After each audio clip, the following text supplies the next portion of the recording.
deleted.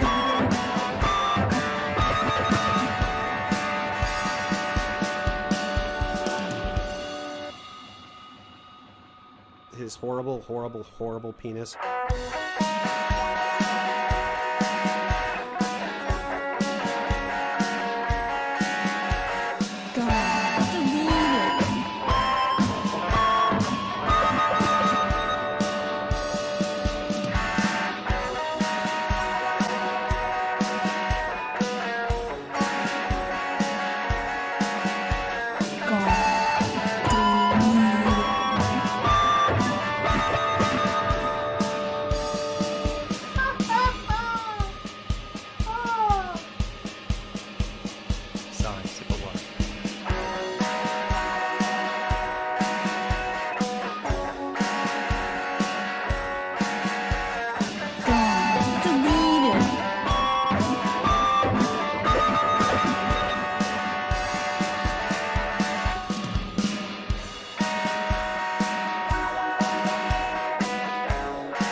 How is that possible? Hey, sweets. How is everybody tonight? Thank you to Another Kind of Mind for that awesome, yet another awesome Jorrun song featuring the lovely Dom Delieta. Oh, it's gone. Deleted. Happy. I'm so sorry. How dare I? Happy Jor fucking lie, guys. God, I've been so excited to stream. Hello, Winnie's boyfriend / husband. Hello, Donde. Heisenberg White. He's hotter than who? Not me. Fuck that. Hi, Cyber Squeaks. Sloth Cat, hey. God damn you. God damn you, Sloth Cat. That's all I'm going to say. You should check your Skype. I just sent a video that perfectly expresses what we all wish we could say to Jorrun. Oh, man. I got so caught up on trying to get set up. I was having like bullshit issues with my cam, but I was gonna do that fucking thing. All right, let's see what Heisenberg's got. Okay. What? Am I gonna play this? Okay, let me get this.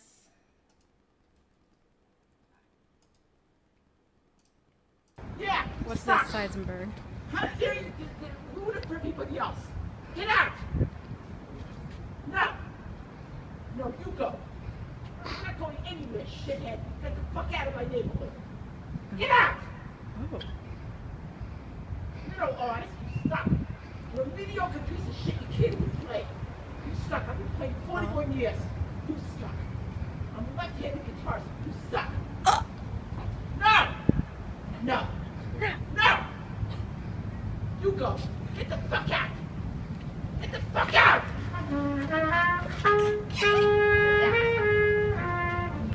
Get out! Fuck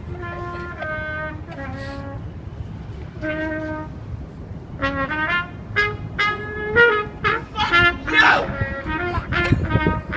Fucking asshole! Get out! Where are you from? Where are you from? Go to a studio and rehearse. Maybe someday you'll learn. You suck. You're a no-talent piece of shit. You impose your lack of talent in order on everybody around Who pissed you. in You're his not. fucking Get out! cereal How this dare you morning? come down here and do this? I'm here 14 years. I've lived in this town my whole life. You're a disgrace. You suck. How dare you? I'm 3 blocks down. I'm 3 blocks down. Aw, sad walk. Who the hell do you think you are? Who the hell do you think you are? You're no talent. You any kind of artist? Anybody know who you are? Maybe everybody else wants to enjoy the peace and quiet. This is one of the most important places in all of North America. Who are you? Who are you? You miserable, presumptuous, no talent. You're no artist.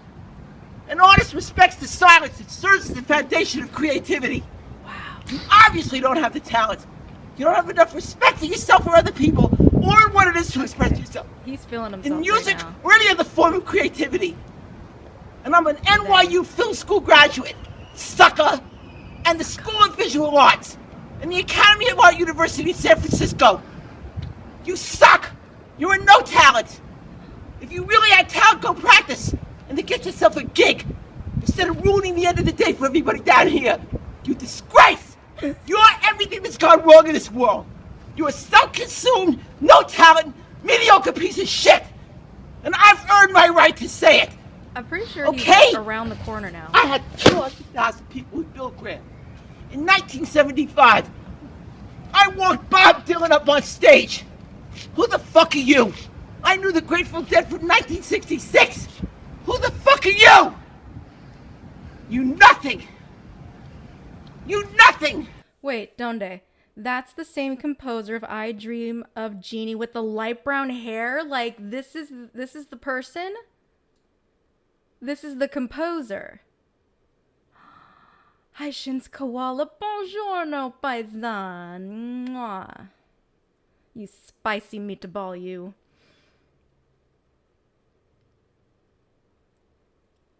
Like, who the fuck are you? I helped Bob Dylan on stage. I know the Grateful Dead. Who are you? Get a gig. You are nothing. And you will never be anything. Never. How dare you? How dare you? You miserable, mediocre nothing. Who the fuck are you, hun? Shame on you. Who the fuck are you? You cracked, stupid little smile. You little pimp. Go learn to play. Go learn to play. What's in their You're flat. You can't even carry a fucking note. I don't care about your little, like, horn lip. It doesn't mean that you know how to play. You're flat.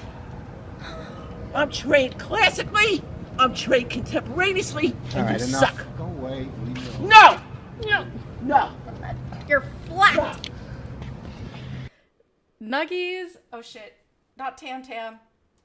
Sorry, Tam Tam. That was weird. Okay, thank you, Heisenberg, for that. I definitely think that we would all love to say that to Jorrun. Wow. Wow. Okay. Who snuck in here? McNuggets, hello. AsburyBrad, hello. Thank you so much for the stream art and all that you've been doing. I appreciate it. All right, so on tonight, I've got a... Thank you again, Heisenberg. That was hilarious. Rachel D, hi. I just got one question for you. Who the fuck are you? Who the fuck are you? You suck. You can't play. You're flat. You're flat. Jesus Christ. That is... Oh, thank you so much. Like, man. Queen right there. That's a queen. That's a meanie queenie. But tonight, guys, her. I feel so out of touch right now. But I got some shit to paint. The lovely Donde, she has requested a Jorrun painting.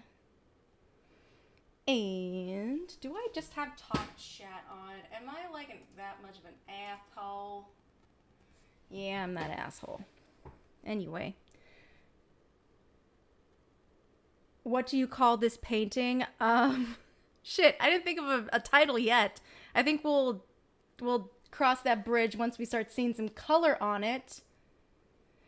But the end part, I'm gonna save. I'm not gonna show you guys this half part. The bottom. I'm not gonna show you the bottom part. The big boy Dom something. but God, I didn't think of it, but it's that opera, it's that sad clown. I apologize. Izzy Stardust, hello! Thank you so much for being here. Guys, this has been like, it's only the 9th, guys. And we have had so much wonderful Jorrun things going down, and there is much more to come. There is so much more to come. Get excited, get into it. But tonight, thanks to the lovely, lovely Kelp Pill, Madam Kelp Pill. Exactly, yeah, Squeaks. I feel like July's already gone. It's all gone. But we have, like, we still got a couple weeks. Man, I got all this, like, ooh, I feel it. Feeling the Jorrun spirit. Ooh, I feel it in my breeds. I have a audio of another stream that our boy Jorrun was in. He totally fucking nailed it, guys. He dominated. He had jokes, like, super quick. He knew all this stuff about Lorne and some really hot button issues, guys. Hot button issues and topics that really highlight who Lorne Armstrong is as an ogre.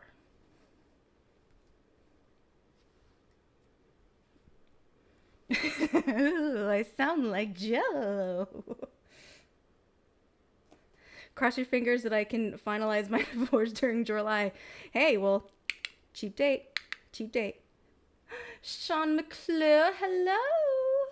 Even though Winnie's boyfriend/husband is a douche to me, I came here on his... Oh, well, thank you. I did... Yeah, Cornville Three-Way, I'm so sorry. I know you're streaming. I guess we just kind of had the same idea. You know, twins. Vexy! Hello. But we've got Jorrun on an Andy Burkat stream. Yes, sir. Oh, he just... Oh, who's that? Thank you. Was it a subby? Thank you so much, Jay. Appreciate you. Oh, he just got done. Well, hopefully he got to do what he wanted to do. Oh, he did? Well, I hope he didn't stop because of me. I really hope he didn't. It's my Chaco friend. This is your first time on my stream? Well, thank you. Well, I've been a follower of yours. So I appreciate you being here. So yes, we got Jorrun on an Andy Burkett stream with a bunch of other alphas. And then we've got Kennady, Kennadoodle. I'm going to switch to live scene so you can see that a little better. And we might play some fun Jorrun stuff that's been out there already. I'm excited. Oh God, not Kennedy. Yes, Kennedy, you are going to suffer. He's just bowing down to the true alpha. It's Callie. Did I dom Cornville Three-Way? Callie, hi, Kitty Velociraptor. We've got virgins in the chat. Got some noobs. All right. Depending on where you are, everybody. So here we are for another epic episode of Lorne Radio with a bit of a difference. It's lockdown Lorne Radio this time. So everybody on the planet is virtually at home, bored out of their fucking tears because they can't do what they want to do. We can't go where we want to go. So let me know if you guys can hear it. I don't think volume. Okay, we're at 100.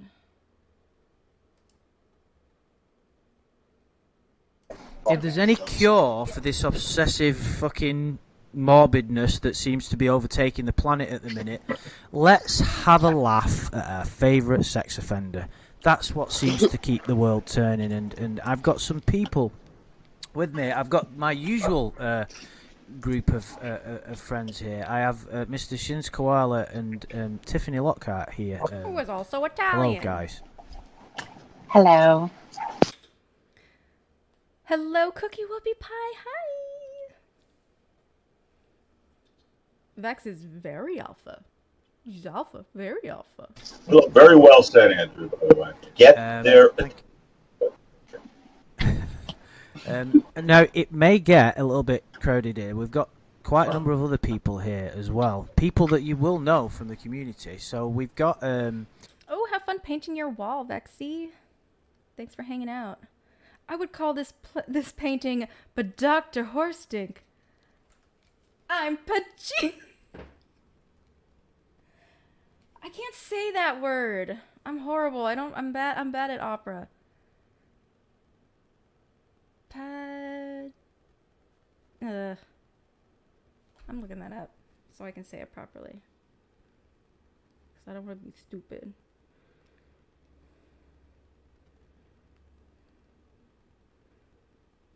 Let's see.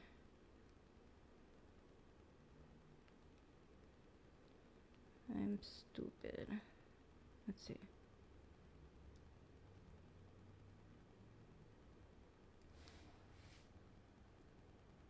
Pagliacci. Pagliacci! Is that right? I hope so. Boy, that's really embarrassing for the new people. Like, who the hell is this idiot? Kelly, if you don't stream all night, I'll cry because I miss Kelly's streams. Aw. Well, I'll try. I will do my best. I will do my best. My besties. Hi, La Senorita. Pagliaccio. Oh, it's Pagliaccio. Pagliaccio or Pagliacci?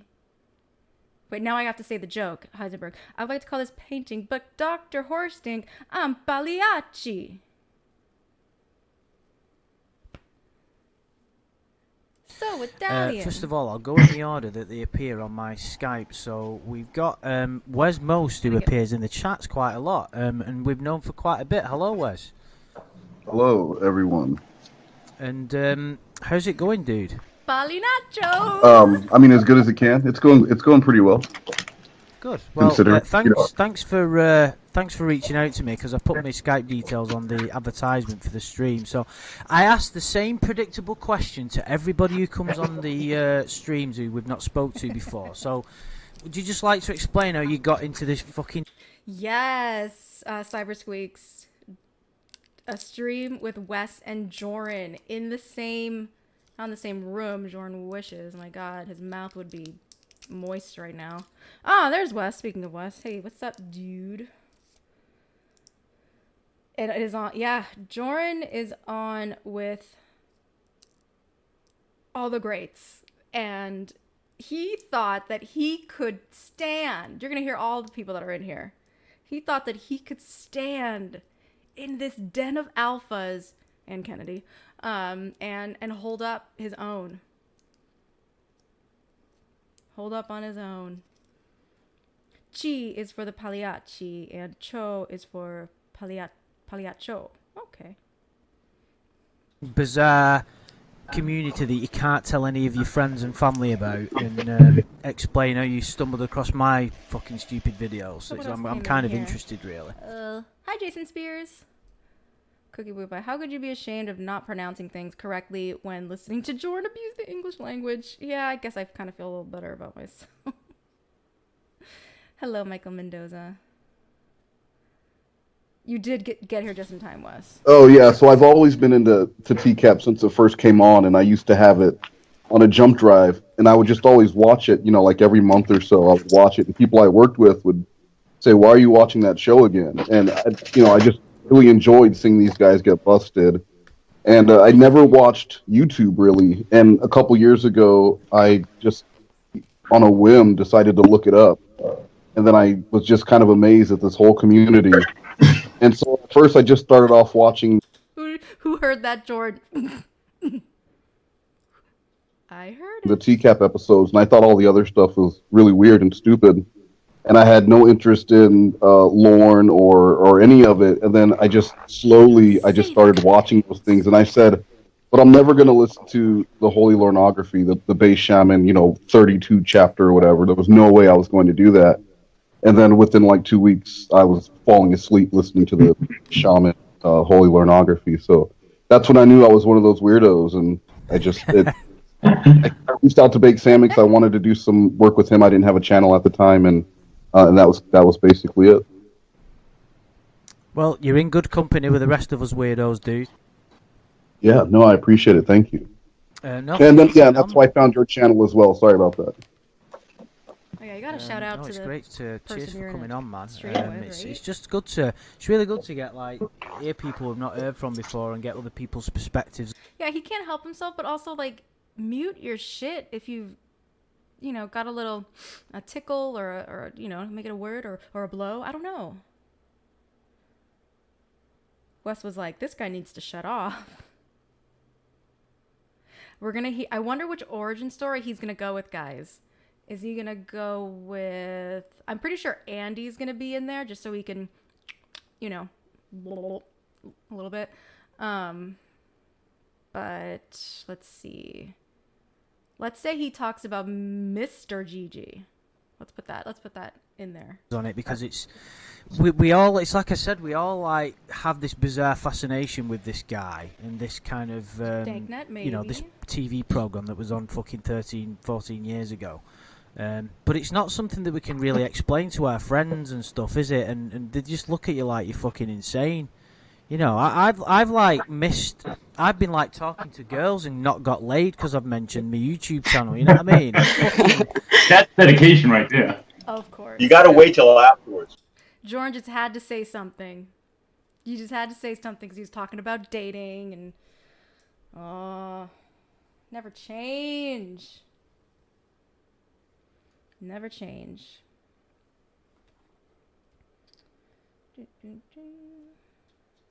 You gotta. Yeah, exactly. Yeah, that's the next trick. Yeah, fucking hell.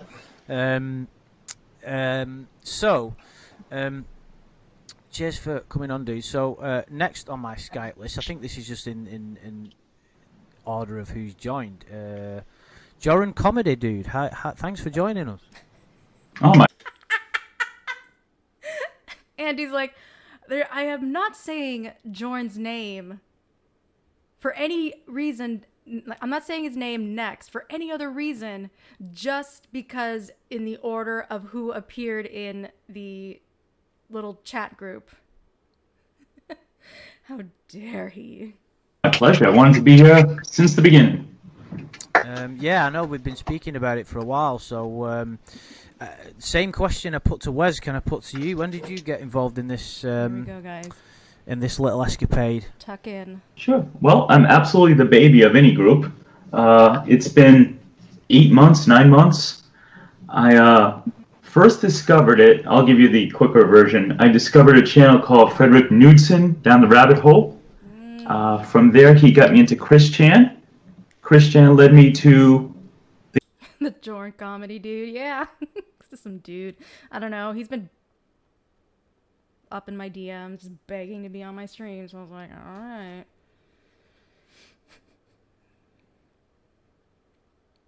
You called it down the rabbit hole. The gateway drug himself, Base Shaman. And he got me into Lorne. And Scarlet Ebony, my number one. Ow! Yeah, someone says the word sex. Jorrun's like, well, you a woman, sex, boo. I started listening to him doing the Holy Lornography. I did about 3 chapters. I got bored because I thought he was trying too hard to be funny. Little did I know he was doing the mini-syllables, and I didn't know what mini-syllables were. So. Still don't. But then after that, Danknet gave me the whole Church of Cod timeline, which was helpful. And then TCAPocalypse happened. And one day I was searching Base Shaman, and I found your interview with him, you and your buddy Adam. Point for me, point for Cookie, point for Woody's boyfriend / husband. Yes. I knew he was gonna tickle that Tate of Andy's. And I got into your channel the very same week you were in America, only a few hours away from me. Wow. So it was very frustrating because I was like, I could have met Shin and Andy, and now I find out Socks Car Parker. They were hours away. I would have loved to see Lorne cry. I would have loved to see you double over in laughter from only wanting to do my cooking show. But the time was not right. And then about 3 months into it, after listening to Sundays with Cod religiously, I decided that I wanted to start a channel doing comedy. God, now we're getting like more than just his origin story, guys. Jesus, Jorrun. I have fuck buddies. Yeah, I know what a fuck buddy is because I have had one. God, Jorrun. Jesus Christ. It's called a fuck buddy. I know. I've had one. How?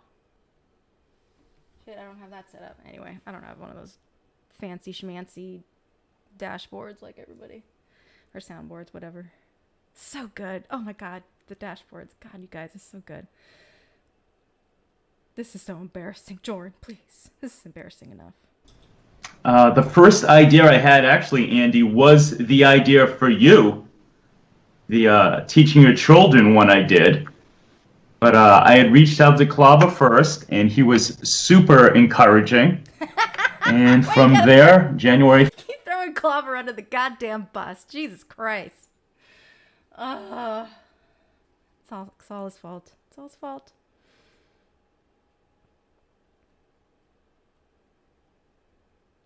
Yeah, at least I know my role. Don't talk. And that's the thing, too. Thank you for reminding me, Sean. He talked shit again.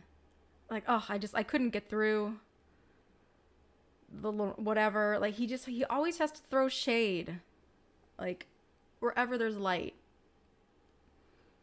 Like, does he think that's funny, or is he trying to be alpha? That's it. That's his alpha move, just to call everyone terrible, and this who is this asshole, they need to shut off. 5th. So yeah, I've been doing this 4 months and having the time of my life, making fun of Lorne to the best of my ability. Making fun of Lorne. Oh well, nice one, dude. I mean, that is like the ultimate form of art, isn't it? Making fun of Lorne. There's so much to go at. I'm just waiting for whoever it is that starts making some kind of parody videos on the rape class thing, because we've got so much to go at there. I mean, we speak about it virtually every week, don't we, Shin? But fucking hell, the comedy potential contained within that is just infinite. We could do a movie, we could do a series, we could do comic books. Oh, whether any of it would get commissioned is a fucking another matter. Yeah, now we're getting bomb-ass fucking songs and fucking cartoons. This is so wild how elevated this content always has been and continues to be and grow. Matter like, you know what I mean? Slightly controversial, but yeah. Cheers for joining us, dude. Thanks so much. By the way, Mebs was there too, so you missed seeing him. Just a shout out to Mebs. Yeah, and Socks, who's in the chat as well, who was kind enough to show me the what was the fucking casino called that you picked me up from, dude? What was it called? I can't remember. Is it the Encore Casino?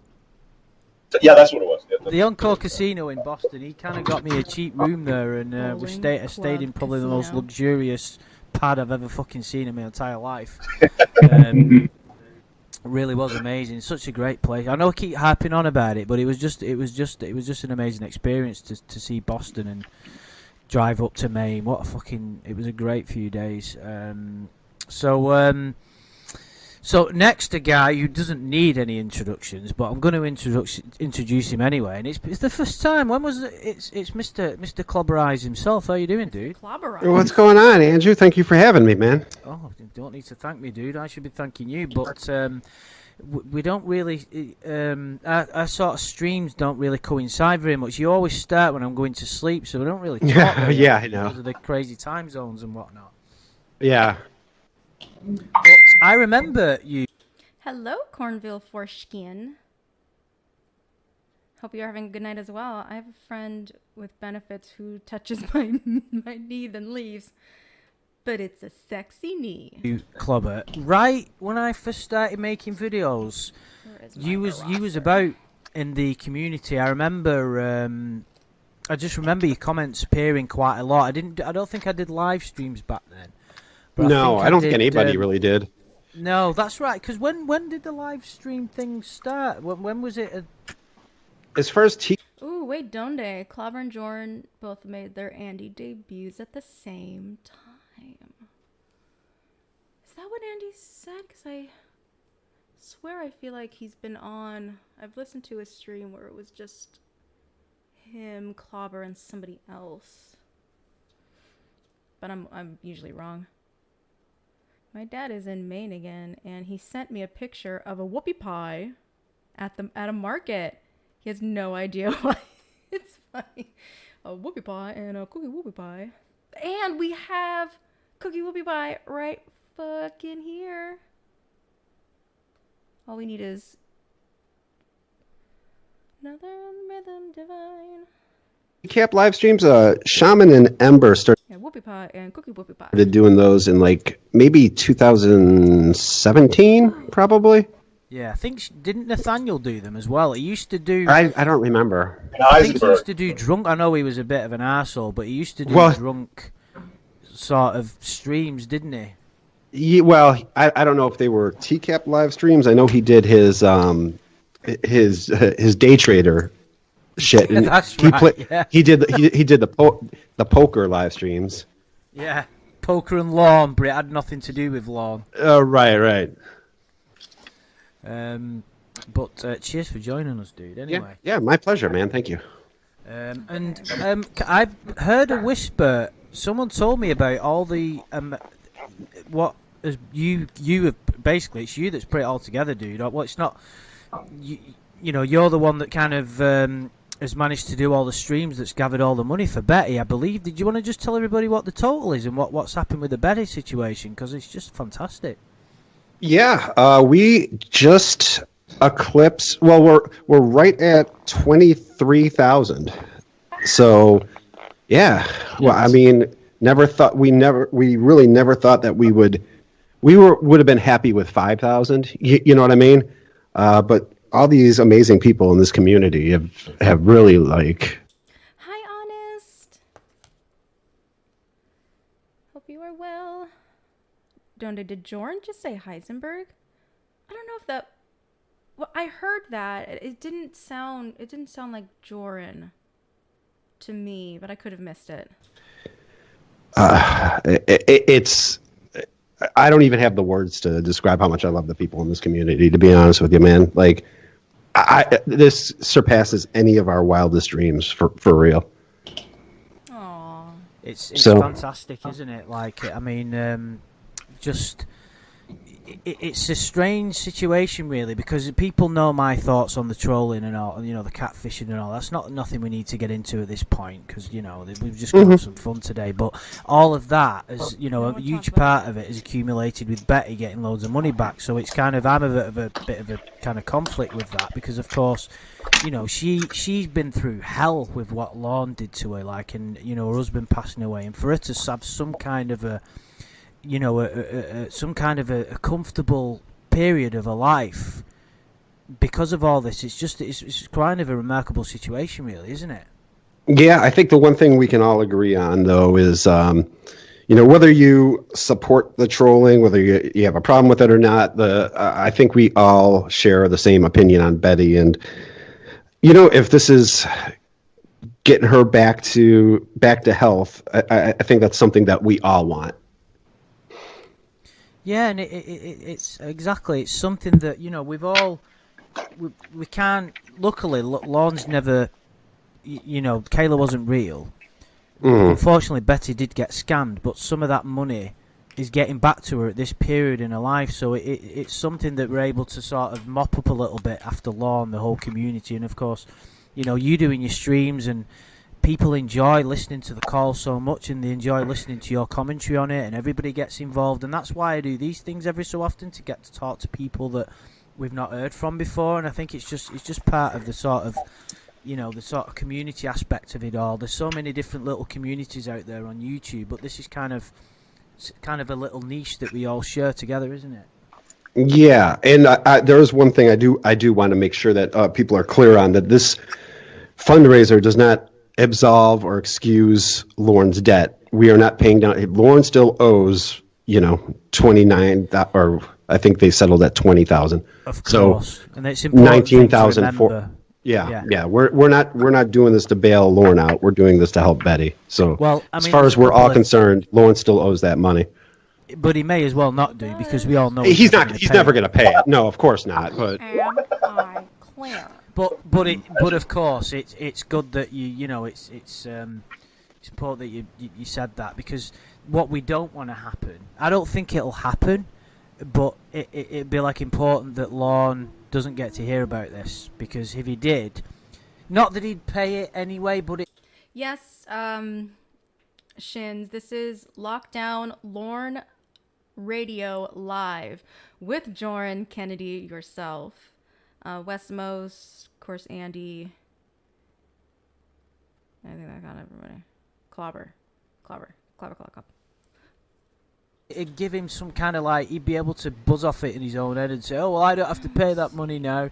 He'd kind of use it to have his advantage, wouldn't he? And he'd probably try and profit off it. Part of me wants to paint his face normal and then just kind of spackle the white paint onto him. I don't know if that'll work.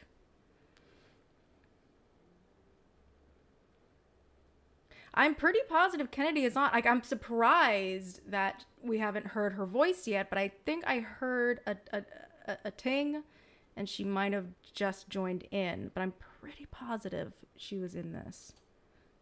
Goddamn. Himself, and he'd probably try suing you, Clobber.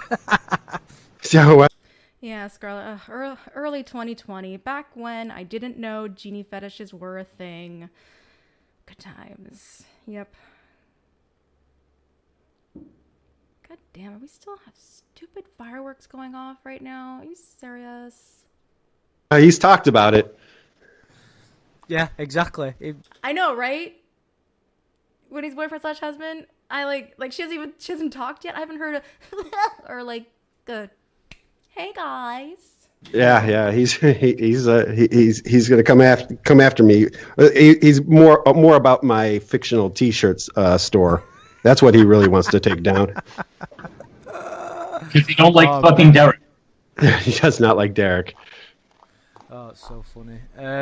Well, cheers for that update, Clobber. It's brilliant, and you've kind of. I know it wasn't. There was a combination of people that.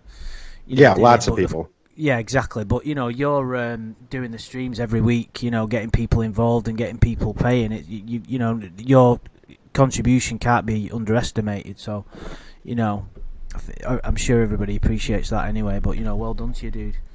Thank you, sir.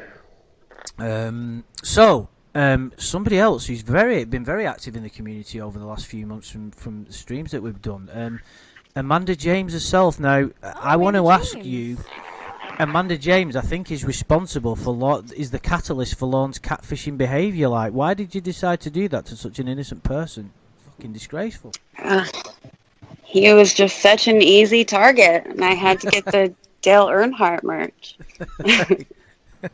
But seriously though, it's Amanda, just in case this isn't the real Amanda James. But what I would like to ask you, Amanda, is did you pick that name in the community because you kind of are intrigued as to what happened, or is it just something that you thought of off the top of your head? I just thought of it, but it just came to the top of my head. But I am very interested as time goes on. I've become more interested in what really happened with Amanda James. I would love to know how Lorne's sister figured out that she was fake in a matter of 2 minutes. And Lorne, he said he spoke to her for 2 years. and he couldn't get it. So I'd love to know what that conversation really was. Oh, wouldn't we all? Yeah. Someone It's fart? I it, don't know. it is kind of interesting, isn't it? How, but I Keep in suppose my- from all the information we've my got about the pants right catfishing now. recently, we all continue to be surprised by stupidity every single week, don't we? You know. Mm-hmm. So it's not that unusual. And yeah, to go back to what Scarlett said, like, I wasn't here during the community, but I wasn't here in the community during, I don't think it was, no, yeah, I came about right after Jorrun. Just slid just right under my magic rug. My BFF, an extremely hot BFF, the large father Tron. Why, hello there, troll. You're a troll, Tron. You're trolling on victims. Usual that he could be so easily duped. It's like anyone with a female voice. It's even with blokes putting on female, men. Anyway, he distracted me. It's just so funny how this whole group, they're talking about Lorne and just how he is, like, how could, the hows and the whys and the, who does these sort of things, and there's just little Jorrun, just like, I'm here to fuck shit up. And now we are talking about him, and God, if there's still people around that don't see the parallels with Jorrun and Lorne, this could, I mean, honestly, all of his content, it's very telling, but this as well, this and like the Streamzilla, when he's just like shooting the shit with people and other people in the community. How was anyone to know what was going on in Jorrun's sad little rapey apartment? It must be killing Jorrun not to be able to control the conversation. I know. It's how is he going to direct the conversation back to him? That's gonna be his motive the entire time, because he doesn't know how to talk about anything or anyone else except himself, and he doesn't know shit about Lorne. Instead, just that Bunky stole a toy, and apparently Lorne goes, no. Putting on female voices seems to completely blindside him, doesn't it? Well, that's the question. Was Amanda James a man, and his sister figured it out because it was clearly a man's voice? Or I don't know how you could tell just from a 2-minute phone call that someone has been lying to you. So I wish Lorne would elaborate and let us know what really happened. Do you think also that him not stopping in Pennsylvania on his way back? Wait, Shin.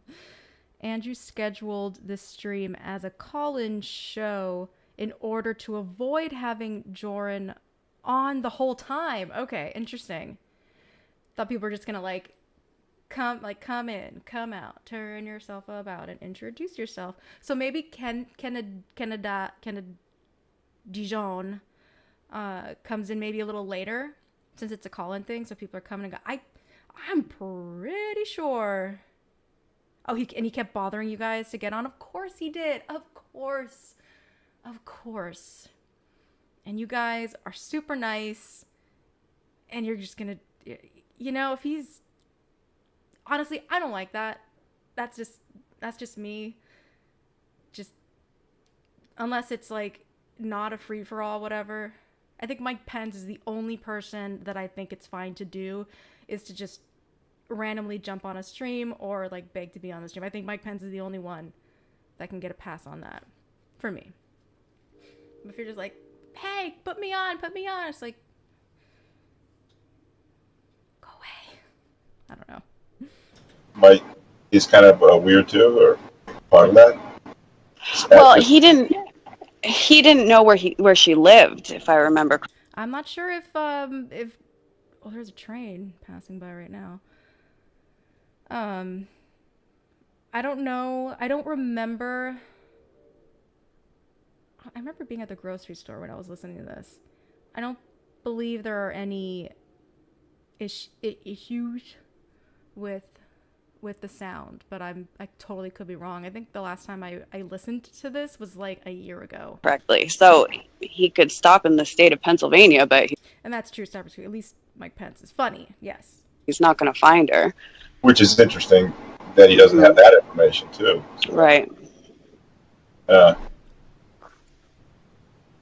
So good to have him, Amanda. Yeah, thanks for joining us. I've wanted to have you on for a while because, like you, we had a quick chat before we started the streaming. You said you're quite.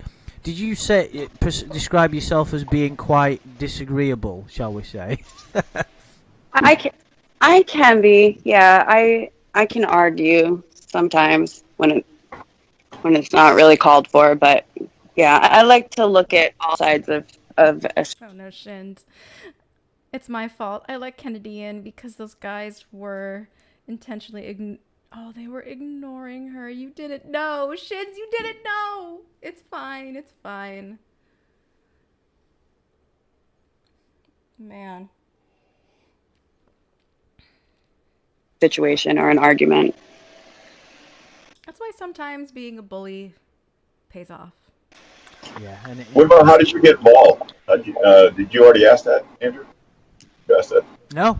Oh, how did I get involved in all this? I don't remember watching To Catch a Predator when it originally aired. I think it was like a year ago. I was watching a lot of true crime stuff on YouTube, and that brought me to the Hansen versus Predator series.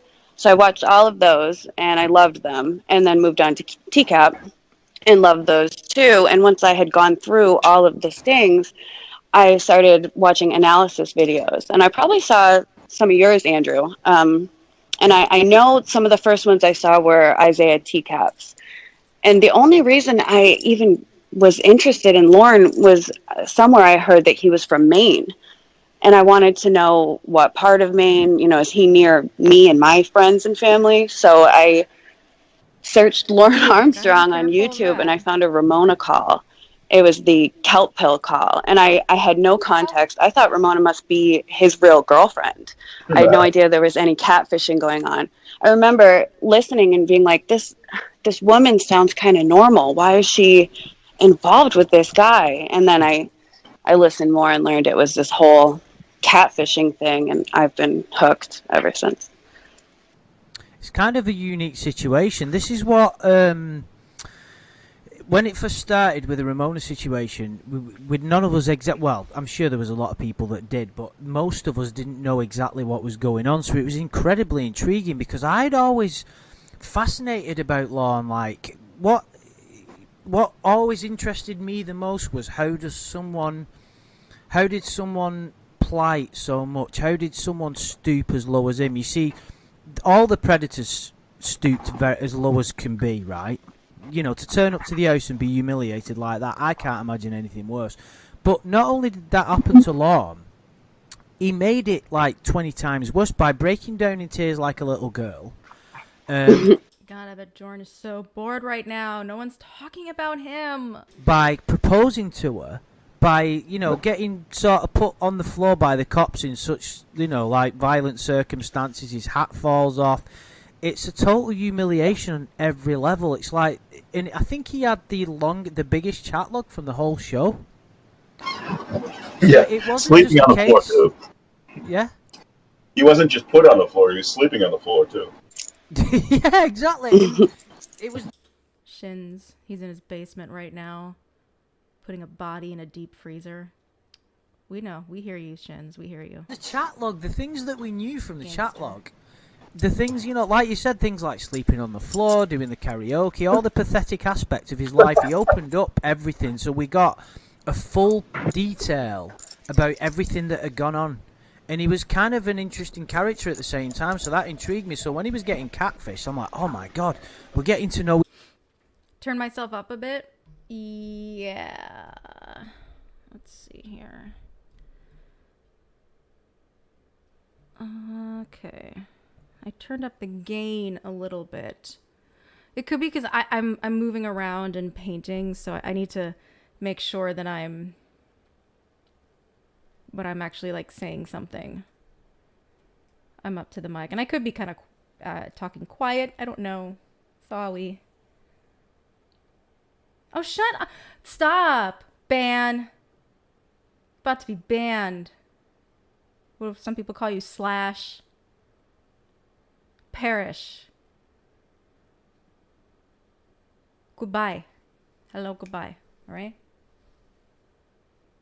Is this better? Oh! Slash he's gone. Deleted. Squeaks, you savage. You savage. Even more, and it was such an intriguing situation, and then obviously it escalated, and you just deleted his comment. Okay, we don't need to get into that, but it was interesting for a number of reasons, because you had the comedy aspect of it. You was getting a true insight into someone's life. Oh, Jorrun was like, "Did you say comedy?" Now, Andy, Birdcat, I know a thing or two about comedy as a stand-up comedian. Jesus Christ. I sound louder in a good way or a bad way. Comedy, that's my last name. Yo. Yeah. First name Jorrun, second name Comedy. A good way. Okay, good. Thank you. Appreciate you helping me with my sound, because I never know. He's got Cornfield Foreskin. He's got his Wikipedia definitions ready to go to start talking about the difference between alpha males and beta males.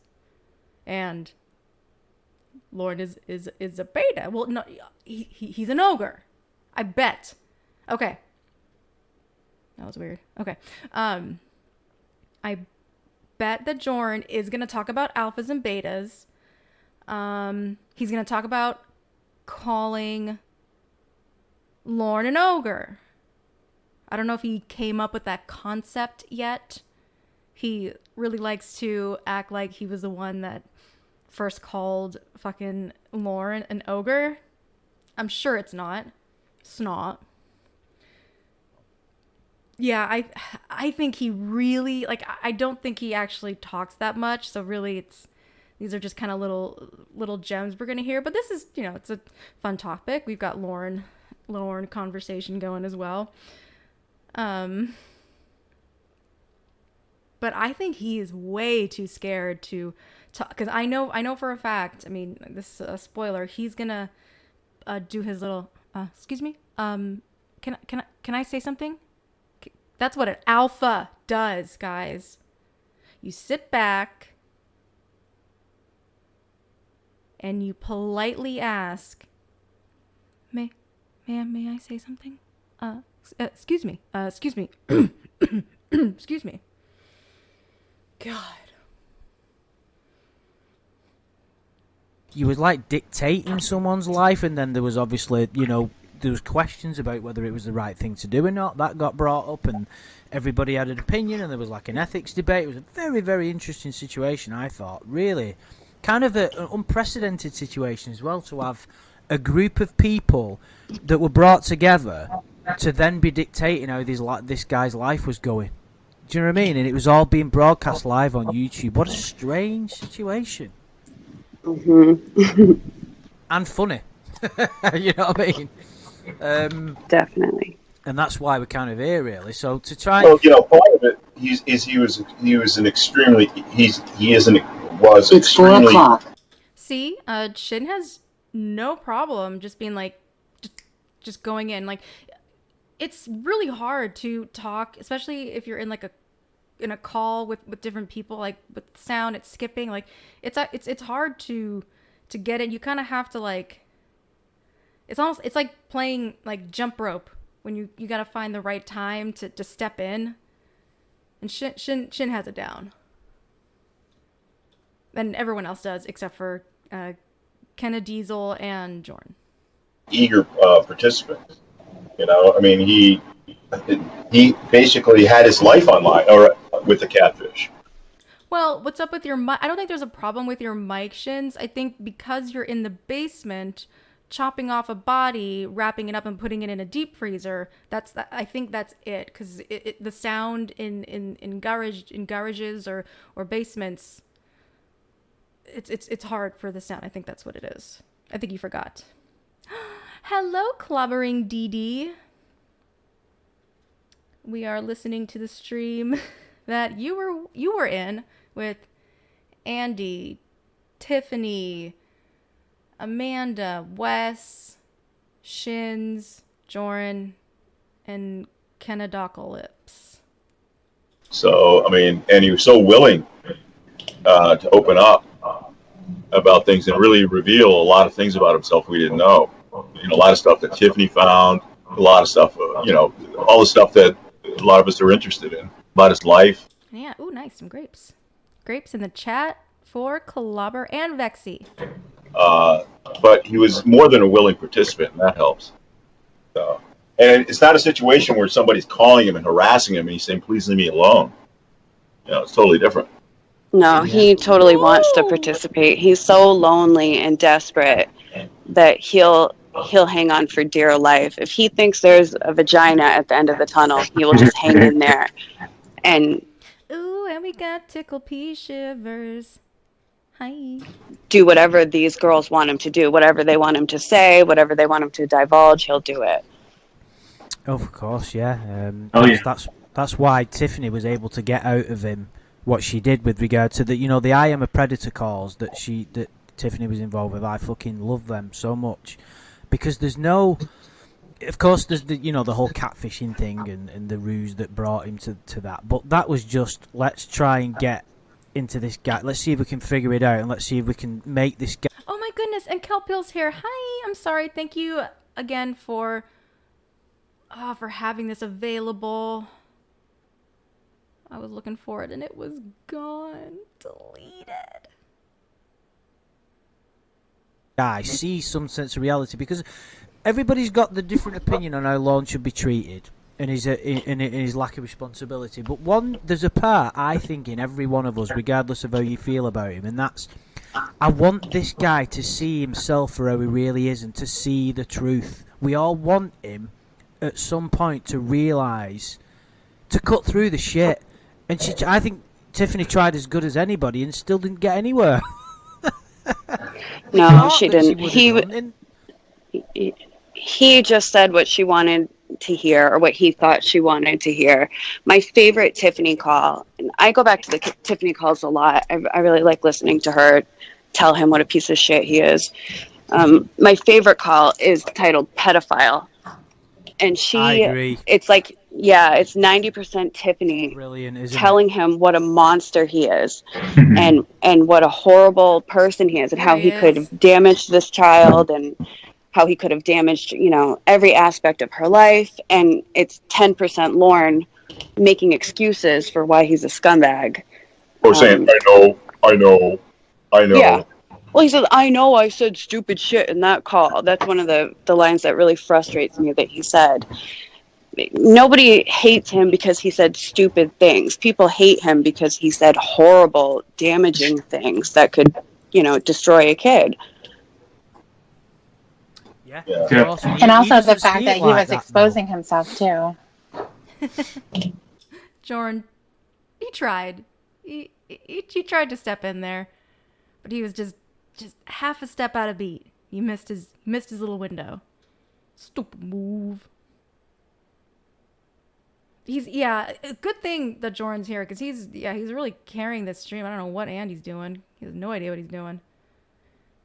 It's all about Jorrun comedy, John Curry mode. Sorry, Tiffany, what was that? I didn't hear.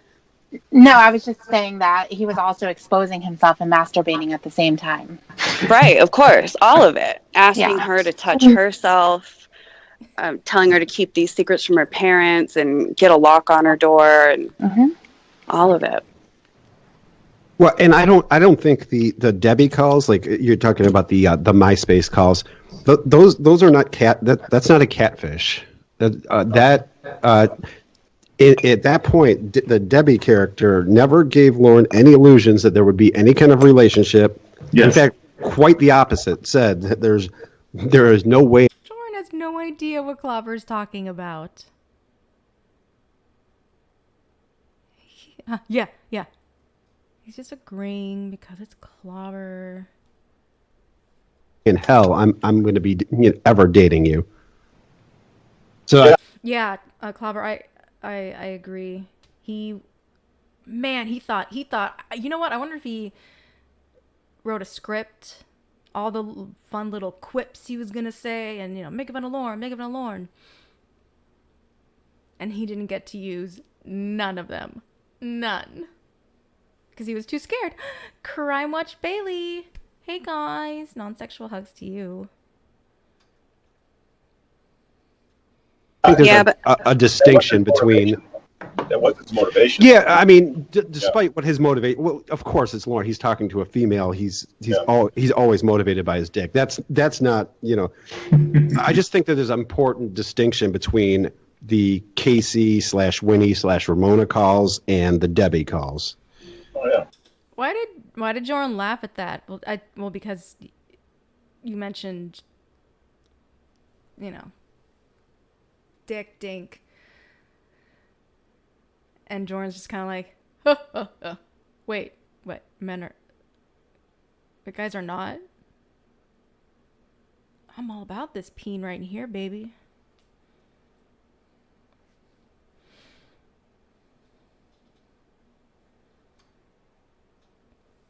Ooh, Kelpill. Well, Debbie never did. We found a recent call that I found that Ember gave Lorne the impression that Debbie liked him. Oh, yeah. Oh, God, Bailey, I'm sorry. I cursed them. I used my slime bucket of magic and I cursed the mosquitoes the fuck out of here. I did not mean for them to come to you. I'm sorry. I was sending them to Queen of Spades. Yeah, it was like Tiffany was on a mission to prove or disprove our. Sean, he laughs awkwardly because the only jokes he is certain is in his head that are funny are his own. Like in the Joker movie at the yeah. He's going over his lines and his jokes like, oh my God, this is gonna kill, and he says it in his head and he just laughs and laughs and laughs. I just bit my tongue. That hurt. Suspicions. Things that wondering. Right, but without any promise of anything in return. Exactly, but in his mind, he's building up brownie points. Well, of course, and that's how he's always going to be. But yeah. Where is Tiffany? I'm right here. Yelled at. She was gone. Yeah, you guys were wishing I was gone. Deleted. Amanda James, did Lorne stand out to you when you first saw the show? Is this somebody? I'm not like he always stood out to me. Always, like I know if for some people he didn't, but he always stood out with me when I first watched the show, and I always repeated the same segment over and over again and watched it repeatedly, and then I realised there was a community around him. I was like, wow, I'm not a weirdo. Other people find him interesting as well. But do you remember any of that from when you first watched the show, or did it not happen like that? No, I don't think so. His was kind of boring compared to like John Kennedy naked in the kitchen and Dustin with his razor. So, no, Lorne didn't really stand out to me. I think I was a little bit disappointed. Oh no, tickle me shivers. Callie commands a swarm of mosquitoes with little mosquito dicks begging to suck something out of you. Oh. That's a trolling. Pointed, because I heard that one of the predators was from Maine, but I didn't know which one. So I looked it up and figured it out, and I was kind of disappointed that it was Lorne, because I thought he was kind of boring. And obviously I hadn't read the chat log or heard his phone calls with Kayla or any of that. All I had to go by was what I saw in the sting. And he was just kind of goofy and boring, and it was funny that he cried, but he didn't stand out above other predators, no. Does he now, though, to you? Yeah. So why is that? Because we know so much about him, I guess. We know a lot about other predators, and I find some of them incredibly dull. Well, maybe that's it. Lorne is so much more interesting. Like, if the original people who set up the catfishing, if they had chosen someone, and they did Stanley, and I can't listen to that stuff, but I think Lorne is a unique combination of gullibility and desperate and stupid. So I don't know if that whole project could have worked with any other predator. I don't know if we would have gotten such entertaining content out of anybody else. So just knowing. Look what he did when he came out of prison. Put himself in the limelight like that and defended himself and all that stuff. Right. Right. No other predator went on YouTube and told everything that goes on here. Who these? Kelp Pill donated $3. Thank you. Wait, I thought this was a Jorrun stream? I only hear random sniffs and water dripping on this audio. ... I mean, that's Jorrun. This is Jorrun's stream. I apologize. There's, I guess we overestimated our alpha of the month here. I mean, he was supposed to completely dominate this stream, and he kind of doesn't. It's weird. I really thought that. I know, and what? And Stanley isn't entertaining? That's blasphemy. Why? Huh. Thank you for the donation, Kelp Hill. Not sure why my little message thing isn't popping up, because it normally does. ridiculous stories about macaroni and cheese. Ew, foreskin. That's not water dripping.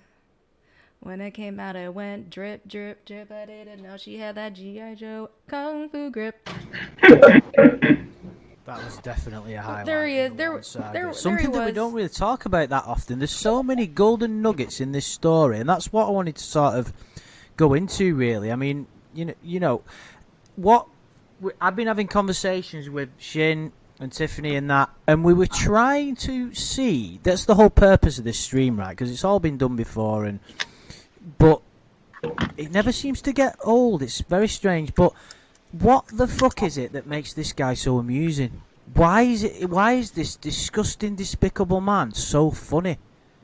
What is it? If you look at it objectively and take the personality of Lorne out of the equation and write down on a piece of paper what he does and what he said in the chat log and the life he lives and how he looks and what he says to women, his personality, you would think that you wouldn't want to listen to that guy ever. You just want to get a baseball. Right, I won't go there.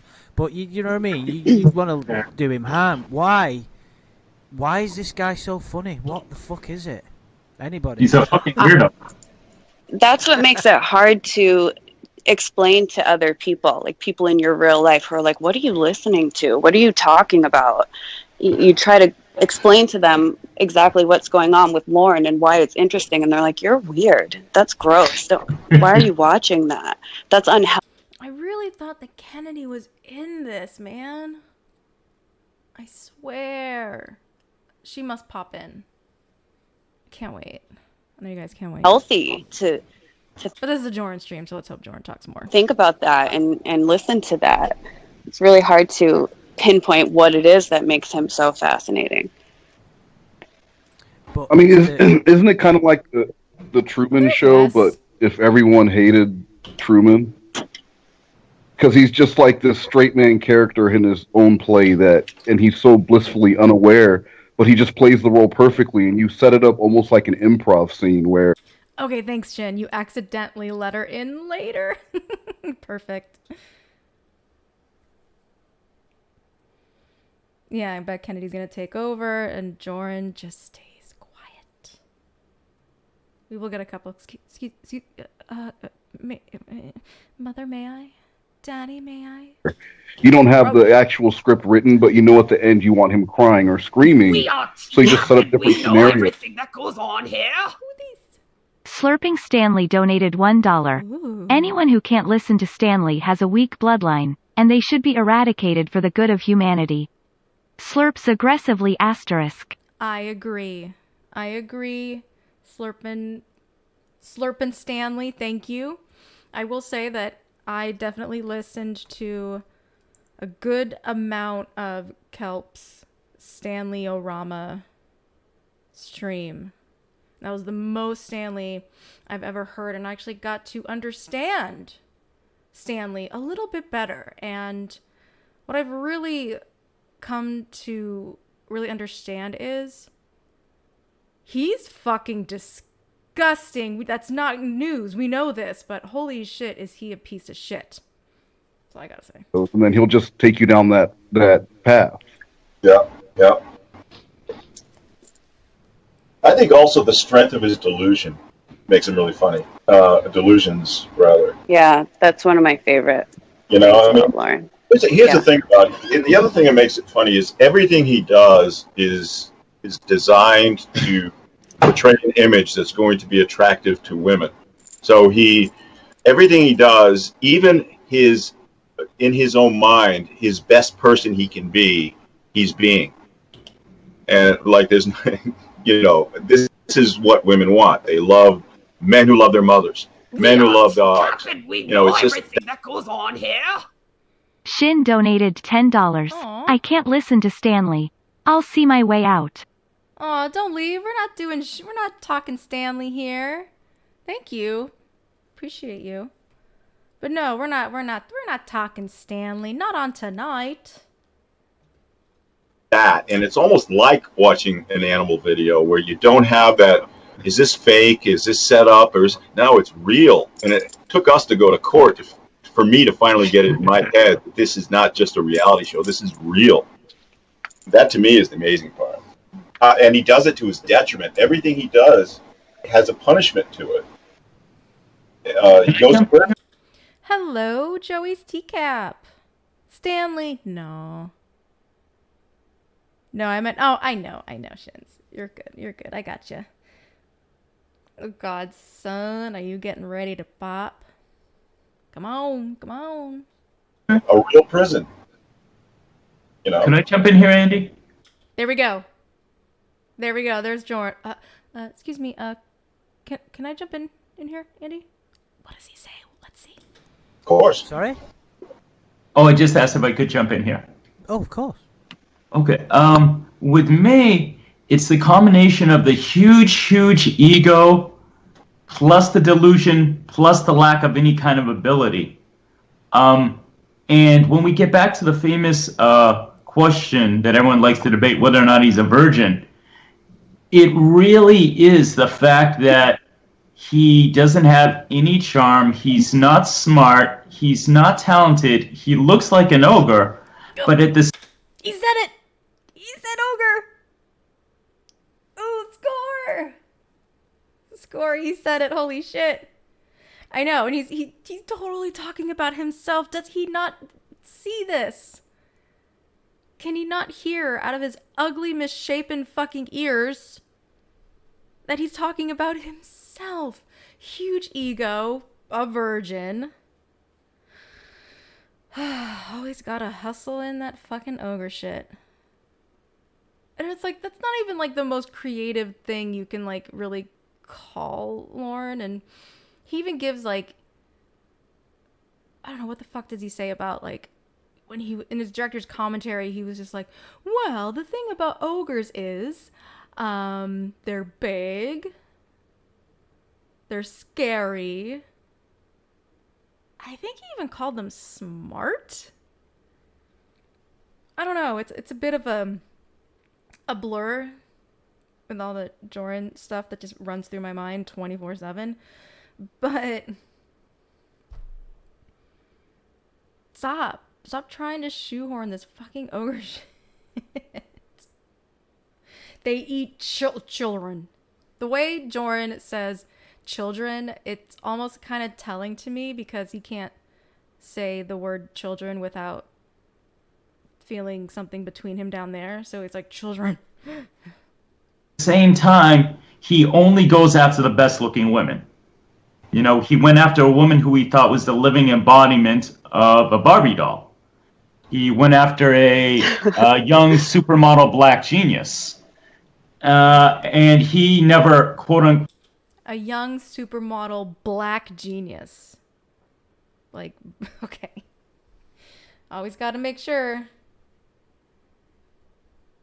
Got to make sure you, ethnicity and race check, everybody. Oh, crap. I didn't show you guys the bottom. But I made it so the end of his pants, his little costume, is cuffed. So that's going to be part of that.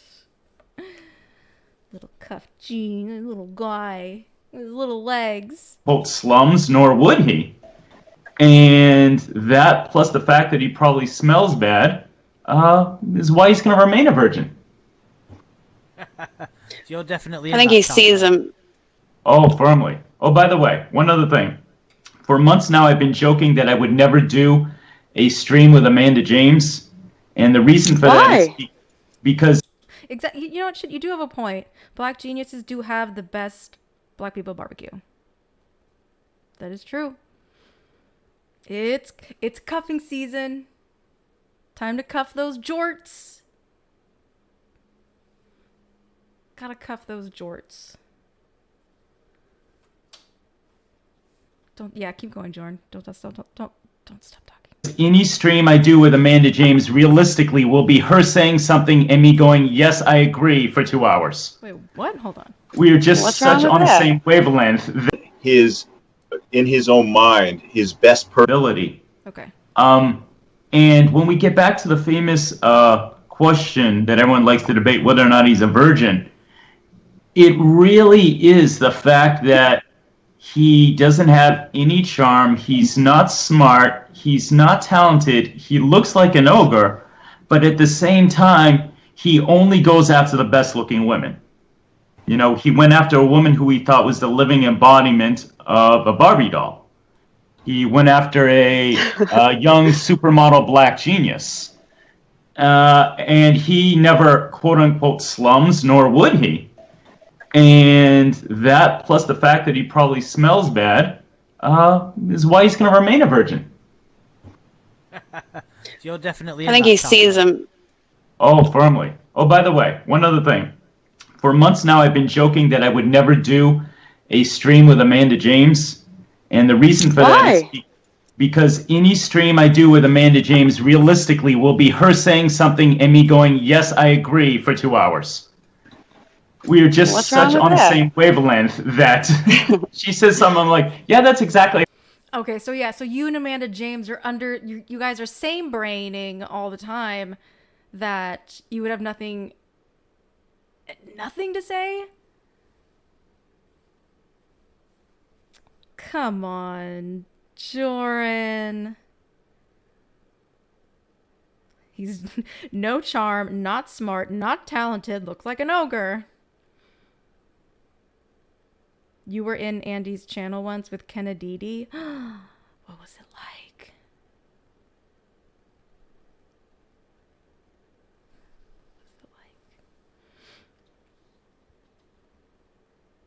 I feel like I get more to say when I say I think so too.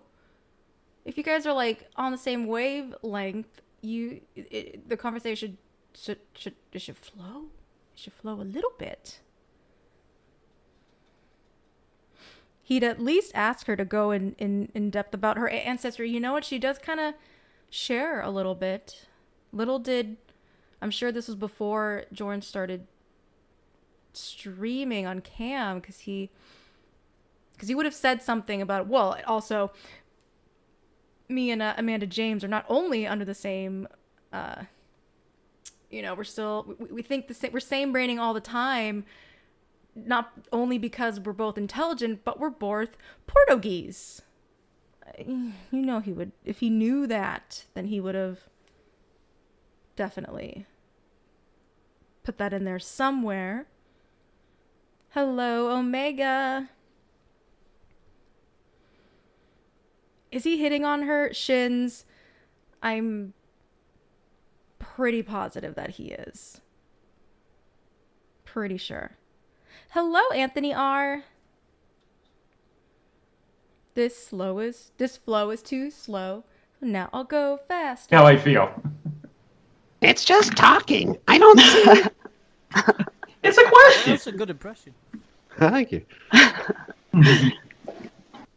I think ultimately when That wasn't to you, Jorrun. That was to Clobber. it comes to who Lorne is attracted to, I know that he's been presented with these women who are perfect, but I think when you look at the Winnie character, she is Lorne, on a very much more vocal and damaging way. Like, she'll burn the house down. But when it comes to that, he was very willing to accept a lot of her bullshit. He never really hung up on her. I mean, yes, he would, but he would always call back or wait for a call back. But she abused him in the worst ways. She wasn't particularly attractive according to the photos that were presented to him, and he was still all in. I mean, if Winnie was going to go up to Maine and meet him, he would absolutely marry her. I think all he's really looking for is someone that's going to accept him. Yes, he wants to have this beautiful woman, but when you think about even to the Nikki situation, this was a real person that he, I believe, brought over to a barbecue with his family and was basically introducing her as his girlfriend. He had a love interest in somebody who, as he says, it was a meth addict, I believe. Then it turned into she had black teeth and, she wasn't attractive. But the fact that she didn't run away, and he mentioned that was one of the reasons why he was... Oh, yeah. He definitely has what... I mean, I wouldn't say that Jorrun can go full hard. I don't think he can go at full mass. I think he can go at like half mass, and he's just learned how to like work with it. It's like, oh, all right, I'm feeling something, so all right, let's just do it. That's what I'm thinking. Cowering? Oh, cowering. That's a good one, Tron.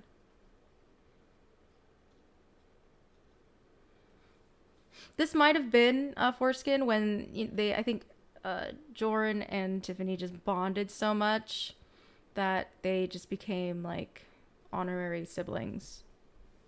That's all that they thought of each other. Well, Jorrun especially. Interested in her. She didn't run away from him when she knew his story. And of course, that's going to be a diluted story of how he's a victim in all of this. But I think most people, if somebody were to meet someone at a bar or whatever, and then they come out and say, oh, I was on To Catch a Predator.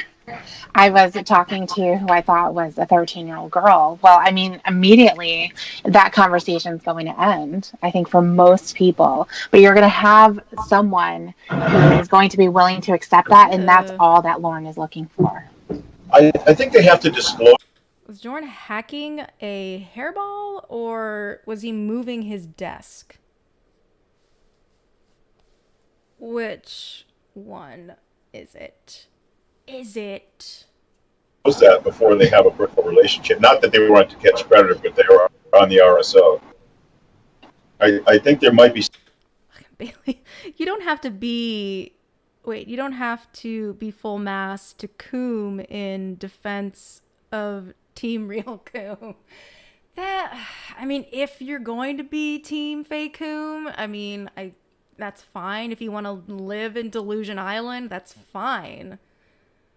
But when you mix it with something, fix it, a little different way, you'll get a more impressive load, as if load size actually matters.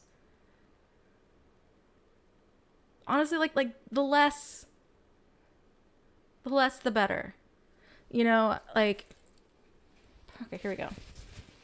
I'm gonna do this. I'm gonna use Jorrun as my model right now. Hold on. All right. So, I would say like a load that's acceptable.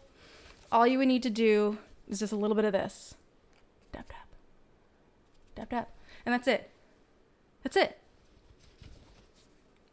No one, I never met a person that's really into like load size, and I don't know, bukkake's a thing, but I mean, just a little dab, There we go. Well, you know what? That was great. Dab, dab, dab, dab. All right, I'm gonna go brush my teeth, and then we can cuddle. Be right back. I don't know. This is me. And Squeaks did the Squeaks is a scientist. Officially. They are the definition of a scientist. Because I've never seen never waste a load. Talk about not wasting a load. We got all the loads from that science experiment. That was the, honestly, top tier Jorrun content this month. What? This is Joey. It was Lorne Miss 2018, and I was on with Andy and Adam and Bunky Jones. And Kennady called in and talked about her fiance and the weather for 45 minutes. So I just said goodnight and hung up finally. Oh, well, at least you were polite. Would you rather eat Jorrun's bomb-ass fried rice or a plate of love spiders? Bomb-ass fried rice. Yeah. Professor Squeak. That's what you gotta change your name to. Squeaks. If it's fake, it's lube and lotion. Yeah, I think that was the mix that made it look the most. Because that's why I think it was either like a mixture of lube. Maybe he did add, maybe the lube wasn't really doing it. So maybe he adds some like lotion or something, and that added to the load volume. I don't know. I say if it's fake, then it's more than likely just Sturgill frosting. Well, it could be. If they're not coming 2 liters at a time, I don't want it. Never waste a load. Some requirement where that conversation has to take place. And if they stay, you're right. He loves it. That's what he wants. Do you know, I've just had a thought in my head then, right? How funny would it be if we somehow got Lorne into a situation where he had to approach an attractive girl in a bar, somewhere, wherever it would be, and just say, right, Lorne, go and chat that girl up, and then be privy to that conversation, like, like a hidden camera or something, just to see how he would go about it, like, like a proper woman, not some kind of, like, crazy character that, but like, I'd just be really intrigued. Like, what would he say about himself? I honestly, Andrew, I don't think he'd be able to do anything. I think having that karaoke bar. If it's a karaoke bar, he gets his courage up. And no, but I don't even think agree that. With you, Clobber, if you would, sorry to sort of, but are you going to say that he wouldn't have the guts to do it? Is that what you can? Yes, that's exactly what I'm saying. I'm saying it takes a lot more balls to do it online or over the phone than it does. Than it does in a bar situation. Oh, of course. I don't think I think a lot of that self-confidence is all bravado, and I think I mean, you saw how he acted when he walked in that Sting house. His method to establish a relationship is to expose himself. So he'd look for an opportunity to expose himself to her somewhere in that bar. Well, yeah, I mean, obviously. Or soon We'll after. walk in like, me, hi, I'm gonna be a country music star someday. Yeah, I just don't think he has the. I don't think he has the self. Nobody laughed at that. Nobody laughed at that. Me. I'm gonna be a country music star. Jorrun, you suck.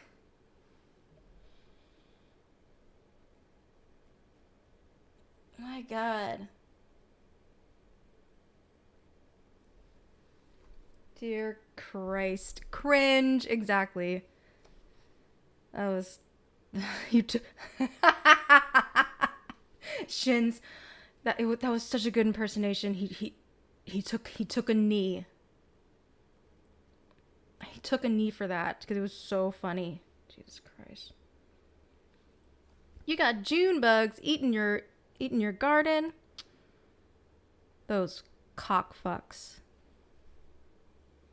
Yeah, his many syllables are so pitiful. Tickle is just.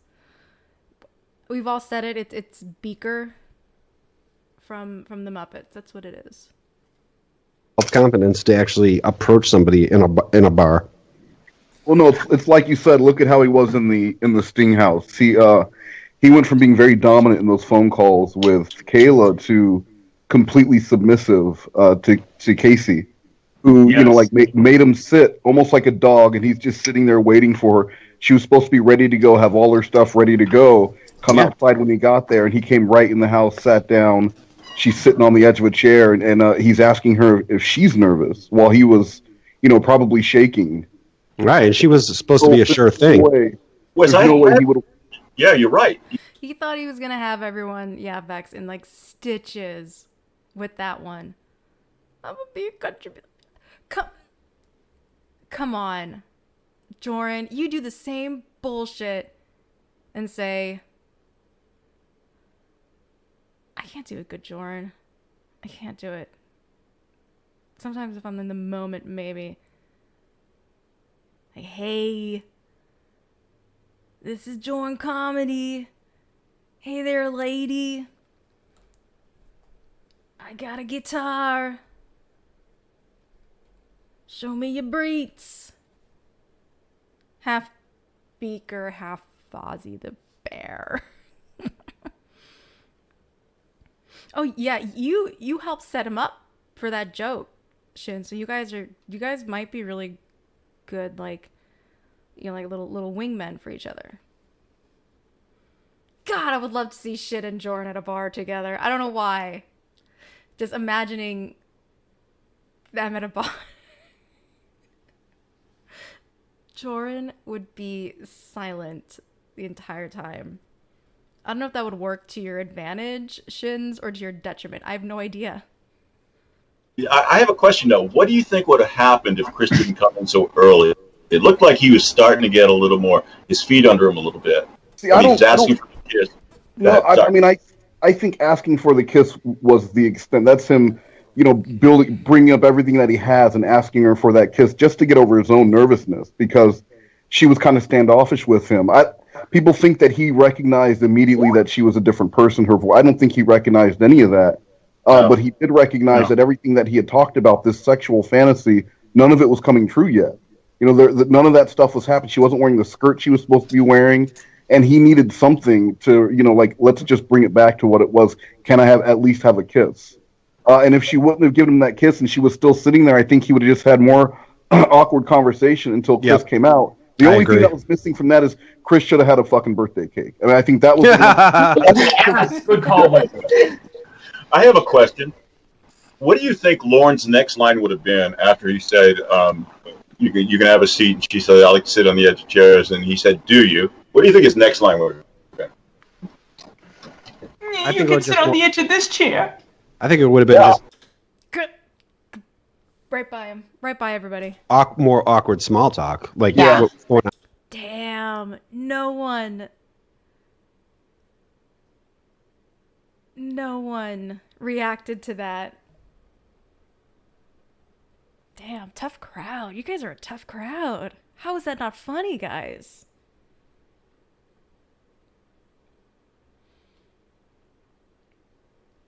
You said...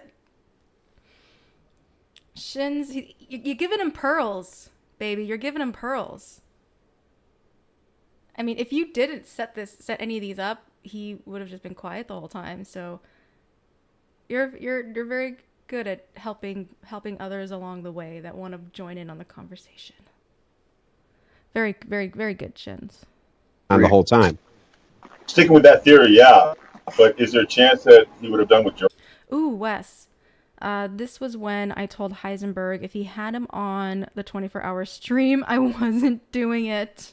Was it because of the result of this stream? I bet it was. Rant said? Why don't you sit on the edge of this chair or something? No, that's the Loverman genius. That's a Loverman genius tactic. Lorne didn't have that. Right. That's right. That guy had game. He was trying to entice her towards him, though, because, you know, are you going to have a seat too? So already it was on his mind to get closer to her. So even though she was the confident one in that situation, it was still a tactic that he was adopting, and he was still not necessarily confident enough, sinister enough, I'd say, to try and get his way with her. Do you get what I mean? Or insist on going let's out all be honest here. Oh, Kennedy's here. Hello. Hey, there she is. Hey. K-Dog. Hey. Yo! I'm alive! Kennedy! As if we What's could ever up? forget Kennedy. Let's all be And Kennedy's alive! Oh my god! Why does she always say that? I'm alive. How long is she gone? How long is she gone between all of these appearances?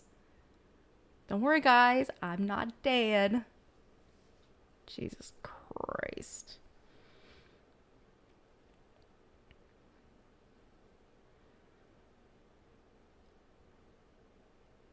Oh, was he being creepy, Scarlet, while on the stream, like in the live? God damn it! Like a bull in a china shop, exactly. Hey! I mean, I'm pretty forgettable, guys. Come on. How are you doing?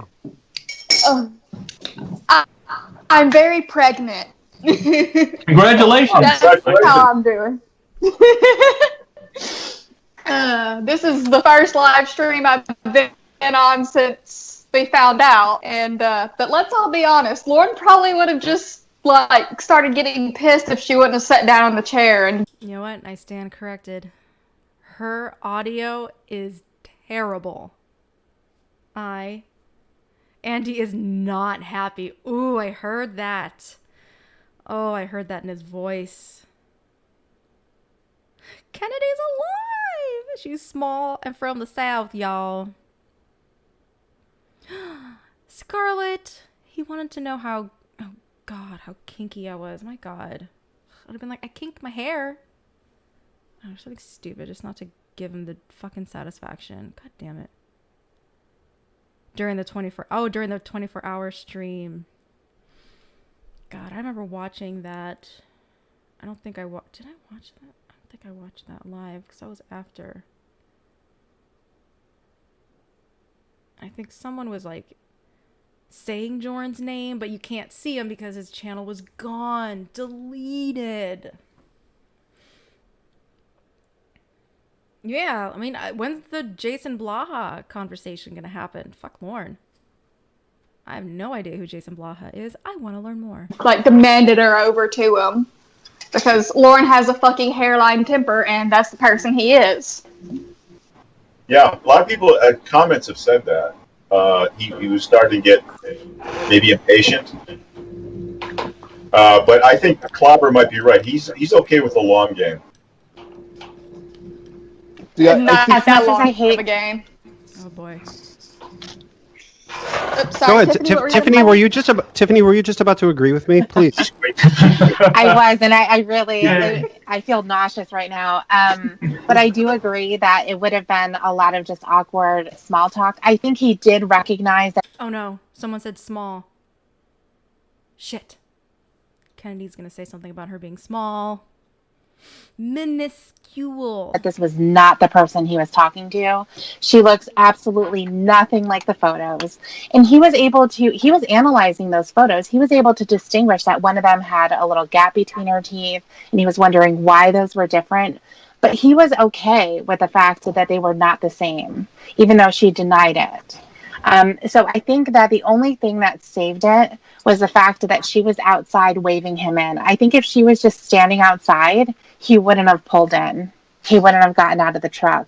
The fact that she was like, hey, because she recognized him. Girl. That's what gave them the confidence. So the conversation about why there were different photos, why she doesn't sound the same, all of that was going to happen at one point. But he didn't really care. He just wanted to know, okay, I'm here with this person. This is who they're supposed to be. And so hopefully, that's going to be correct. But definitely that conversation was going to happen later on. When you say he didn't want to go, he wouldn't have gone inside unless she was waving. Are you saying that the plan would have been for him to just have her go in his truck, or he would have just left? No, I think that would have really changed everything, because she doesn't look at Harold.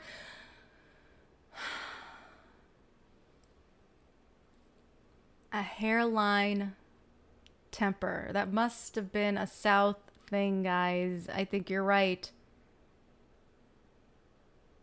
A hairline temper. I mean, I guess it could be funny if she mentioned he has a temper as thin as his hairline. Like she could have said something like that. That could have been said. Maybe. I don't know. I'm not a joketress. But that might have worked. I don't know. Anything like it. I think he would have been spooked by that, personally. Oh. Yeah, wasn't dressed alike or anything. He would have thought it was Maria or something coming out of her house. Right. Yeah, hair trigger temper. Yeah, like I don't know, was it like, that's like a gun thing, right? A hair trigger. We call them trailers down south. Oh, I'm sorry. It's what we do down south. It's what we do in the south. I made you some sweet tea. That's what we do down south. Ah. God. I know. Apparently, Kennady is from the south. I don't know. She was very... she didn't really talk much about her personal life while she was on the World Wide Web. So yeah, I'm kind of shocked about the whole South thing, because she doesn't sound like she's from the South. She sounds like she's from North. Yeah. Yeah, his plan didn't exactly go as planned. Right. She was supposed to be ready, have the bag ready. Yeah, she was supposed to be outside waiting. That's what I mean. When none of that. When none of that was. Sorry. Oh, sorry. Go ahead. Well, Scarlett, if she was Latina, I mean, I guess she's not. That wouldn't be technically Mexican, but it's all the same to Jorrun, That would kind of be like catnip to him. Mexican women are like catnip to me. Mexican women. For someone who has such a wide opening for his O face, he doesn't really open his mouth that much to speak and say words. It's hard. Oh, and when she asked, did you bring the condoms? That should have been a telltale sign, because he talked about like how they were gonna just fuck when they got back to Memphis. Ew, Kennady. No, in the truck too, or something. Some nasty thing. Yeah. Well, she was gonna give him head in the truck or something. I can't remember. Right. Yeah. Was that Amanda James? Just like, oh, God. Did she really just say that? Oh, she was so disgusted by that. I love it. Crass little lady, isn't she? Yeah, foreskin. gosh, she thinks she's so edgy, saying, because I like to say the word fuck. He wanted to, what he said about fucking Dustin. He was gonna do the things down there with the shaving. It's gross. Yeah, it's awful. I try my best to block most of that chat log out. Oh, but you knew exactly what was gonna happen sexually. I don't know. That's fucking weird. Was that her kind of like deflecting a little bit? Like, okay, I kind of felt I don't think she can really read a room, but she kind of like took a step back a little bit and was like, I don't fucking know. I blocked that chat log. Okay. You do not say that kind of things. I don't know. I kind of, it's imprinted on my brain, unfortunately. That's where the magic is. If I knew about like some kind of a philosophical document as much as what I know about the holy pornography, I'd be a very rich person. Kind of ashamed. Why do you think he sat there in the house and talked to her when the plan was to leave immediately and go straight to his apartment? Why don't you think he said, you know, let's go, let's hit the road? Do you think he'd be nervous to sit there in her house? Vagina. Yeah, he went to. Ooh, Shin's being crass too. Hello, do do do do do do do.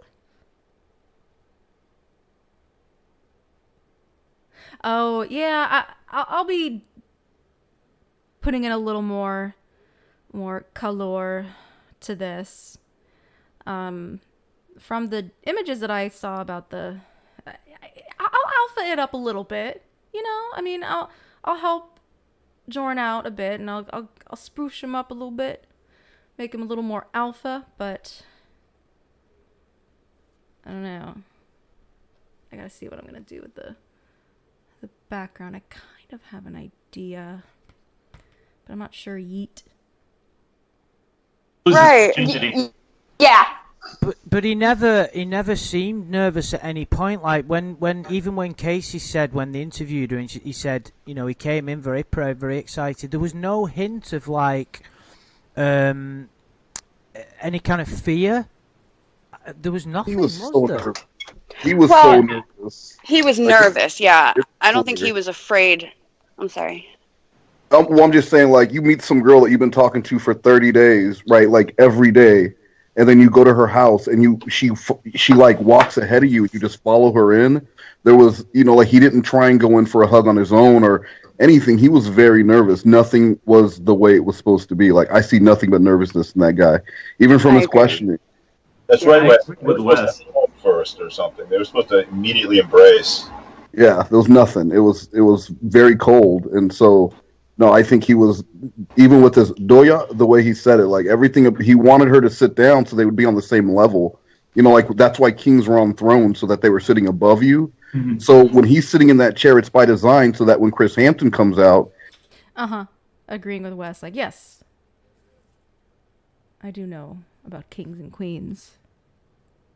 And genie little things. Excuse me. Oh, Crime Watch Bailey, that is interesting. Does Jorrun only talk right after Shins? We'll have to keep an eye on that. Or an ear. He's towering above this guy. But with Casey sitting on the edge of a chair, she was above him, which made it look like she was getting up to run. Yeah. Yeah, I can't believe he still had his feet up when Chris came on. Yeah, I understand that because I picked up on that. Isn't it weird? Even until just before he got busted as well, his feet are still there. He was frozen. He was too scared to move. Yeah. Paralyzed. Yeah. Paralyzed. Yeah, frozen. I mean, I feel like maybe I'm just looking at it differently as a black dude, but for me, I wouldn't jump because I thought Chris was a policeman and he's going to shoot me for making a move. Dude. I'm being dead serious. So I would sit up with my feet. I would make no moves because I'm not trying to get shot because they think I'm reaching for a gun or trying to grab him or something. So. But when Chris hands him the photographs, the images, he leans over to get it, he could have just put that thing down and just sat like a normal person. You know, instead, then he went backwards and he had his feet up the whole time. It was just, fuck, dude. Looking all comfortable. It's like he's watching a movie. Jesus. If I could jump in here for a sec. Yeah. Sorry. One thing I noticed that was so interesting. Oh yeah, they're now I'm gonna notice it every time, Bailey. He asks to politely jump in after Shin. So that could be a thing, maybe. Shin, well, because God, he really, man, the last like the streams that have been going on this month so far, like I can't believe like I haven't noticed like how much Jorrun brings up Shins. It's like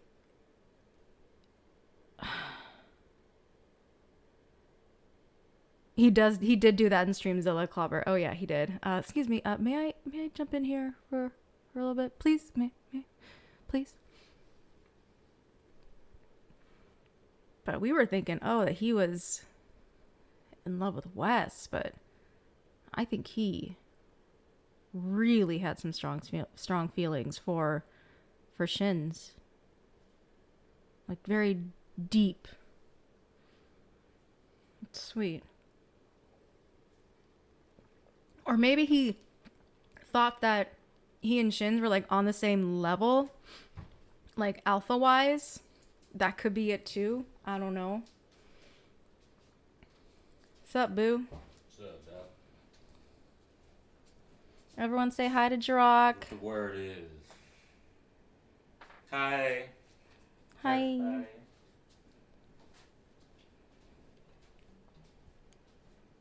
Word up.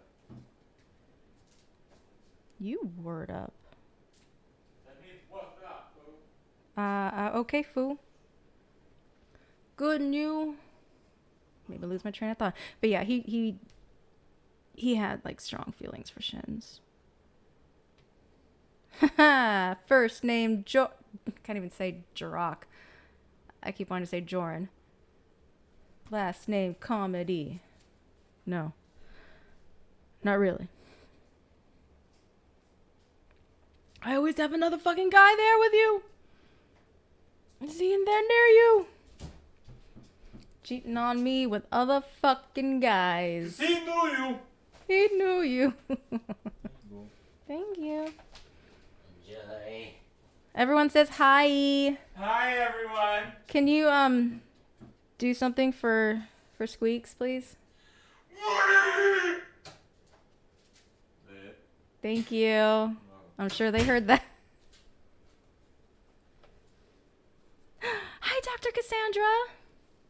Interesting about him coming in is it was very much he was completely What? Dad. Dan. not assertive. He didn't go in for a hug. He begged for a kiss. He mentions it 3 times in 11 seconds. He never goes in for it, and she's totally guiding him and in control. And it's the exact opposite of how everything was supposed to be.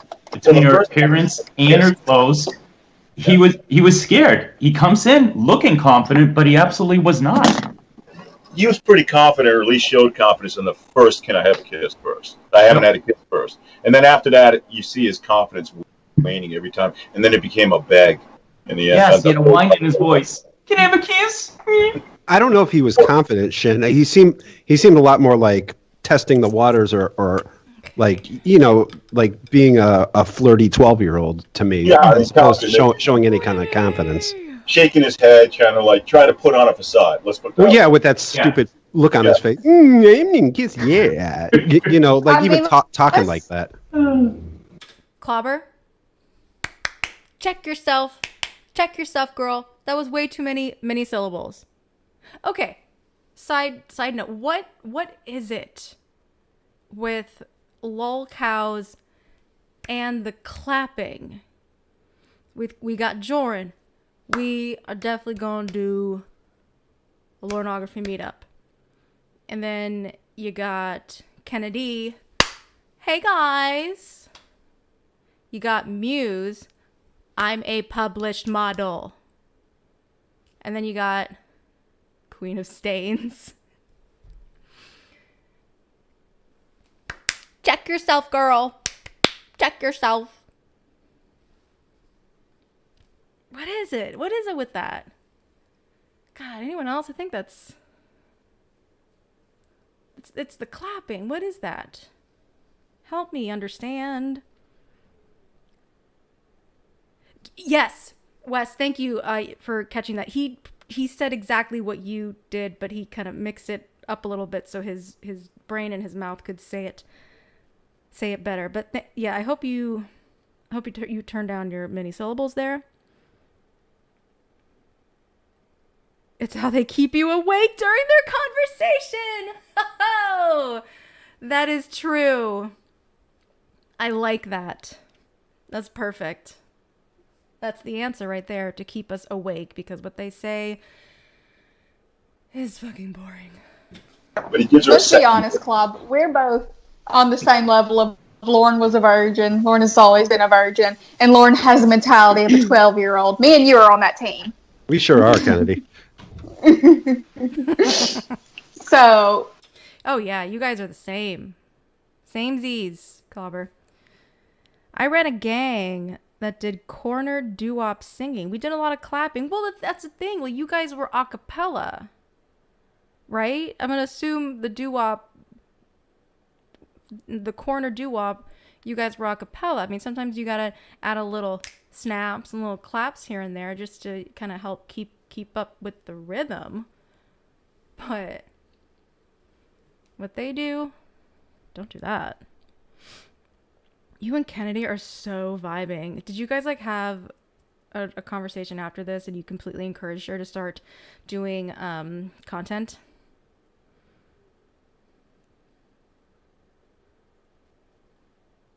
Aw, you weren't in a doo-wop singing group? Well, now I'm sad.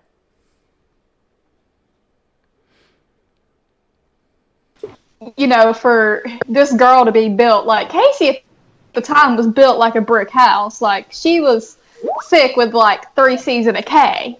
And, you know, it wasn't the little 12-year-old that he had seen. So that's pretty imposing for a guy like Lorne who was expecting a little 12-year-old he could easily pick up. I got an upgrade. I think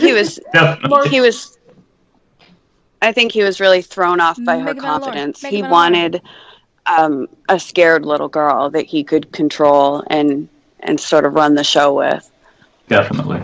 Do you know, there's one thing that comes to mind with that little exchange with Casey. How he says, "It's good seeing you in person," and his head moves away as a kind of shyness. It's like, it's good to talk to you in person, and then it quickly transforms into Chris Hansen walking around the corner.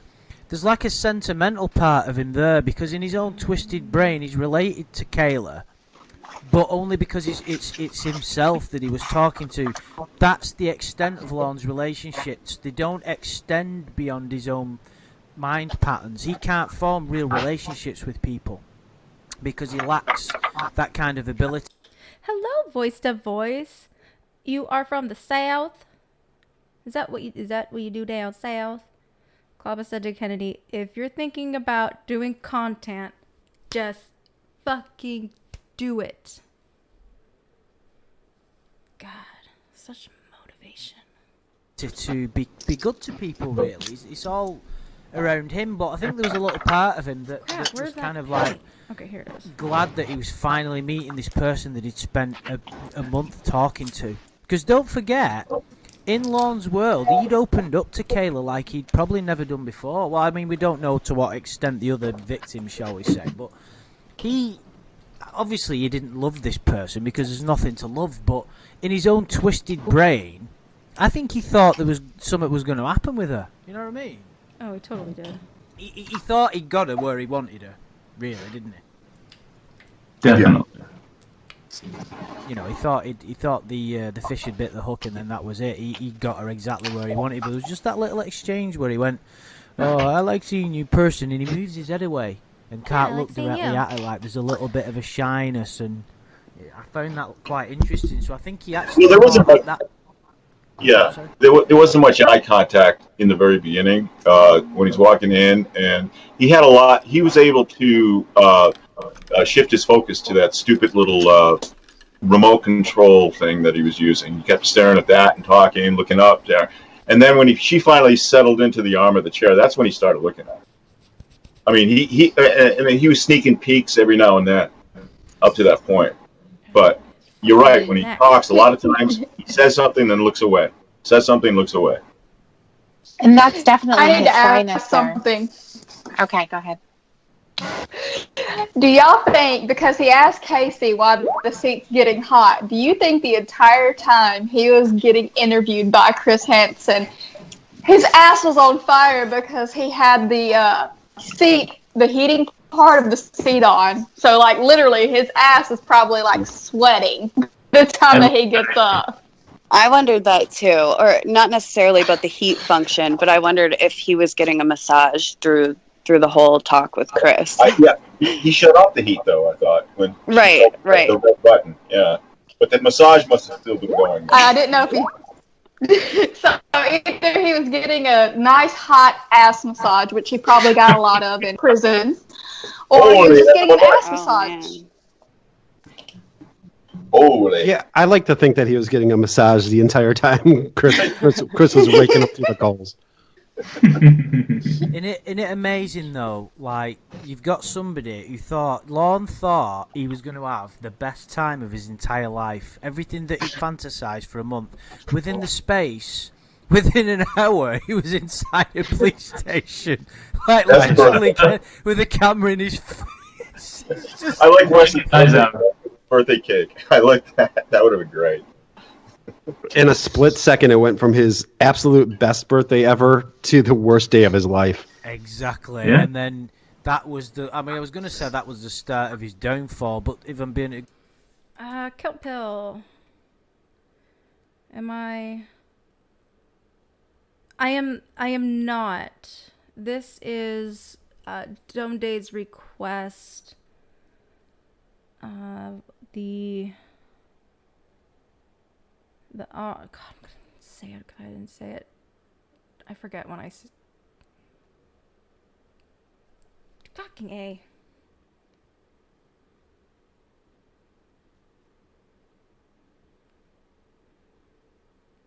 I can't remember what it's called. It's the clown opera. The clown opera. Hi, Weird Versions! Thank you so much for coming. Going to be really mean. I think the start of his downfall was fucking as soon as he was born, to be honest. But yeah, literally regret the day he was born. He literally regrets the day he was born now. Yeah, that's really the great thing. He can never celebrate his birthday ever again. Every year on his birthday, he's reminded of the worst day You know of his what's life. funny about that, though, Miss James? He wants to celebrate Codstock, though. Oh, that's he right. wants to celebrate his 50th birthday. He wants to sell tickets and have a big event. Like you would think, I would never go out on my birthday again if that happened to me one time.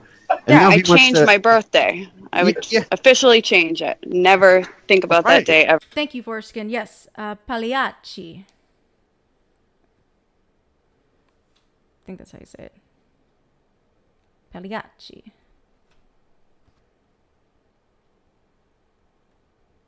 Rather worry just because of... Aww.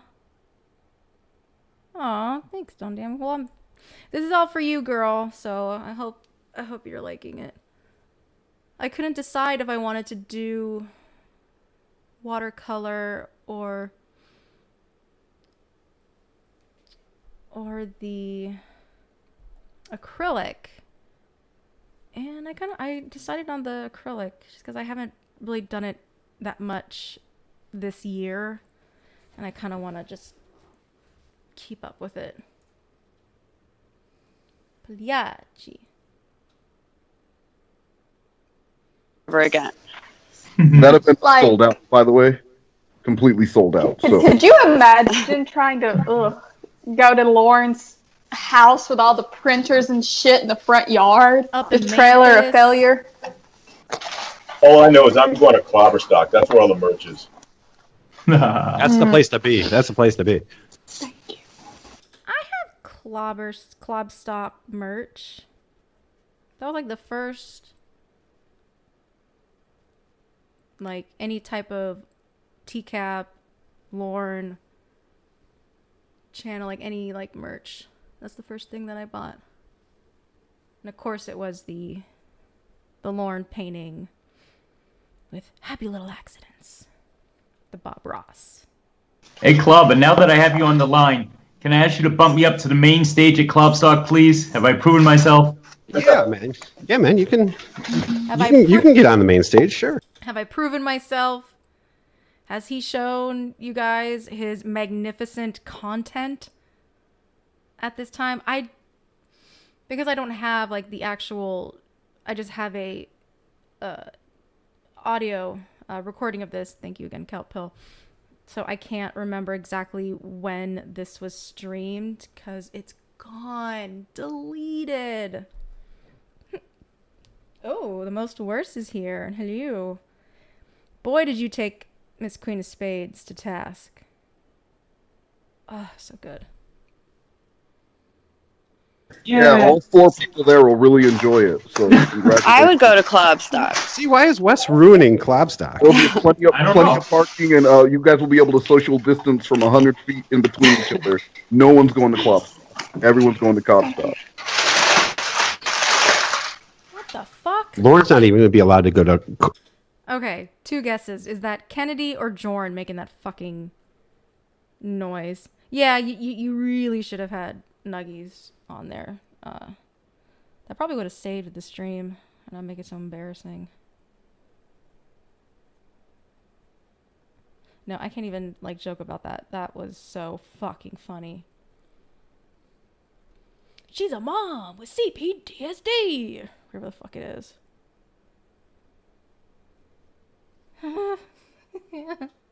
Codstock.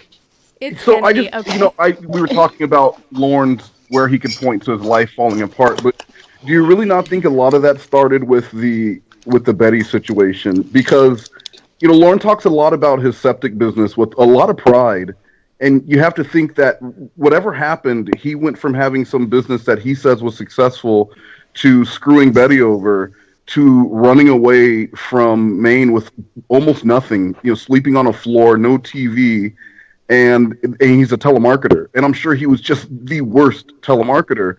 And so his life had already been falling apart, so he couldn't go and talk to a woman. It'd be like that Seinfeld episode, "Hi, my name's George, I'm unemployed and live with my parents." He can't take anyone back to his place.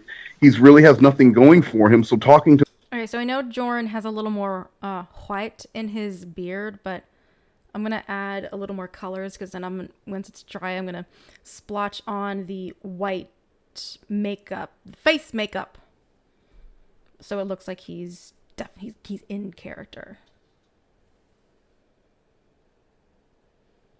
Oh yeah, Slothcat, you came back just in time because Miss Kennedy is here and she is from the South and she's going to tell you some things. This 12-year-old, 13-year-old she was like a therapist to him. And he was able to Wes, tell I know her... you're going to hate hearing, but Tiffany's actually the best person to answer that in terms of where it went all wrong and all this other stuff. She's... I know you hate hearing that, but sorry, keep going. No, I don't think that's where it went wrong. I'm saying he could point to that. Lover, who was that to? Was that to Wes? Were you shading Wes? Oh, God. As being, really the catalyst that led him to Nashville, which put him in driving distance from Bowling Green, was that he screwed Betty over. Or he wouldn't have been in Nashville to begin with. And he wouldn't have been 60 miles from Kayla. He wouldn't have driven 300 miles. He didn't have the money for it. And that's karma, isn't it? Because if he'd done the right thing... Exactly. That's what I mean. Point, him screwing Betty over... to realise that everything that he was doing and running away and screwing her over had only hurt him in the long run. And he still doesn't get that now. That's the ironic thing about the situation. Here we are, like, fucking what, 15 years, 10 years later, whatever, after he scammed Betty, and he still doesn't understand the importance of mopping up your fucking mistakes. Well, I mean, we all know that... Sorry. Oops, sorry. we all know that Gorilla Gwen babied him. Like, she just called Drilla Gwen? Is she a construction worker? him throughout his entire life. He did nothing wrong. He always, and it wasn't until he was too old to parent that she actually started trying to parent him. What? I don't know if Mama Gwen... Oh, go ahead. I'm sorry. Sorry, you go ahead. I don't know if Mama Gwen babied him out of affection. I think she just kind of let everything slide because she was overwhelmed with so many kids. We know Lorne's father left when he was little. So she had all these kids, and it's hard to deal with issues head on. It's easier to just kind of yell and tell the kids to get out of your sight. And I think that's why Lorne was never really held accountable for the things he did. Oh, yeah. I don't think it was out of affection. I think it was just Gwen was lazy, too. Right. I agree. I've seen a lot of parents where I live, which is not far from where Lorne actually lived. I could take a 3-hour... in Memphis, right, Kennedy? Right. This is a whole different Kennedy.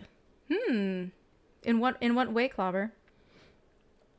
Let's see, what did Vex say? The girl in me is brokenhearted at the thought of a 13-year-old girl thinking she was going to have a wonderful experience and then show up to that shitty little apartment. Yeah, that is so sad. Spade in the shade! Oh my god! Is this like the show? Like, are you the show? Oh, this is where you got pissed at her spade in the shade. You don't know you don't know until you are a parent. You're not a parent yet. She's pregnant, right? This is her first child. Oh fuck, I hate that shit. You're not a parent, so you don't know. Like, no, I don't. I never said anything. Why do you have to say that to me?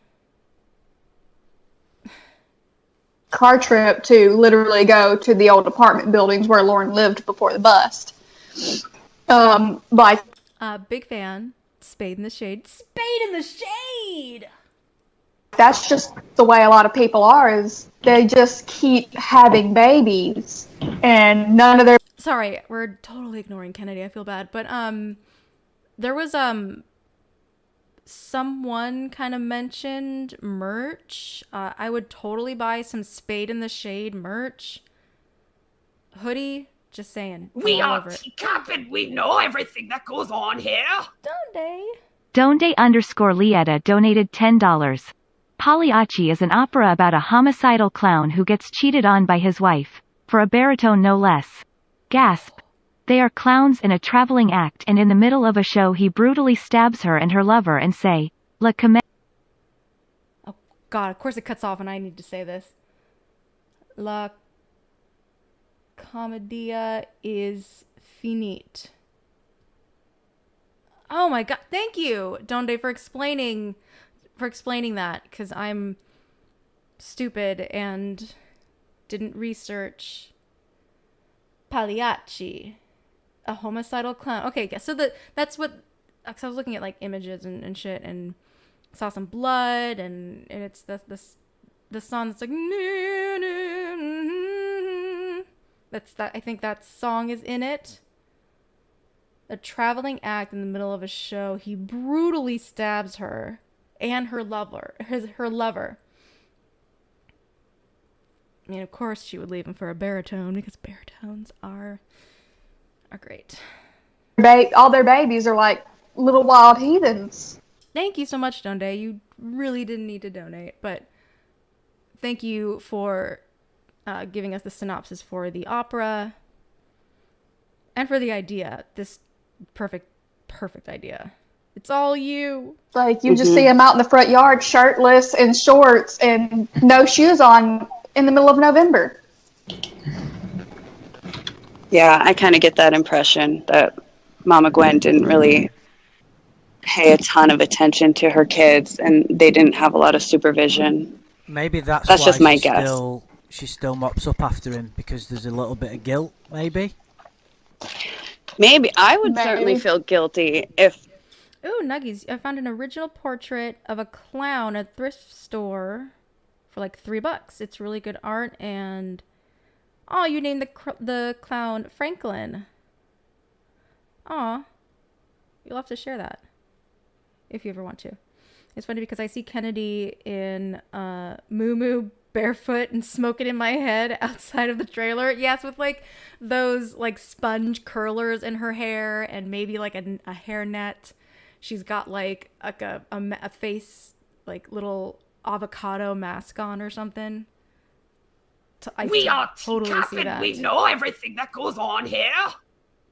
Spade in the Shade donated $3.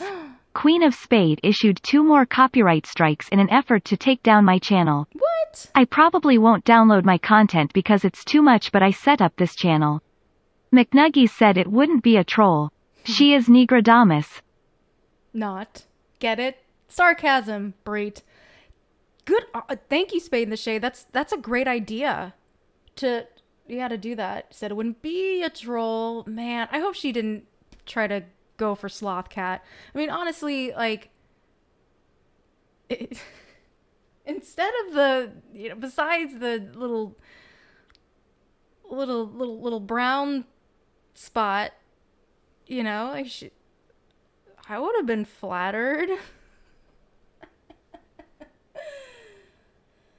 Oh man, thank you. Well, you know what? I'm glad that you're taking the proper precautions to keep the show going, because it has to keep going. You guys have to keep this going no matter what.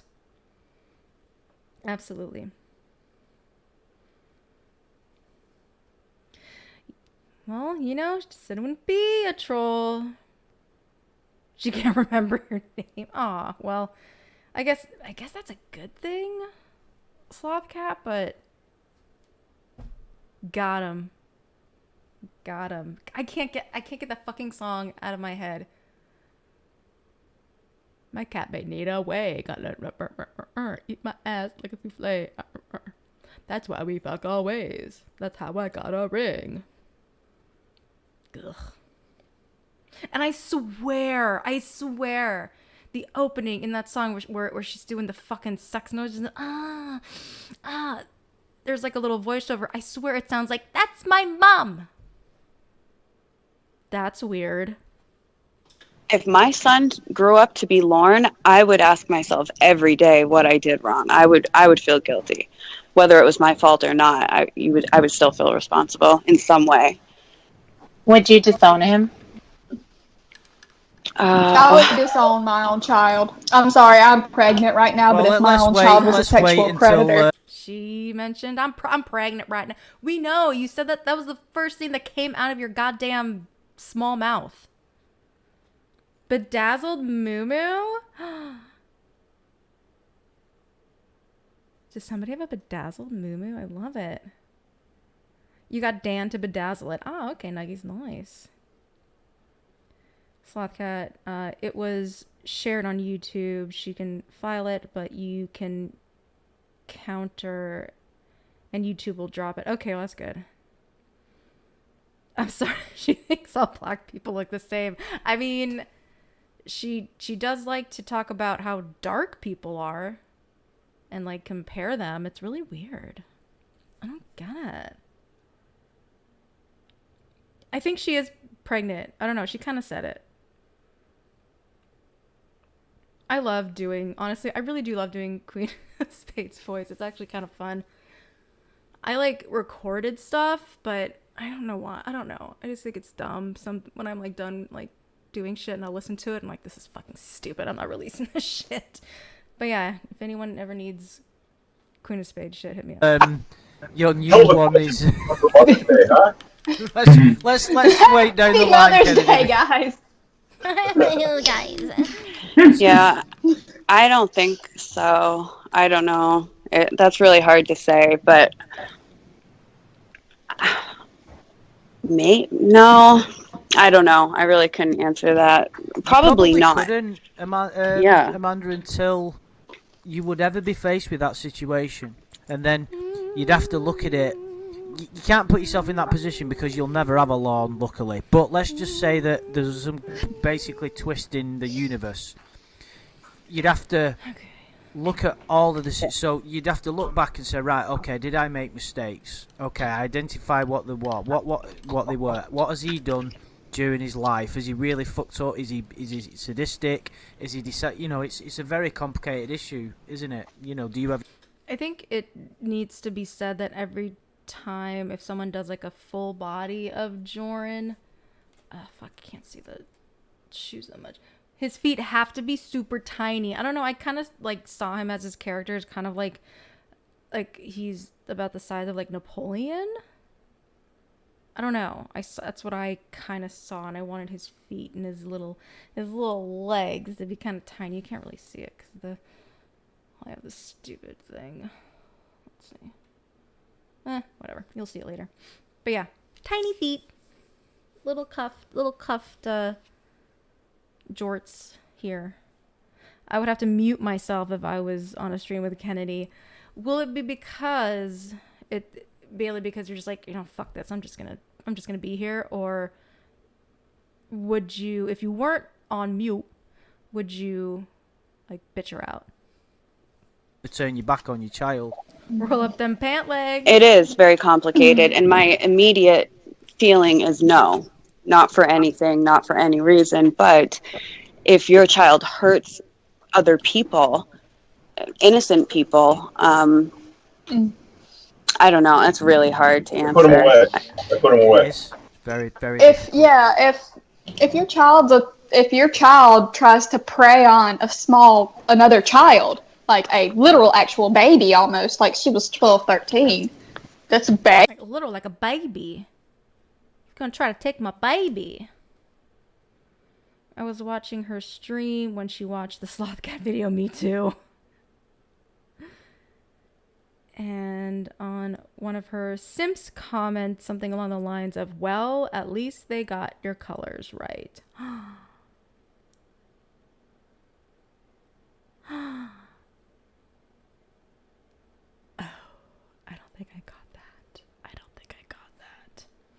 Jorrun tried to eat Kennedy's baby. At least they got your colors right. Baby, basically. Like, I'm sorry. I would have to walk away from the situation and wash my hands of that child at that point. I would turn him in. Me too. Yeah, I would turn him in. Oh, of course. I would never enable, you know, someone to hurt other people, no matter who it was. But I understood Tip. Nuggies. Got him. Yeah, the color of her panty stain. That image will haunt me. But I still love it. I find it fucking hilarious.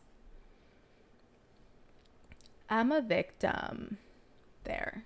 I said it. Disney's question to me, and like, would I completely cut him out of my life and not think of him as my son anymore? And yeah, because I think that's. You know what, Nuggies? I think you definitely are a candidate to be on the bully squad. So welcome aboard. Nuggies is officially in hashtag Team Bully Squad 90s dab. Yeah, that's definitely. Wait, dabbing wasn't in the 90s, sorry. A difficult question because, you know, a lot of people will look at Mama Gwen. And what the fuck did she say? This stream is a Jorrun, Kennady, Lorne, Queen of Spades stream. Sorry. That she's not a fucking millennial. Check yourself, girl. Check yourself. And the rest of the people in his life that are still in contact with him and say, how could you? How could you enable him to continue to be this person? And I do understand that a lot of the stuff that she has contributed to his continued. Yeah, this stream should be renamed Local Bonanza. or Breet Nanza. Thought processes and kind of allowing certain things to happen, allowing him to almost be okay with his decisions, that you have to move on, that type of a thing. How is it that you're just allowing him to be, again, the same type of a person who takes advantage of people, takes advantage of her, really, taking her car, not giving it back. He's well into his adulthood, and she still has to be his parent. So I think that, it is definitely an interesting question. There's no way that anybody is going to know for sure unless it were to happen, of course. So I do get that. But I think it's interesting to consider, especially from a parent, thinking from her perspective.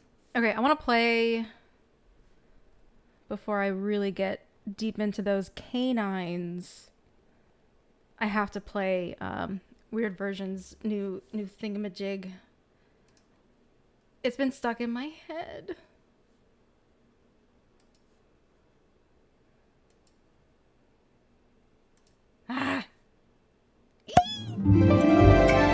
Hey guys, it's your boy Jorrun Comedy. Woohoo! Guess who just came back? I do have to say, how dare you? How dare you? The Mask was one of my favorite movies as a kid. But it's so perfect. They call me Cuban Pete. I'm the king of the rumba beat. Now he's the king of the rumba breet. Ow! Ow! Yay! Yay! I get so excited when I see this. Hey guys, it's your boy Jorrun Comedy. Spreading that positivity out there. It's your boy Jorrun. What a dumbass name that is, I do it all for you. All of this is for you. It's not about me. If you were tired of your girlfriend, but you're still pretty, you can send her to me. Ow! Yeah, I'm so funny. Mwah. Guys, I went from 0 subscribers to 0 subscribers pretty much overnight. It's a real milestone. I turned real life events and people into fairy tales. So, bomb drop. I'm gonna make a movie. How cool is that, right? Bomb drop. Okay, Spade in the Shade. That's 1 for you. The Mask has 0 rewatchability factor as an adult to me, though. Dumb and Dumber remains hilarious. Is it because I'm dark or because I simp for RSN? You know what? I'm gonna say all the above because the fact that you said that, that's 1. That's 1 for you.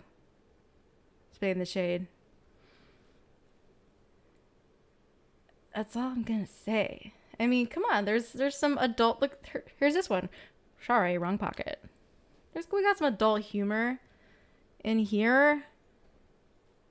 I don't know. I was a huge Jim Carrey simp as a kid. Still a virgin at this advanced stage. That's me! Because my standards are so high. Woo-hoo! Yay! Robots stealing bread. I literally become a kid and just get so excited when I watch this. Like my hands, I'm just like, oh my god!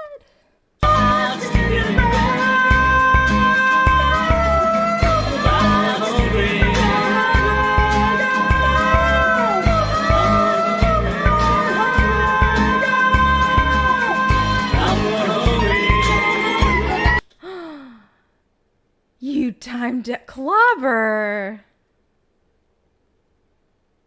I said 1. You get 3 for me. If she's still pretty. I never heard that. If she's still pretty, you can give it to me. God. I had to go tuck my husband into bed. Is this true? No! Squeaks, it's not over. I'm just taking a little segue here just because I've had this ready and I've been wanting to play it. So it's not over. It's not. Spade is in the shade.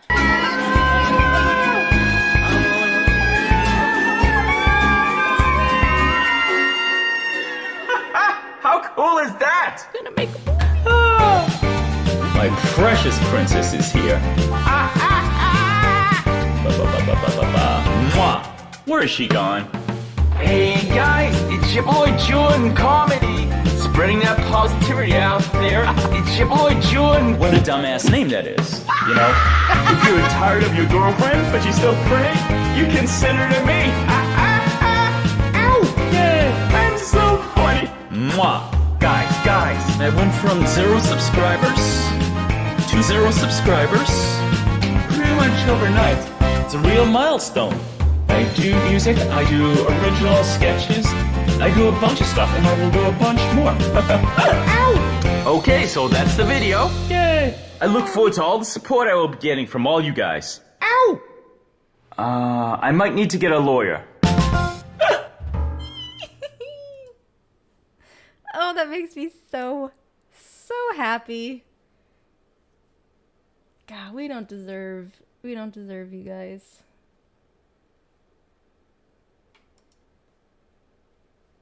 All right, let's continue with this shite. Yeah, you know, you have this piece of shit guy who's your son. Do you just say, okay, well, you're on your own, dude? Your son made this song his ringtone? Oh my god, I want that too. Oh, that's such a good idea. I love it. Clobber is treasure baby. Stop with the conspiracies around here. Like, you know, you're a piece of shit, so that's it. You have to consider the siblings too, the other siblings. I mean, you know, if other siblings decided to disown him, which I think is much more likely, it's not a mother and son or a father and son, but that could happen. But if they see that their own mother is now enabling him, I would imagine that the mother has to concern herself with her healthy relationships with her healthy son, with his healthy siblings. Definitely. So Lorne is putting a wedge between them, and you know, so the mother is giving up the affections of more than Lorne. Now she's giving up the affections of the other siblings who have a problem with her. So she's stuck. She doesn't really know what to do. And it's all Lorne's fault. Well, it's all Lorne's fault. Well, we know that none of the kids are technically the best. Like, if we're just being critical. Compared to Lorne. Gwenzilla just kind of let them all run rampant, and they're probably all functioning. Squeaks. What did you say? Do you think YouTube would slap my ass if I streamed I Dream of Jeannie? I don't think so. Vex did it. So good. And I was able to rewatch it. I don't know if it eventually got taken down. I don't think so. I think maybe because it was, or actually, it was on YouTube, but we were talking about Cricket Snapper being available on YouTube, and now for some reason this year, not only are people getting struck streaming it, but the audio isn't even fucking syncing, and that's horrible.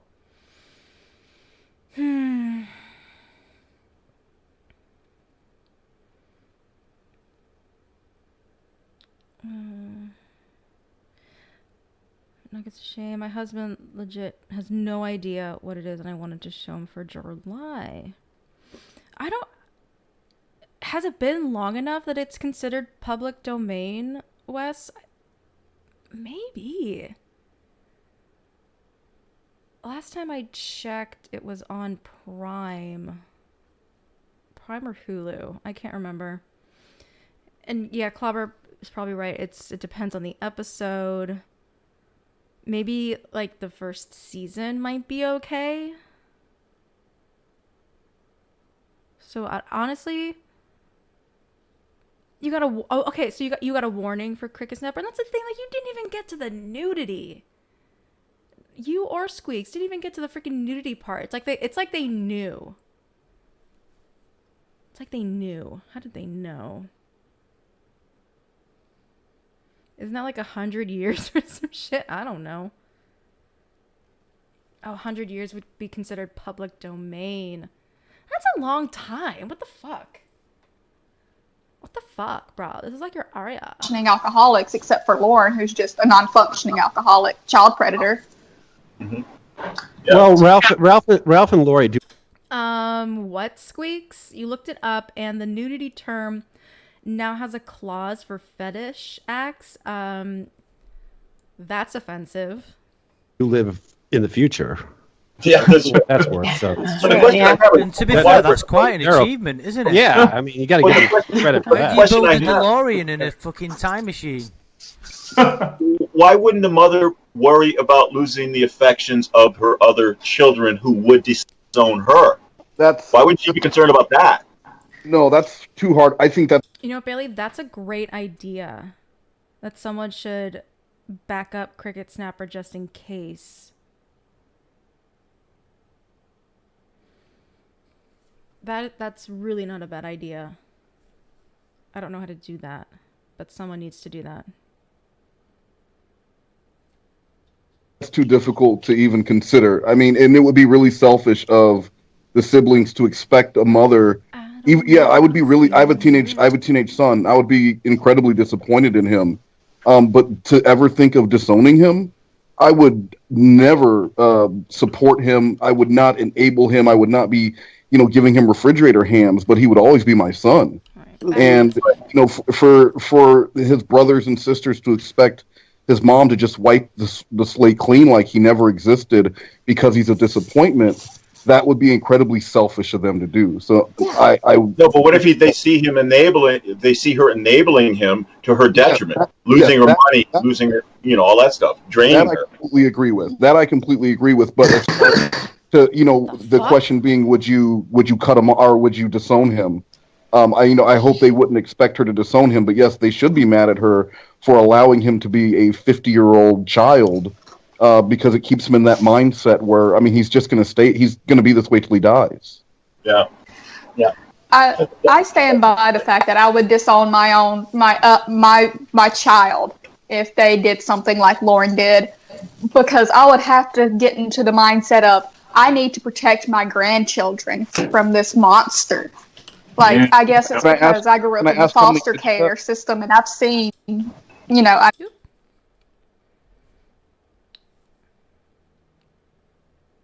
Oh, Captain Pollywog Vanderbeef. Cheers. Hello. Welcome, welcome. I hate that I came back to Kennedy distorting space and time. I know. God, I bet she was really starting to piss everybody off. It's almost like immediately. It's bad enough that Jorrun was there, but I think Jorrun was easily, manageable because he is beta and wasn't going to dominate the conversation. Kennedy, though, oof. And I've been in those situations where parents wouldn't get rid of the abuser in their child's life. So the kid went to foster care. And my immediate reaction would be, I'm going to get rid of him. I can't have him around my own grandchildren. Just cut ties, Yeah. Yeah. For my grandchildren's safety. Well, they seem to have a very separate relationship, just based on what we've heard. Lorne and Roy seem to be the outsiders of the brothers and the sisters. So they sort of are together, and they had Christmas at Mama Gwen's. And then there's Paul, who's in there too. But I think when it comes to Ralph and Lori, and they don't have anything to do with Holy shit, Squeaks, I didn't even notice you changed your name to Professor Cyber Squeak. I love it.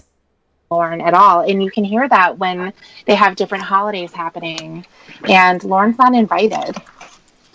So Mama Gwen has her own separate relationships with the other kids. And also Richard's in there too. They don't associate with each other. From what I understand, I was watching some of the videos from TCAP Recipes, and Roy is the mayor of Cornville. Is that correct? Of course it is. Nice. So he's successful. I hope so. Yeah. The honorable Roy Armstrong. I thought a goat was mayor of Cornville. Is it Roy now? Roy, Oh my god, Jorrun so believed that. Roy is the mayor of Cornville now? Is that right? At least someone's doing good, or whatever the fuck he said. And there goes Wes. I thought it was a goat. We'll make wiser decisions. yeah. Tom Hunter's just made a good point in the chat. It's something that God, I thinks it's sort real. of has mirrored me really. Is that when I first heard Mother Gwen in that famous call, the 3.5 hour Lorne call, which I believe is called Lorne is a Butthole, where he's on to Ramona, which is the pinnacle of Lornography, I think. I think Adam said that to me once, and I think he was right. There's so much rich entertainment within that call. But that 5-minute bit where he speaks to his mum, and she just goes, "Those people don't think you're so good. They're making a fool out of you." And it's like, she sees everything so clearly. And he's like, "Yeah, well, I don't care as long as they buy me t-shirts." And it's like, they're not going to buy you t-shirts, dude. She put him in his place, and the call... Please, someone take the fucking Fig Newtons out of Kennedy's hand, please. Ended with Lorne. Right, who's being disruptive, ruffling around with Potato crisps? chips, Is that you, whatever Shin? the fuck. No, I'm way over here. No. Oh my god, how fucking rude. Fucking rude. Richard just got a sweet-ass new Corvette. Richard who? Is it a little red Corvette? Oh, whoop. In the mic.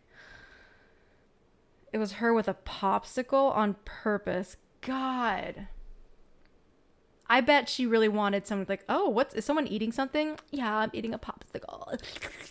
Gross. Jesus Christ. It's like Queen of Spade when she eats a fucking popsicle. So gross.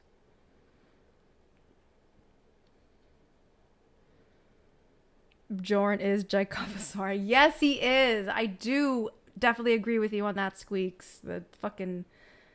in South Park.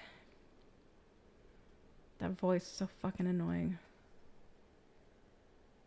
CMC popsicle video style. A gummy. Oh, it's me. It is me. I am eating an ice cream cone. Y'all leave me alone.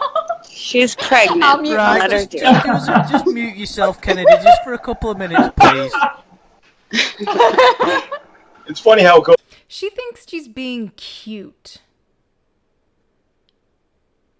Okay, it's a nice cream cone. It's probably one of those ones that are like with the chocolate on it and whatever the fuck. She thinks she's being cute. Ooh, I'm eating a popsicle, guys. Leave me alone. God damn it. Mute yourself. God, what a fuck. I'm sorry. She's an attention whore. And usually I say whore in an endearing way. Like the word bitch. Because, you know, like bitch. Bitch, you know?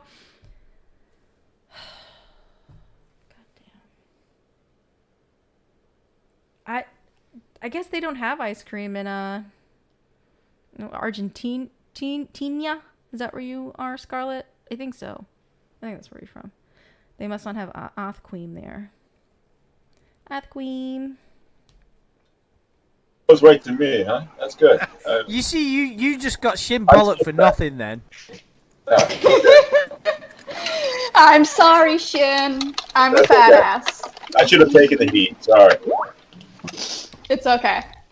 I fucking knew that was going to happen. And she's still not muted herself. See, that's the thing about like Andy. He won't be nice. I don't want to say like he's being like rude or anything, but he's just like he's almost like joking like, oh, you know, you can mute yourself if you're gonna eat something. I mean, it's his fucking channel. You could at least oblige and be like, all right, I'm sorry, I'm gonna go on mute. Eat your damn ice cream, and then come back later. Right? I don't know. Kennadoodle, what do you have to say? I want to enjoy my ice cream on full volume in the South. Well, fine. Jesus, Bailey, she reminds me of these girls I used to know that pretended to be bad at video games in front of their boyfriends because they thought it was cute. You lost a friend that day. Well, you know what? You made the right decision because that's...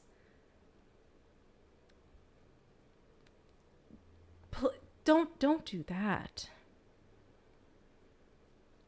The whole tactic that, oh, I don't know how to do it. Please don't do that. Come on. We're already losing rights enough as it is. Let's... Please don't dumb us down any more than they think that we are. Ugh. That stressed me right out. I did eat myself. You want to fight? I hear you chewing. And I've lost my concentration in the middle of a hoedown then. What the fuck was I going on about? Oh, it was good, though. I can't remember either. You were talking about Mama Gwen. I was being defensive. All right. Yeah. It is my car, you know. Oh, yeah, the crate. There we go. Yeah, that's right. My car, you know. Yeah, I can't remember exactly where, but I think you were going on where it kind of sounded like the Adam Sandler. They're all going to laugh at you. He's like, they're all going to laugh at you, and he just kept, the call kind of ended and he was expecting her to really back him up, and he was going on in that route, I believe. So yeah, it was basically to Tom's point where Mama Gwen seems to be the only person who has any foot of in reality in that family at this point. Exactly, yeah. He said the most horrible thing to his mother at the end. Yes. Because that 5-minute call with his mum highlighted what we'd kind of theorised already, that he didn't give a shit about her. That this overinflated sense of loyalty to his mother didn't exist. It was all about him. I will give him a bit of leeway with regard to the fact that he was intoxicated, because... it does. What I will, and it's not like I'm, like I have a sort of trying to back him up or anything. Of course, I'd never do that. But of course, when we are a little bit, I'm trying to find something I can get his makeup on. Maybe with the sponge. It's a little old though. I don't think it'll put it on the way that I want. I'll need to think about it before I start doing crazy things. Have you tried using old coupons? Cookie Whoopie Pie, I have used coupons on another Jorrun painting, which I'm very proud of. Seriously, if anyone wants it, I'll just give it to you. It's just kind of like collecting dust, like most of my paintings. Intoxicated, we do have a tendency to behave like pricks, but the thing is with because Lorne, they're nice, like nuggies. anyway, so, everyone's so nice. But he wasn't that drunk, and I think that's kind of what's in his heart anyway. If he has one, he the way he was talking to his mother was disgraceful, wasn't it? His just to be clear, pieces of shit and whatnot. Yeah. Culver, how does a paper bag do with painting? Does it help? Does it add any texture or anything to it? I need to know. Thanks.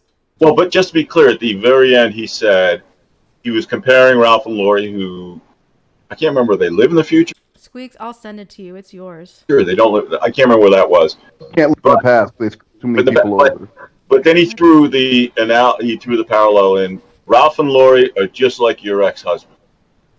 And that was like, you can it just hurt her. You can hear her. And that's where the call ended.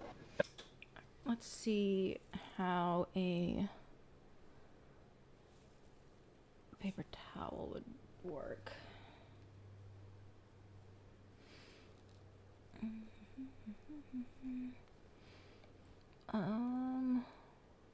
White stuff. Oh my god, why? This might actually work, but it's gonna look interesting. Hey Squeaks, you got any extra of that shit that you made on your... You could probably go on this painting right now. Right fucking now. Yeah, maybe the paper towel will work. Take the fucking paper towel off your head. And I'm thinking that was a low motherfucking blow. We know what happened with Dale. We know that Dale married somebody in the family. I think it was Roy's ex-wife. Who knows? I have no idea what the situation is. But all that shit must have still hurt her. And he went right for it and just scraped off that scab and opened up that wound again. Why would he do that to his mother? Because he doesn't want the attention on himself. She's telling him about himself, and he doesn't want to hear it. That's the way that he reacts anytime that happens. So he's always wanting to push it off onto someone else. So he's going to talk about his brothers and his sister, and she's pointing out, you tried to buy their love. And then he starts going off, and that's exactly what he tried to do. That's right. Not even necessarily their love, but he wanted to buy their envy, because he, just like he has always. I'm gonna test out this ink, too. That might work. Said all this time that he really envied them. He looked up to them. He put them up on a pedestal. And he idolized them, and he wanted the same to come back to him, and it never. Probably for the best, Squeaks. All those deli containers, yeah. Rip. Okay. Let's try the ink. Alright. Let's see how the ink works on my hand.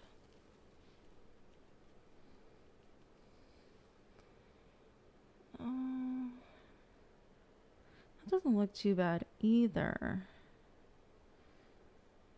I might do the ink, because I can honestly see if Jorrun was really in, if he could ever be in any type of production, period, he'd be so lucky.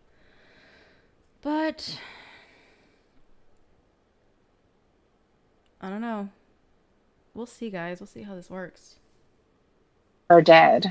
And he was so desperate for that to happen. And when it came financially, when they needed some help with things, he had the money at that time. Who knows how he got it? Betty was not the first person that he screwed over. Yeah. Yeah, even in the chat log, you just reminded me of something that I always thought was significant. When he was going through his woes with his brothers and his siblings to Kayla, which is a weird thing to begin with, he basically said at the very end, well, I'm going to, I can't wait for the day when they come and they need something from me. And I say no. And that's always been his motivation, to be in a position to fuck them back. Exactly. I was gonna say real quick, if I talk to my mother the way Lorne talks to his mother, I'd be picking my jaw up off the floor. Now, my mother is not a violent woman. She's a very sweet woman, in fact. But I know for a fact that my mother would probably have smacked the shit out of me if I ever spoke to Lorne the same way the same way Lorne speaks to Gwen. Yeah, but don't forget, he never treats her. My mom would drive to where I was at and smack me. She's just that kind of person. You don't know. Like, I could never see her again in person, because the next time I did, she'd smack me for it. But then again, I've never heard my mother throw out F-bombs either. So it's kind of a weird... Oh, I've heard my mom throw an F-bomb at me. No one cares. Yeah. But I deserve that one. I mean, just the way he talks to his mother, it's weird. I'm surprised Jorrun didn't say, my mom dropped me on the head as a baby. Now I have a fucking dent in my head. About her sexual life and stuff. I mean, don't get me wrong. I guess Oops, sorry, what were you going to say? I'm just going to pick up on something someone said in the chat. Johnny Utah has asked, he's interested to hear what everybody thinks happened at the Inferno, just in case just so we're all on the same page, victim number one, who was his, we don't like to mention the name, although someone has in the chat. I mean, it's no big secret, we just don't like to mention it. Victim number one was supposedly going to meet Lorne at the fair. And I think you theorised with regard to that, Shin, that he was stalking her. Okay, I'm gonna let that dry a little bit and then do like another layer, but I mean, we'll see if this works.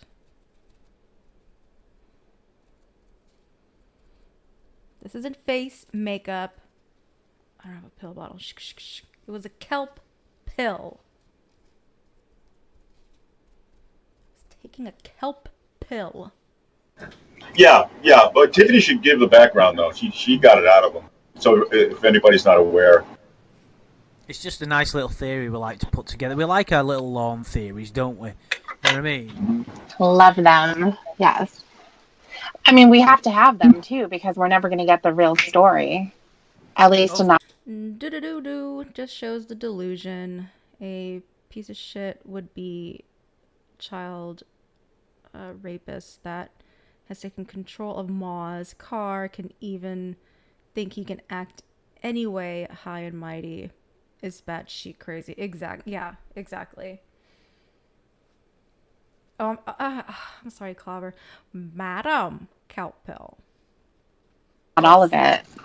So I think most people probably know what happened, but just to give a little summary, he was speaking again on the internet with a real girl who happened to be 14 at the time.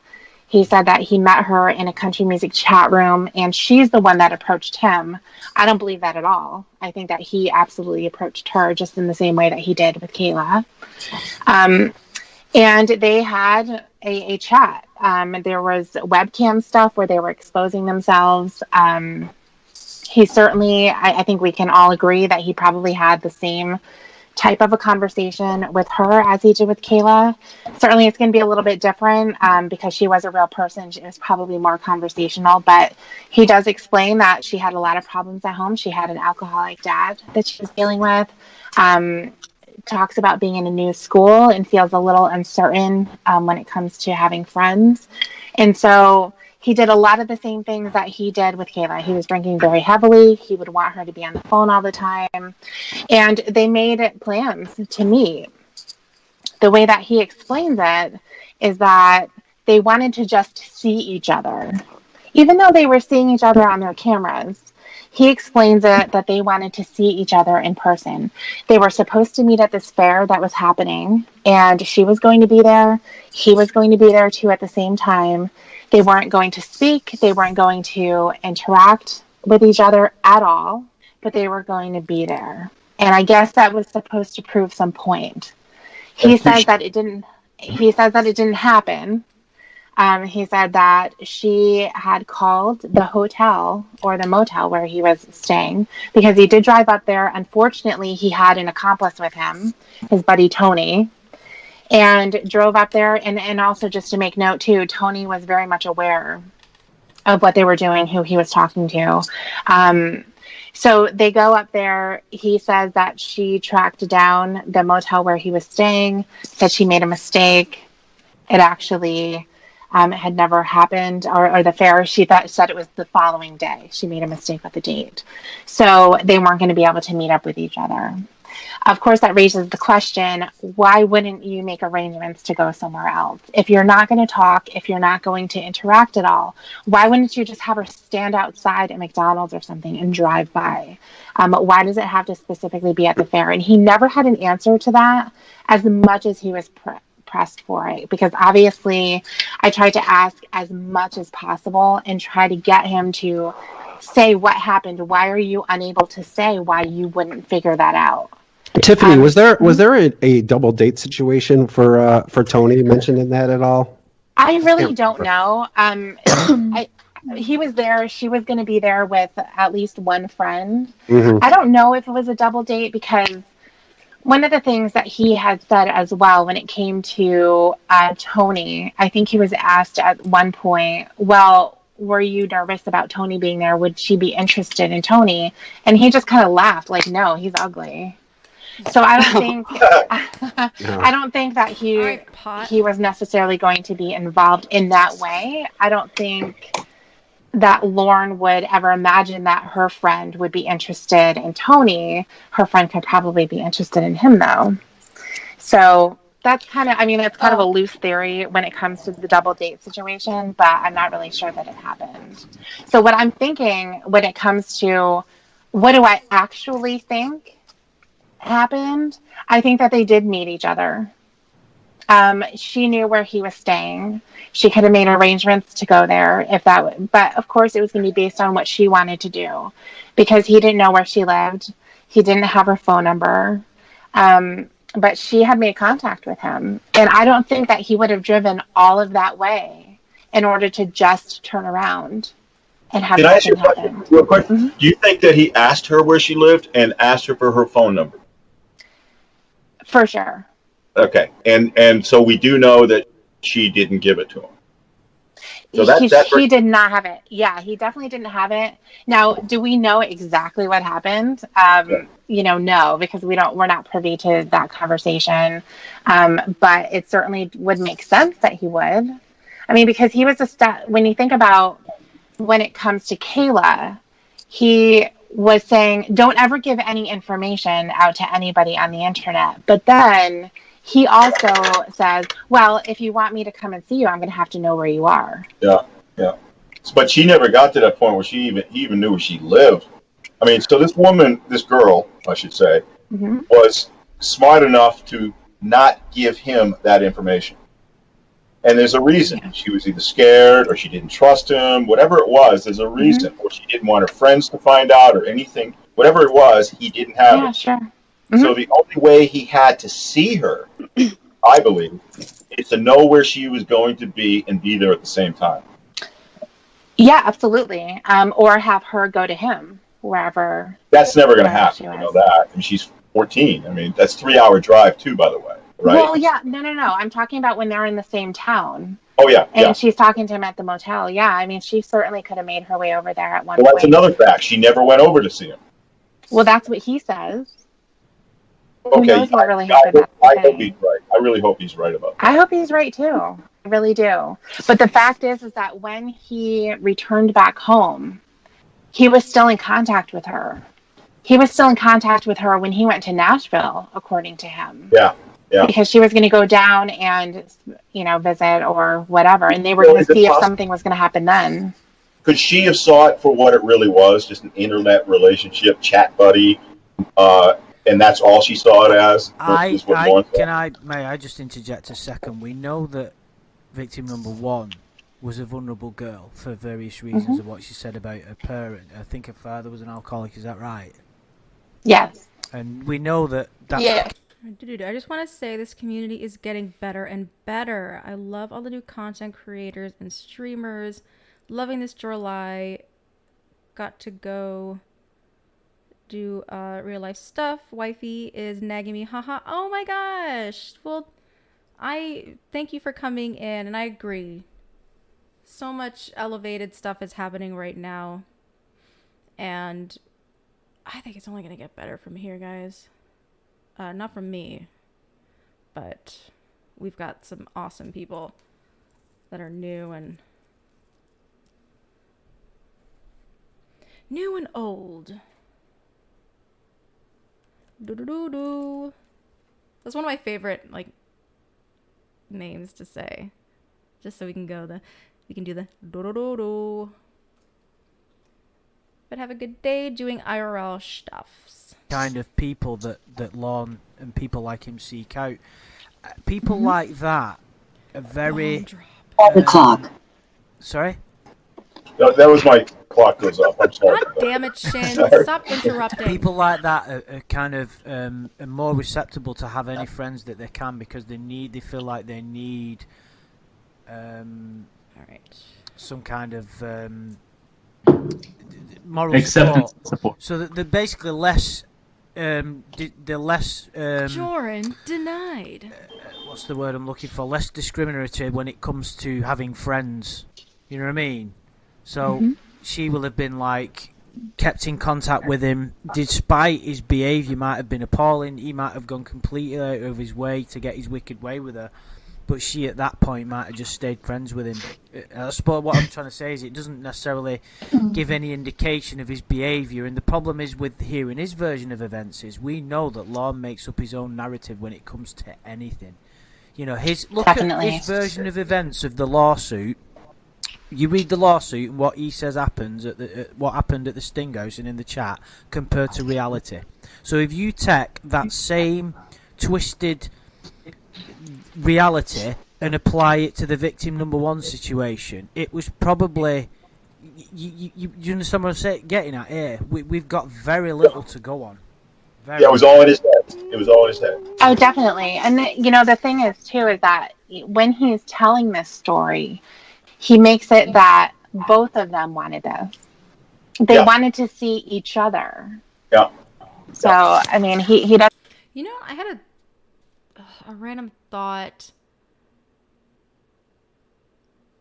I think Jorrun is just happy to be there, like by association, just so he can just say that he was on an Andy stream with all the best on the biz and not contribute to anything, but just the fact that he was there. He believed that would get him some more subscribers and make him out to look like he is part of the elite. That's the only word I can think of. I don't know. I'm on with the greats, yeah. Look, and he would talk about it in his streams. And he always says, I worked with. Like he's talking like showbiz lingo. Yeah, I got to work with like Andy and I was on his show. I don't know. He just loved it. A clout goblin. Yes. As TLI. Yeah, TLI said it perfectly. A clout goblin. I hope he tries to I hope he really shoehorns trying to get us to say clout goblin, because I'm here for it. That needs to be part of his stand-up. That's why I'm trying to get you guys to call him a clout goblin. Ridiculous. How? And again, he doesn't see himself that this is a 14-year-old girl and he's in his 30s. Children could fall in love. Oh my God. Yeah, I mean, that was amazing. So I would really, everybody pretty much knows my theory about what happened. I'd like to know everybody else's. Yeah. Yeah, well, I think it was clear. I think it was clear that he was going to. Bailey. Callie, I can't believe you are whitewashing a Latino man on stream. Can't cancel me, please. I'm totally whitewashing this spicy, obviously very round Latino booty. He's getting totally whitewashed. Oh, yes, guys, please sub to Euro. Please do that for all of us.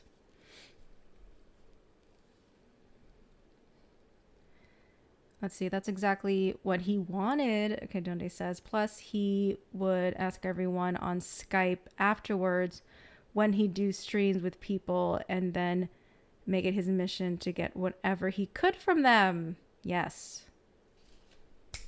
Yes. I can't sub to Euro anymore. I did with all my accounts. Oh my God, Squeaks, how many subs did you sub to Euro? God, did he ask you to do that? You don't have to answer that. He wasn't going to drive 3 hours just to look at this girl. I think we all know Lorne a lot better than that. Something definitely was going to happen. Now, whether it was, I don't know. Lorne was there for a reason. He wouldn't have drove there just to look at her. I agree. As timid as he was, he would have tried something. He would have been like, I drove all this way. Yeah, something. But what do you think the plan was, guys? What do you think the plan was in reality? Did they both agree to it? Was she expecting him, or did he just go up on his own? Or, let's start from the beginning. What lit a fire under him to get up there? My thing is vagina. What makes Lorne do anything is vagina. Shut up, Kennedy. Who gave you a line? Killing it with the mini syllables. I mean, why? How come Jorrun can do mini syllables, but you can't, Clobber? What the fuck, bro? He can do them, but you can't. I don't know why you can't get that through your thick paper bag. But maybe someday you will. Young vagina. But I'm just wondering, was this a mutual plan, do you think? Or do you think this was a unilateral plan? Can Tiffany answer? I think it might have... I'm sorry, go ahead. Oh, sorry. I think what happened was they had maybe made plans to meet up, but her dad maybe logged onto her computer. Some male figure in her life logged onto her computer. Maybe... Not even a nervous laugh. Like, nothing. I feel like, at least with everyone except Jorrun and Kennedy, everyone else is getting some type of, oh yes, and I agree with that, and oh ha ha ha, that's funny, or just like a little, they're it is so clear you guys do not want them here. Their presence is minuscule. That's what I want to know, because so far, Wes, you've mentioned that you've been kind of annoyed with her. Was this your first time interacting with Kennedy? I can't remember when the stream came out, so I'm having a hard time with like where like the timeline is of everything. So, you two, Clobber, how annoyed were you during this? Yeah, come on, we had three out of the rest of the people that were in this. What were you feeling in the moment? He did go to that fair, and he probably got his ass. Hi, Night Deriva. I normally devour anything from Andrew B's channel, but I remember this being really rough to enjoy. Yeah, we're having a hard time getting through this. Honestly, if it wasn't for the rest of the gang, this would be... I mean, we'd get a little more Jorrun and Kennedy talking, but... Ugh. This is... hard. It's mad hard. Me and Wes knew this would be a shit show. Okay, Clobber. This was my first interaction with both of them. Jorrun added me to Skype after the stream. Aw, and then you guys would be the best of friends. Ooh, you're making me... Whatever the fuck. Whipped, or maybe this guy just called around to different motels till he found. And then 11 days later, I contacted him about streaming with Kennedy. Did you know, Wes? Did you know, after this stream, that Kennedy and Jorrun would be the dynamic duo that they are today? Lorne Armstrong, because he probably checked in underneath his fucking name like a dumbass. Like a dumbass. And like called him and threatened him. So it might not have even been her. It might have been a male figure in her life that As far. Oh, sorry, Tiffany. Go ahead. Sorry. As far as how it started, I do think that they would have agreed at some point to go and see each other. Of course, it would have been his idea. I don't buy that it would have been hers at all. So when he says we wanted to see each other, I mean, they were doing that already on their webcam, so it doesn't make a difference. So I certainly do think that it was his idea to do that. So I think that's where it all started. He wanted to go up there. He wanted to actually meet this person that he was talking to. I don't think she was in on it. That's my I don't think she was in on it. I don't. Clobber, I hope you don't mind. I ran out of paper plates. I forgot to get some at the store. Is it okay if I use one of your paper bags to put paint on and paint? Because this is all I can really find right now. I hope you don't mind that I borrow it. Thanks. I don't think, well, I can understand that too. I wouldn't be surprised necessarily if he were to come out with that, but I don't think that it was something that she was completely unaware of, that he was just going to show up there. And she wasn't going to be aware that he was going to be there. I don't think that was true. I'm starting to... I mean, you left it during movie night, so that's kind of your fault. So... I think I might be coming towards Shin's way of thinking. The reason being... You're helping ours this here. tale of his, that we were just going to see each other and not speak to each other, is fucking weird. Right That's not something that was agreed. We can all agree on that, can't we? Yeah, I don't think that was ever part of the plan. To just look at each other. Yeah. No, in other words, he lied about that deliberately. That isn't something that you would get. That isn't something that you would just get confused about, and you have like a gap in your memory, and you fill an untrue blank in. That is a deliberate lie. So why did he lie about that? Because he did it over and over. He wants to cover up the truth. Now, what would have been something that he didn't want someone to know? That was probably that he went there with a specific plan, or that they'd agreed something. It could. Do we Oh, good, Squeaks. You're downloading Cricket Snapper. Wonderful. Kennady was your favorite streamer? Joey?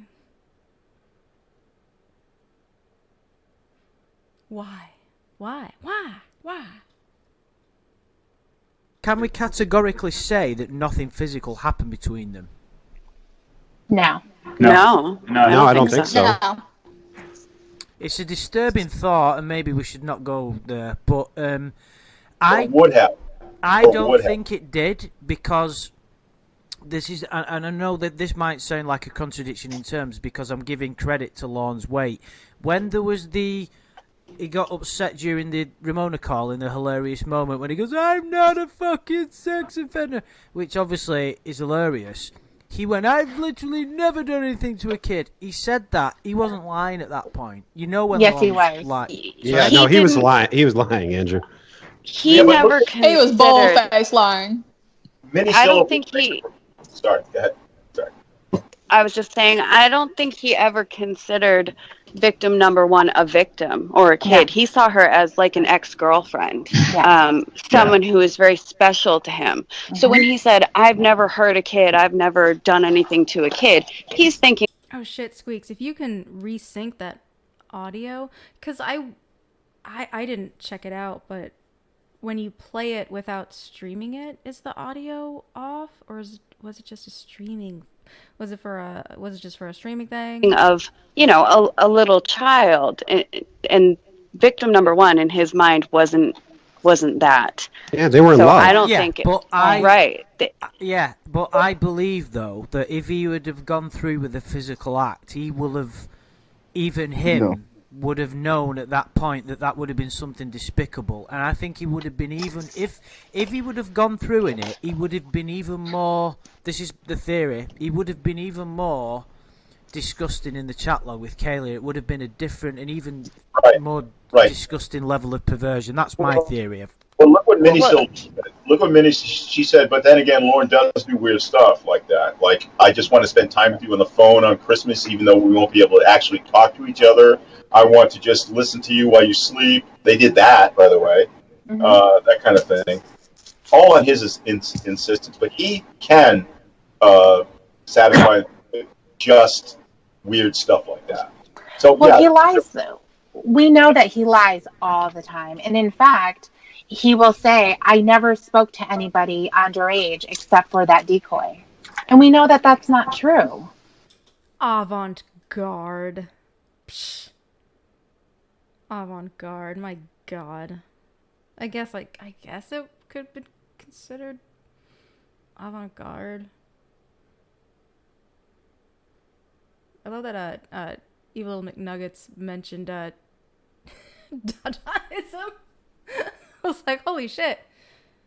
I could see that. For sure.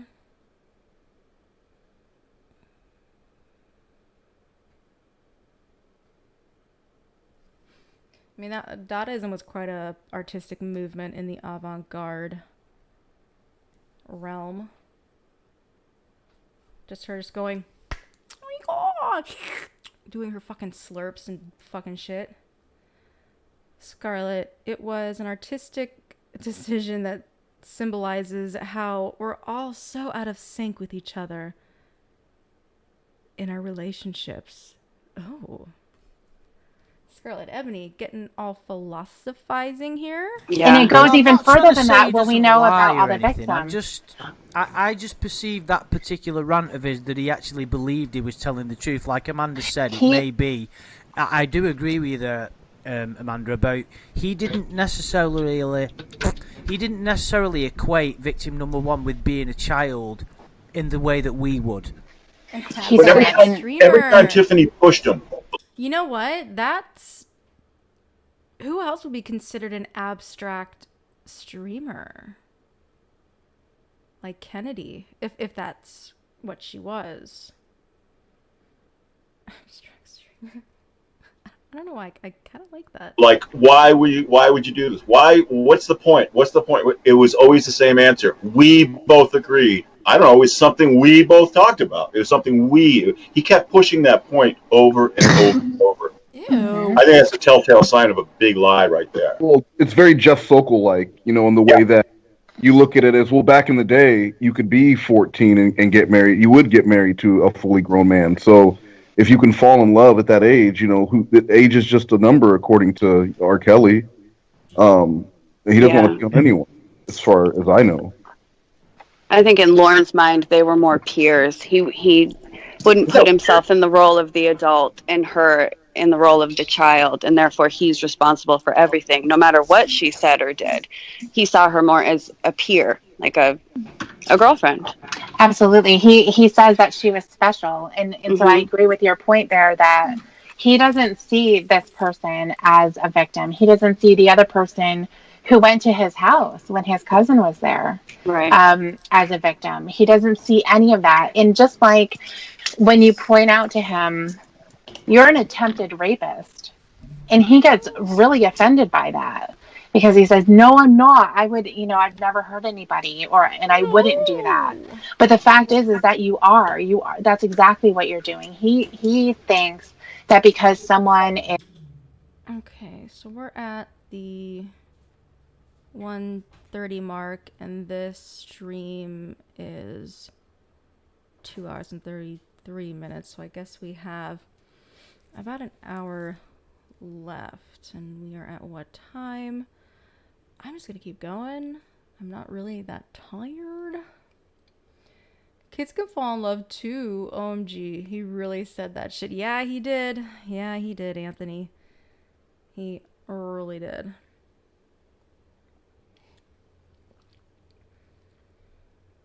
Keep going. Yes, Squeaks. I gotcha. I'm still gonna go.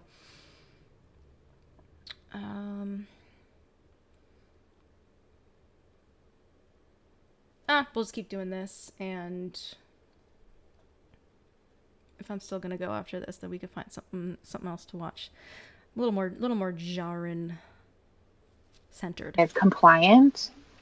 Just the way that Kayla was compliant and this other person, was compliant, whoever he was talking to, was making it seem like they wanted this. That he doesn't see it as the same thing. A lot of predators did that. The first thing they'd say to Chris Hansen or the police was, I would have never forced her to do anything. Dustin did that, didn't he? Mm-hmm. Right. Yeah.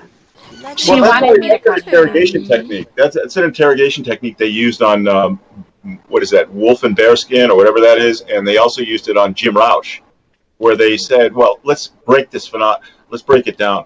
We don't think you're a bad guy. We don't think you're violent. We don't think you would have done anything to hurt her. We don't think you would have done anything if she said no. No, of course not. That's when they fall into that trap. Of course I wouldn't hurt her. No, of course not. but that's I'm just trying to think about what Kennedy said about how he thinks of them as kids that age as peers, and I'm trying to think of myself as in my 30s, and then going out with my friends and maybe go bar hopping or something, and when we start picking up friends at houses, and then I pick up a 13-year-old kid and put him in the back, and they say, "Who's this?" And I say, "Oh, it's my friend Billy." Billy's a kid. He can't go. What are you talking about? Is he somebody's kid? No, he's my friend. What do you mean your friend? Dude, it would be weird. Just Well, the thing, weird. I mean, no, it would be. And he knows that it was weird. He knew that they couldn't actually interact with each other in public. And he even makes mention of that as well when he's talking to Kayla. Oh, I guess you can't tell them you have a 36-year-old boyfriend. That sucks. So he knows that they can't publicly be out. You're not going to go swing by and pick her up at her house. But in secret, he's going to think they have a real relationship going. And she talked about that with you, too, didn't she, Tiff? Like, where he said, oh, I'll see you at the fair. Squeak, stop. You're one of my favorite streamers. So here we are. What are we gonna do with all those streams? Oh my god, it's getting warm in this room. It's getting hot. Why is that? God, when I actually heard him say that, I was like, what the fuck? Baby, what the fuck? Was you? Can't do a was you. Like squeaks. Yeah, but we can't talk to each other. Yeah. Clobber, you did mini syllables. I hope Jorrun shuts that shit down. Look at his MySpace friends. They're all kids. Right. I have a question for y'all. Just one sec. Lala Grace has just said, I think the potential to always see you good in people is colouring your opinion is very much a liar. I never said he isn't a liar and that he doesn't lie and he isn't delusional. I think the point of what I'm trying to say has been missed a little bit. At that point, my opinion is when he went on that rant, I'm not a fucking sex offender. I think there was a little bit of... I'm not a fucking pedophile. Better singer, songwriter, I speak better than you, I'm a better human being. That is not in the correct order, and I know that. Truth, of course he lies, that's his nature, but there will be occasions when liars tell the truth, and on that occasion I think he was telling the truth. For what it's worth, I don't believe he's physically had a physical relationship with a child. I'm not saying... You know what? Clobber,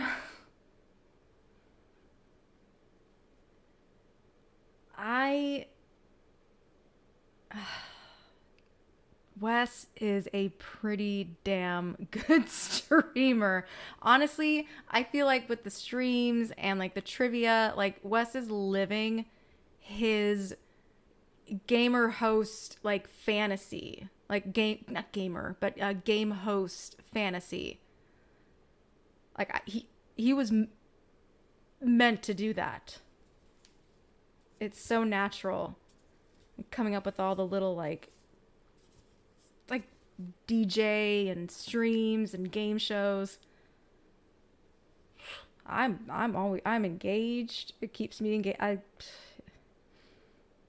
know you hate yourself for saying that, but you know what? It kind of needed to be said because I agree. Don't climb stairs that you haven't earned. Probably Jorrun comedy. Absolutely, Cybersweet Callie should do another 8-hour stream. Am I cleared? If I didn't have to work in the morning, I'm back to working Sundays, I totally would do an 8-hour stream, but maybe another time, like on a Friday, I can do an 8-hour stream. We'll see. Yeah, Clobber is one of my favorites too. I'd probably go back to his stuff the most. For sure. You're engaged? Who is this cocksucker? They fucking hear you. I got him locked up in the basement. He's a basement dweller. What are you, a minister? What are you her dad? Are you her dad? And it's because he didn't want to. I personally think he went to the fair with that intention, and that's the. I don't know what that is, because I have not been to the forum in a very long time. I would say like way over a year, because I never really understood the website. It didn't really make a lot of sense. But I heard you say that like some people were saying that you killed Lorneography. How? Because you talked during calls? I don't get it. I don't know. I don't understand people. Anyway. Thank you, Donde. Well, I love that you guys come to my streams, because I don't really say anything like revolutionary and whatnot, but I always have a good time because of you guys. He was stopped. That's why he didn't have. He's not a. What stopped him? Did he freak the girl out? Did he come on too strong? Did he? You know, he went all that way with. Well, can I ask real quick, Andrew? Tiffany, he had flashed her at some point. Was that before the fair? Yeah. God, next time you leave a paper bag, Clobber, can you like at least like shave? Because I'm getting like hairs everywhere. Yes. So then the promise of sex to him was already there. Yeah. Like, wouldn't it be just as likely that he would tell her, "Oh, I'm doing some work in that area," so like around the time of that fair, and he would get a hotel room with the hopes that they would meet up, that they could meet up, and maybe she would come back with him. But to your point, I think even if they did have sex, he wouldn't believe that he was having sex with a child. He was having sex with his girlfriend. That was my point. Oh, was that it, Omega? They hate all the streamers at the Temple of TCAP except for TLI. Well,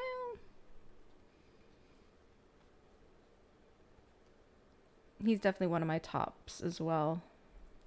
He's like, I know people have said it, but he's like what I would listen to like if I'm going to sleep. Very chill. And the Great Babsby, of course. If I ever feel like torturing myself and want to listen to the holy Lorneography, I would go to Babsby when she originally uploaded them. Because that was the first time I heard it all the way through. Yeah. Child's 5 years old or 6 years old. He doesn't see a teenager who can make these decisions about love, and like they make romantic comedies with teenagers. Like, to him, this girl was in love with him, so he never had sex with a child. He had sex with his girlfriend, and people who have sex with children are gross to him. That's exactly how he would categorize it in his own mind to make it okay, Wes. I agree. He would just say, yes, Wes, I totally agree. Yes, Wes. In his mind, Lorne created this weird dichotomy. Ow. That hurt. They hate America! Yeah, they hate the streamers, they hate the calls, they hate the catfish, they hate Hanson, they hate Dell, they hate Xavier, they hate Casey. My God, I guess they just hate everybody. Jinx, Squeaks, fucking Jinx. They hate America. That's true. They just hate America. Yes, Daddy Wes. Omega. Oh, yeah. Yes, Daddy. Thank you, Daddy. God, what was that from? No, it's different. John Hughes films he has. What's the general consensus? Do we believe that he did do something with victim number one? No, I don't. I think he did. Really? I don't. Like a physical act? Well, Yeah, because look, Andrew. I think if he wasn't successful with that, he would have been concerned at least a little bit about Kayla being a decoy of some sort, and he never was, because I think he was already successful with it once, or at least once. Well, So the in his flash. mind, well, I mean, so he. Oh yeah, Anthony. I'm a flirt. Oh yeah, I'm a flirt. They know me. I'm a flirt. If they have to ask me, I'll stop. They shouldn't have to tell me to stop. What a stupid thing to do. If he did do something physical with this this person number one, victim number one, it would embolden him to believe that Kayla was exactly who she said she was. Even when he thought the pictures weren't her, he didn't think like, is this a setup? It was, are you catfishing me? Are you like not really this girl? But he wasn't concerned about the police or anyone. It never came out of his mouth. I don't think it ever crossed his mind, because he had already been successful with it at least once before. Yeah. I think we have to look at it like a classic escalation, because I think he was going to kidnap Kayla. Like he says, he didn't have enough gas to get there and back like twice. So like he would have had to have. I'm sorry, Kennedy. It's there and back and there and back again. Amateur. Done something at least once with somebody else. Maybe not necessarily the first victim, but somebody else along the way, to classically escalate to being okay with kidnapping a child, basically. Yeah. Well, I think too, when it comes to just what you were saying, Andrew, like he wasn't lying when he said that. I think it just goes to show the way that he's able to justify facts in his mind to say that I never. She really does clobber. I was kind of thinking that, like, yeah, Kennedy, she comes up with some really dark scenarios with all this.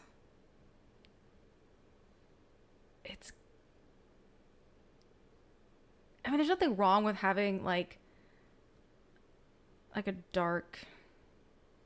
There's nothing wrong with darkness, but the way she does it, I don't know. It feels very pushed. That she's doing it to try to sound edgy. And it just comes off as just weird.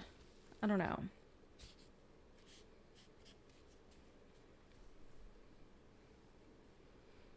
Lorne is John Wayne Gacy to Kennedy.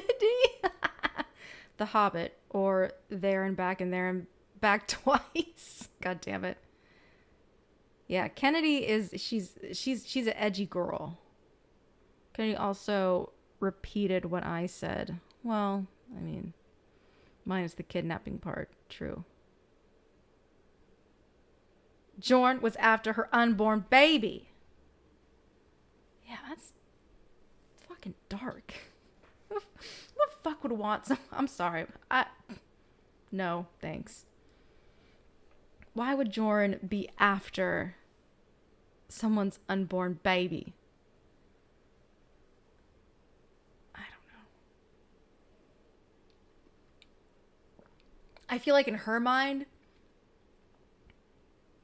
her saying that like really takes it to like a deep, dark, subterranean level, that Jorrun would try to like do something naughty with the baby. I really feel like that's where her mind would go.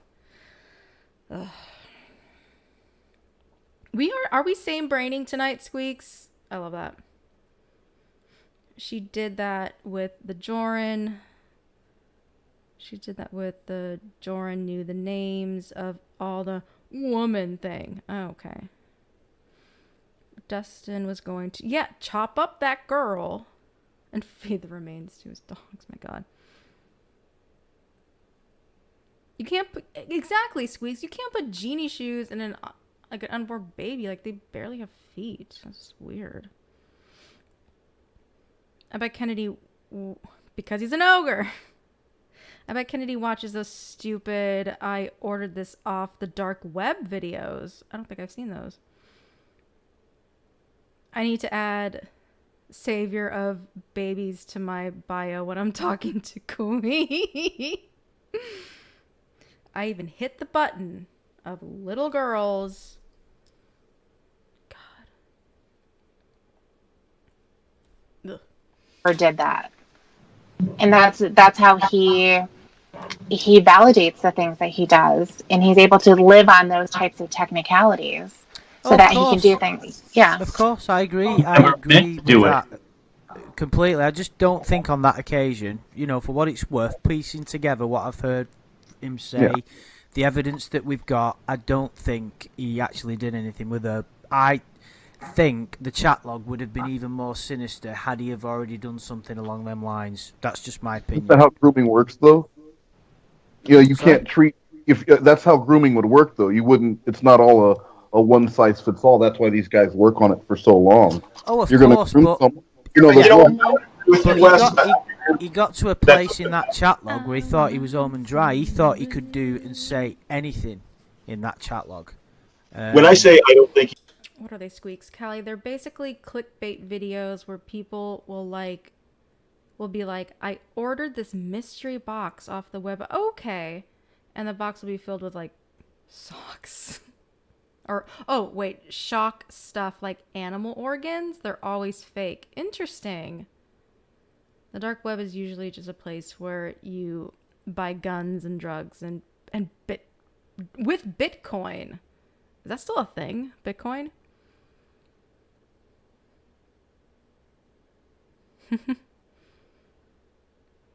Box from the dark web. I'm gonna have to look that up. He did anything, it doesn't mean it doesn't mean he didn't want to do anything or would have done anything. I think nobody's denying that. When it comes to him, I think he's just a failure at everything he does. I don't think that I agree with Shin on this. I don't think he'd have been able to actually charm her enough. I think she backed out. I think if nothing happened, it's because I think she got freaked out and ran away. I think she might have got scared. He would have been up for it. Yeah, he would have come across, even to a vulnerable child, he will have come across as creepy. And I'm thinking afraid of him. To a certain extent. I mean, it's weird that she then started communications with Tony. It's almost like a support system for her. You could interpret that like that. But I think that he was just moving aggressively too fast. I mean, you got to remember when he first met her, she had just broken up with her boyfriend, right? And he needed to, plant his flag before. Derek? Ex-Derek? I am so good in this stream. Yeah, you are. You really are, Clobber, for sure. Clobber told me it was the first live stream I ever attended for anything. Someone mentioned it to me on a Lorne video, and I said I had no interest. A few weeks later, I showed up, and that was it. Nice.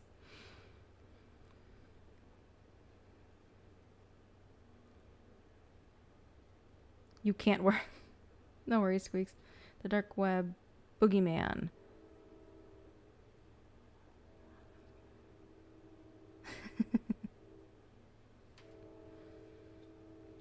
He's not come. Anthony's got all the great quotes for Jorrun. He's not coming off like that alpha male pimp. I'm pissed. She got another one. So in a sense, he's on the clock. He's got to move. I think he was moving a lot faster for her and was kind of scaring her or concerning her. But, at the same time, when nothing happened after a while, she might have, loosened up or something. But I don't think. I think when he went up there, that was a scary moment for her. Otherwise, she would have made an attempt to be seen if that's what she wanted. I think she did. I think she was seen. Oh my God! Would you let her talk? Sorry. I think they originally planned to meet at the fair. I think that was true. I don't think they planned to actually speak. I do believe they just planned to look at each other. But immediately following that, after the fair, I think the plan was for her to go to his motel room. And I think she knew where he was staying because he told her. And I think she went to his motel room and saw him there. And I hope nothing happened. But if nothing did, I believe it would be because she got scared. Yeah. I think we're giving him too much credit. I'm not saying that he didn't do anything with her, but if he did, again, this is a classic case of escalation. He was okay with basically kidnapping Kayla Marie. So from what we know about his first victim, to Kayla Marie, he had to have had contact of some kind, maybe kissing or groping or something of another person of some That we don't even know form about. That we don't even know that about. was underage that we don't know about. Yeah. So I'm not saying that he wasn't capable with the first one, but I am saying that between those two, something had to have happened to embolden him, like everybody said, to be okay with having sex with a child. You don't just dive off the deep end one day and try to fuck a kid. As far as I know. Ew! I'm pretty sure. Oh my god!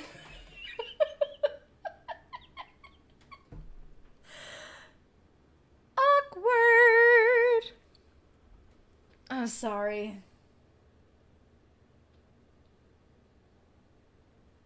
I'm sorry. What the fuck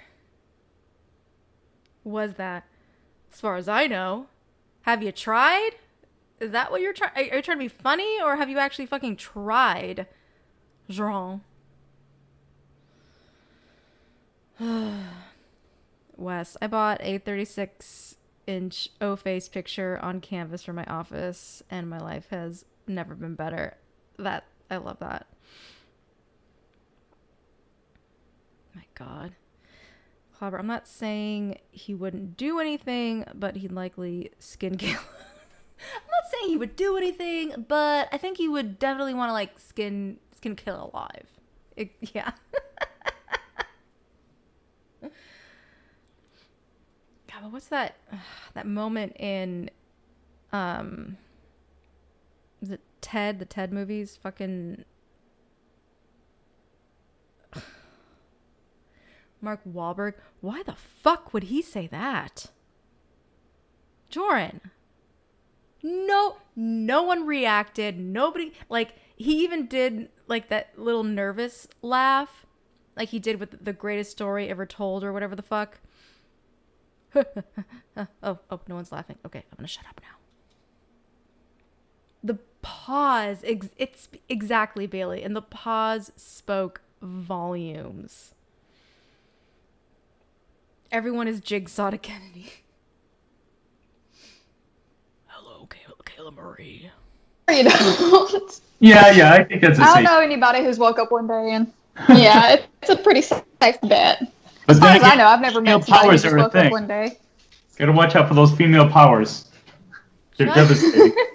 If you're gonna apply, Oh my God, Kennedy gave Jorrun a laugh. He's supposed to laugh, damn it. Jesus Christ. Want to play a game, Kennedy? Actually, in the South, we play lots of games. I don't think I have to worry about that. We've not even mentioned that he's susceptible to female powers. I mean, we're not really giving Very him, susceptible. we're not giving him any leeway here. I think we need to be a bit, a bit easier on him. and he and Tony unintentionally drove up there too. So. They just couldn't find an exit, but because the medium, they couldn't see, it was dark. They couldn't turn around. Yeah, he unintentionally traveled. I'd like to turn with this stream a little bit on the more comical side, kind of trying to all of us say what some of our favourite Carnival quotes and moments are. Maybe a quote like one of his Lornisms, and then maybe one of the best comedy moments, because there's so many and everybody's got a different one. That's what's so good about it. It's like, it's better than a comedy series, isn't it? It's almost like coming up with your favourite Simpsons sort of joke. There's just too many. But we'll talk about that for a bit. Because there's so many. Yeah, I think my favorite is probably the favorite line now is probably the ladder proverb. You know, the don't you ever try to climb a goddamn ladder that you can't accept that you didn't fucking earn. I think that's my favorite. That's my new favorite Lorne quote. Wow. What the fuck was he trying to say in that? That's why it's my favorite, because he lost his way halfway through that sentence and just started saying words. It reminded me of David Brent in The Office when they're saying, "What would be your motto?" When he's saying, "If someone comes in, make sure they don't end up as good as you." It's like, what the fuck is going on about? Yeah, he went full Michael Scott. Like, little did you guys know that the real Michael Scott was in the fucking call. Oh my god.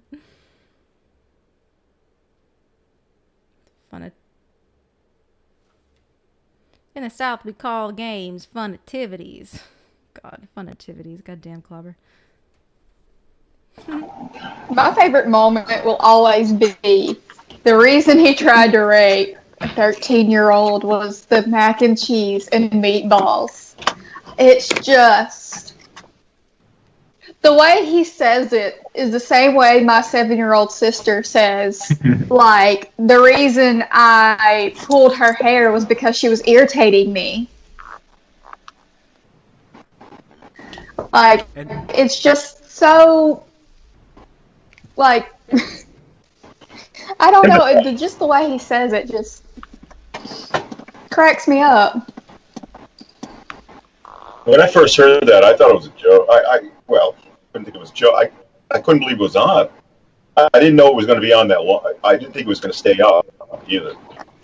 A pedophile trying to gaslight the public to justify his actions. I thought, how's YouTube going to keep this up?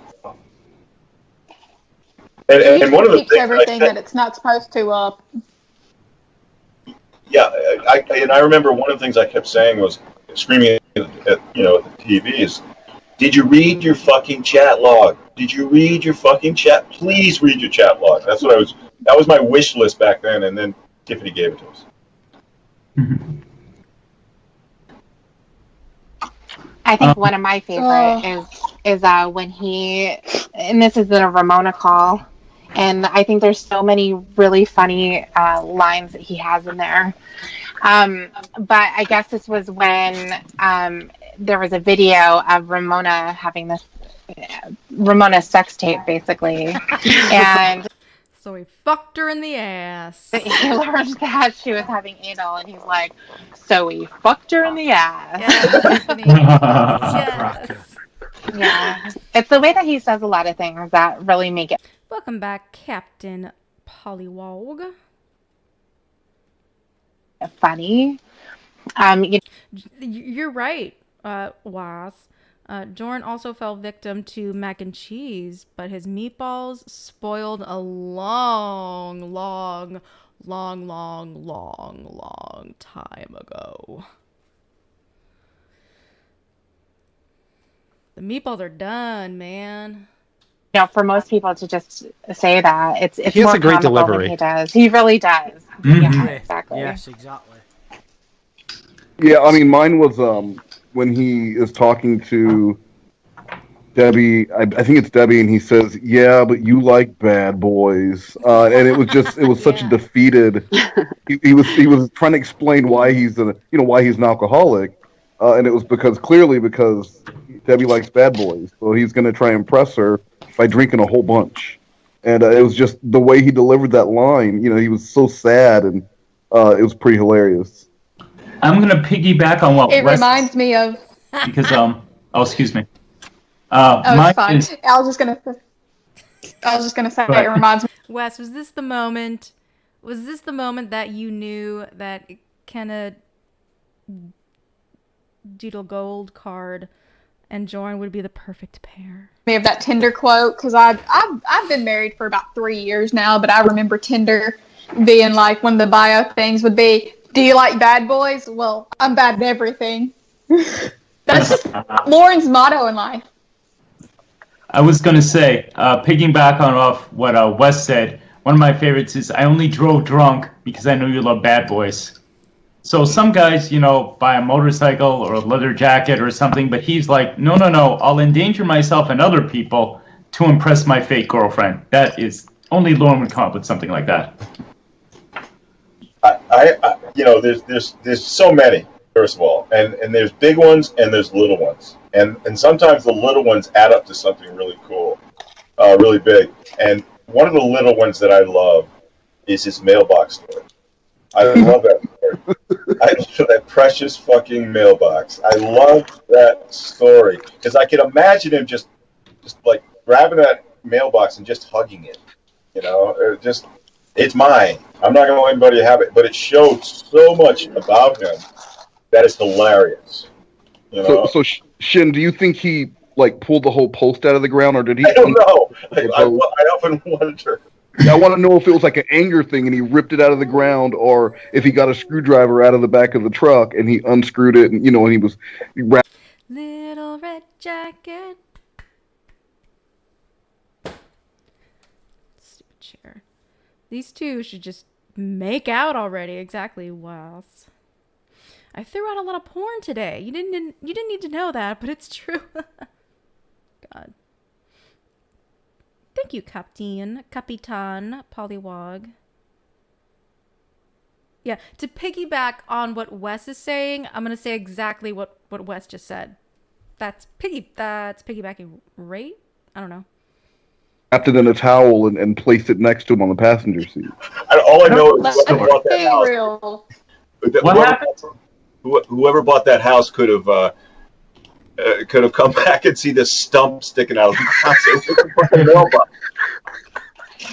Let's be real. Lorne's not strong enough to rip a post out of the ground. Yeah, where's the mailbox? I'm not going to buy this house without a mailbox. I'm going to hold up the whole deal.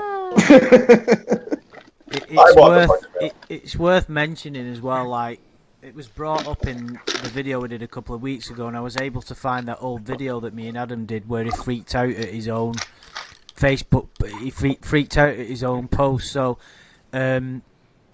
someone copy and pasted a segment from the chat log in his own YouTube channel, and he just had a fucking proper meltdown and went on a massive long rant. Thank you so much for putting that video back up, by the way. Oh yeah, it was so funny because it was just, he was going on saying, you people are disgusting. That's exactly what he wrote. So he was completely raging at his own comment. It's like, you people are disgusting. It's like, dude, it's like a dog chasing his own tail, like consistently biting it. It's completely insane. Oh. Just having a camera follow him around, I bet you would be the best reality show ever. Oh, yeah. It would be like the Tiger King almost. It would just be white trash. Way to be topical, Kennedy. Way to be topical. Tiger King. Bailey, because he didn't know shit about Lorne. True. He just stole someone else's answer instead. I'ma steal a quote. I'ma steal a quote. I'ma. Very that.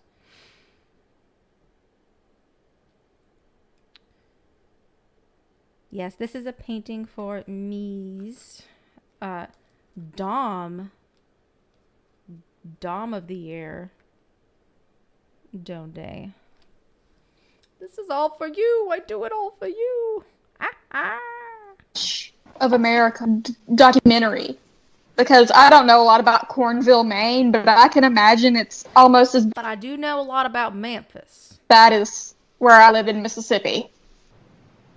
I'd be interested in seeing all his interactions with like the public, like Walmart employees. What happened?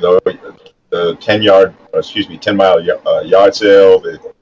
How he is in all those settings.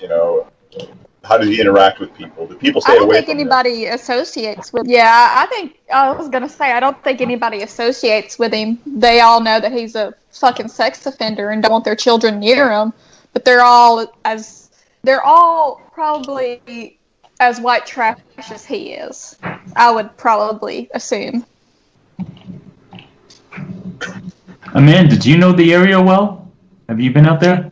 No, I've never been to Cornville. No. I feel like no one really ever goes there unless they intentionally know about Lorne and just go there for the shits and giggles of the thought. That's just my opinion. Oh yeah, we know how to party. We know how to party down here. This ain't the South, but we know how to party down here. Squeak's not gonna lie. Tiger King did Carol Baskins dirty. She legit gives a shit about her tigers, while Joe Exotic is a fucking rapist. Very that. And Joe Exotic groomed Carol. So I like watched the first couple episodes of Tiger King when it came out, and I just, that was just all I really was able to do.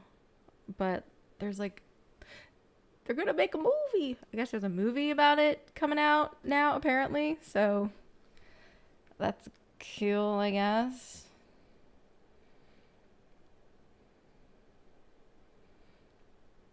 Please no spoilers in the chat. But Stranger Things, The Boys, holy shit. That's all I'm gonna say. You almost went with us. We almost got you, Joe. I know. I wish I did. Next time I will. Definitely. Next time he's in prison, I think there's going to be. Next time he's in court, I think we're all going to be there. Hell yeah! I'll try to be. I'll try to be there, even if it's baby and tow. Probably not best to take an underage person near Lorne, but I'll just use the baby as cover to record. But yeah, the mac and cheese video is a highlight. There's so many highlights, but that I remember when I watched that for the first time, and at that point I thought it's all made up. He's had us all along. It was all a joke all along. He's taking the piss out of us, this guy. I honestly believed it. I thought there's no way any human being can be that delusional. And at that point, I thought it's all been a publicity stunt. He's fucked it. He's had us all along, because I thought he's just, you know what I mean? It was like he actually made a video and blamed not getting a certain meal for the fact that he tried raping a kid. Have you ever heard anything as ridiculous? God, I just remember watching it for the first time and picking my jaw up basically off the floor, because I was just like, it's a troll. It's a joke. Well, hello, troll. God. Clobber, I think Carol Baskins was going to literally eat Joe Exotic's flesh while he was still alive. Interesting. Ooh, an entire box of tomato basil wheat thins. Those are good. Squeak. She also claims that Netflix producers came to her saying the show would be about finding abusive tiger sanctuaries and would be similar to the documentary Blackfish. Oh fuck, that fucked me up.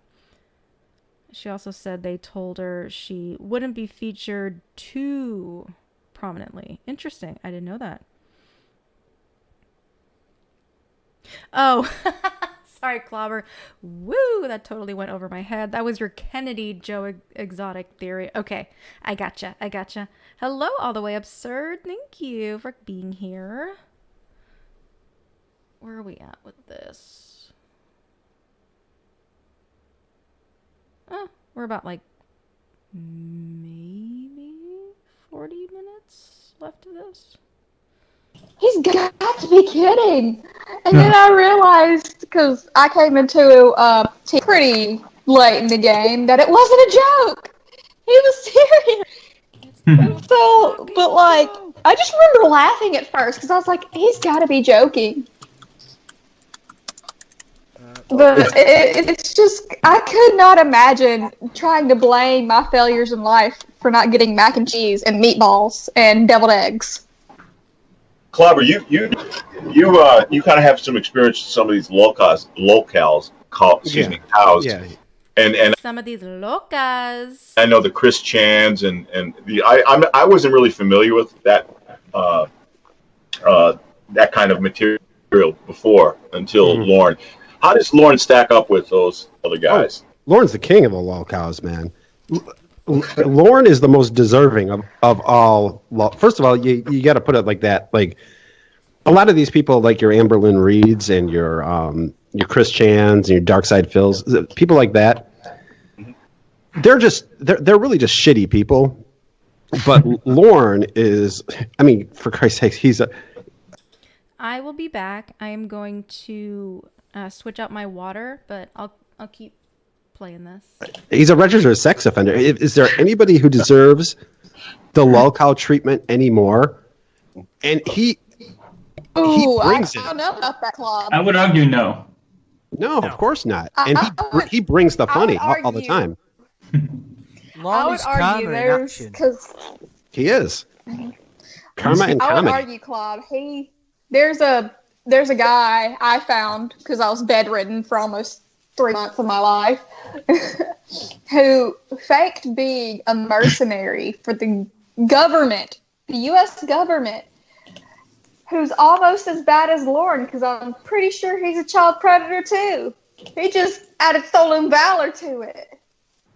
Well, but Lorne is pretty sure is different than Lorne is an actual registered sex offender who has at least 3 potential victims and a chat log that's 400 pages long. So, and a fucking cooking show. Let's not forget that then he came out of prison, and after he was telling Kayla he couldn't cook shit, but then he's like, "What should I do on YouTube? I know, a cooking show." Like, who does that?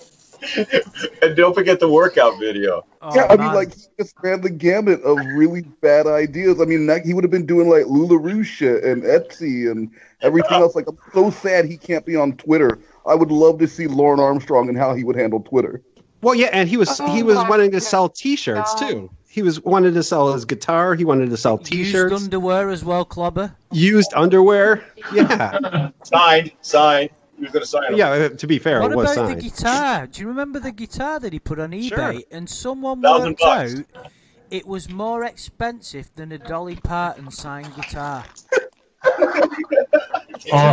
Fucking truth. It was on there for something silly, like hundreds and hundreds, maybe even thousands. Yeah, I think it was $1,000 actually. Do you remember that wallet, that half wallet he was selling, that brown? Yeah. That's not a wallet. You know what that is? That's a professional card holder. That usually comes with when you order a box of cards. It's cheaper, but you can buy those leather like he did. That wasn't a half wallet. That was a card holder. And do you know what, as well? I'll see if I can post them on a video. I still think I've got the messages where I was interacting with Lorne on eBay because he had the journal, the prison journal, and I really fucking wanted that. I would have... And he wanted money for it, and I said, I tell you what, right, why don't you give that journal to Betty, and we'll pay Betty the money, and then that way, Betty gets some money back for the journal, and we get the journal, and he told me to fuck off. And he didn't even That's know right. You were just giving him solid advice. You were giving him solid marketing advice. He didn't like. Well, he might have known who I was. Actually, he did have my name on the. But it was. He was trying to portray that he was trying to pay Betty back. Of course, we know he wasn't. But it was like that was like a reasonable thing to say. It's like, right, okay, you want to pay her back, and you want to get some money out of that, and he just shot it down immediately, and it just highlighted how ridiculously selfish he is. It was, but just think, right, within the last 10 minutes, think about the crazy things that we've highlighted. He rants at his own comments and claims himself as being disgusting. He does a cooking show and a keep fit show, sells T-shirts and signed guitars worth more than Dolly Parton. Yeah, it's a good comparison, Kennedy, that you brought up. It's like the Tiger King when you're watching that. You're like, is this real? Yeah, it's very surreal. Andy? Yes, dude. Hi. One of my favorite things mentioning that is his complete inability to get anyone's name right. Like obviously thinking Clobber's middle name is King, calling you Mr. Birdcat. And the truth is, I actually don't know. How do you properly pronounce your last name? I never know, because I've heard Lorne say it wrong so many times. It's just Burkett. Like, most people say Burkett, and Clobber says Burkat, but more types it rather than says it. Dude, the other day, this All right, Burke. nothing for nothing, but somebody made a comment that you sound like Michael Busming, whatever That's that been dude. I said didn't know a who that lot. was. I didn't know who that an was. MMA fighter or something? Yes. I looked him up. You sound exactly like him, or he sounds exactly like you. It's freaky. It's freaky. I gotta ask Klob when Klob Fest is gonna be. Klobstock? All right, I'm back. Did I miss anything good? That's the real question. Did anybody say anything interesting? What's up with the chat here? Where's your water lover? Oh man, was there Jason Blaha talk? Uh-oh.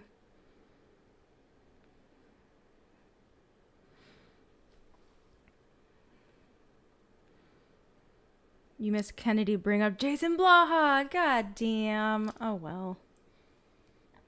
That's Klobstock. it's October 18th, 2020. Right across the street from Lorne's house. Well, Klob, I'll be like 8 months pregnant, but If that's That's okay. You could bring Jorrun can deliver your baby, you know. kids to Klobstock. You just Yeah, can't well, but if that happens, can't bring them to Klobstock. imagine We'll have Roy deliver it.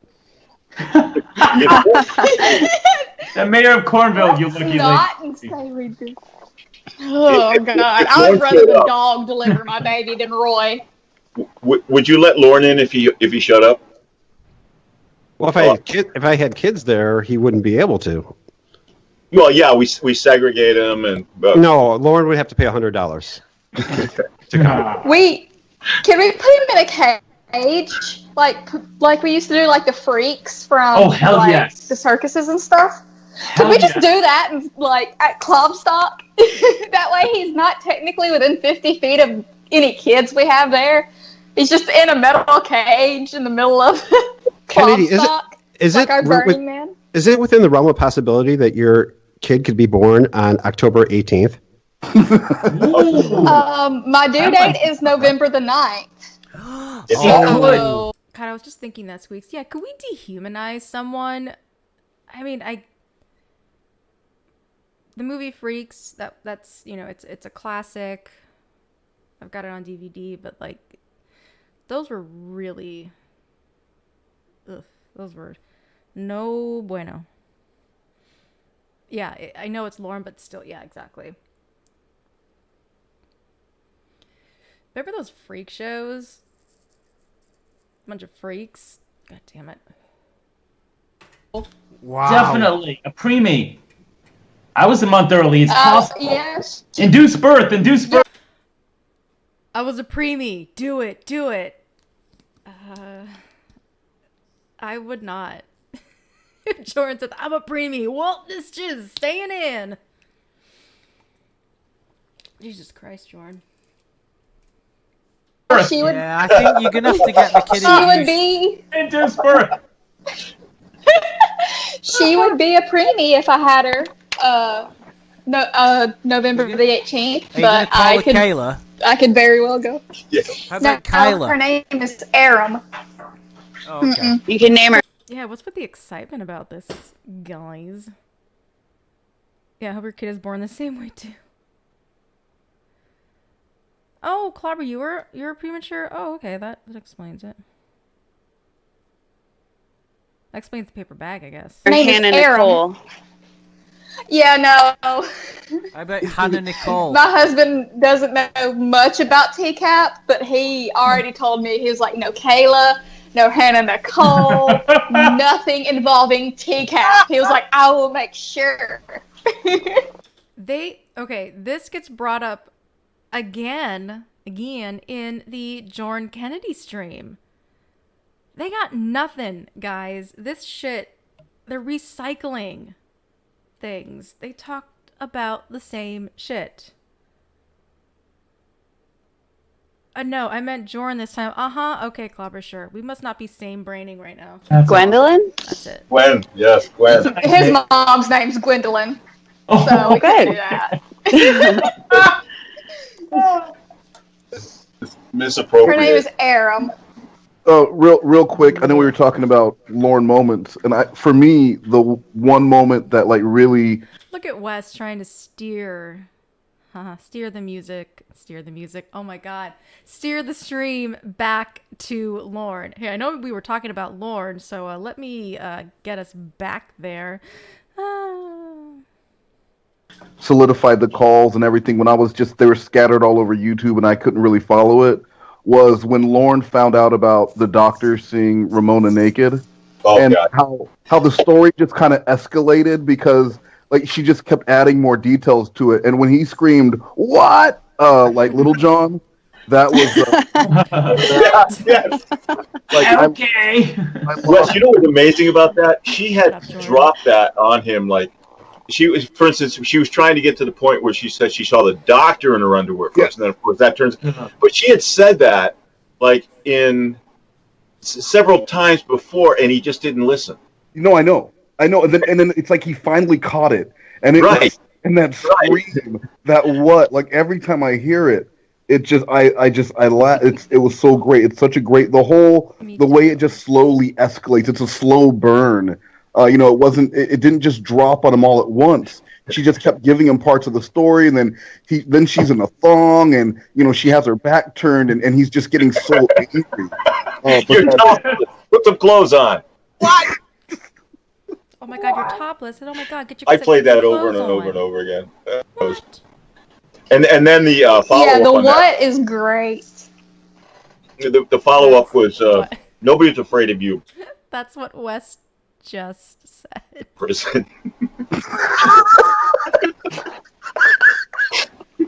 Do you think he had to be like put in the wing with like the mentally unstable people, basically, to keep out of Jinn population?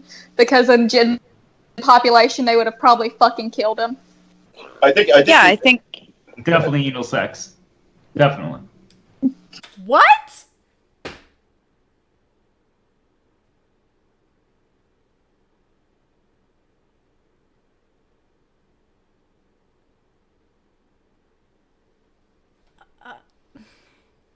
Hold up.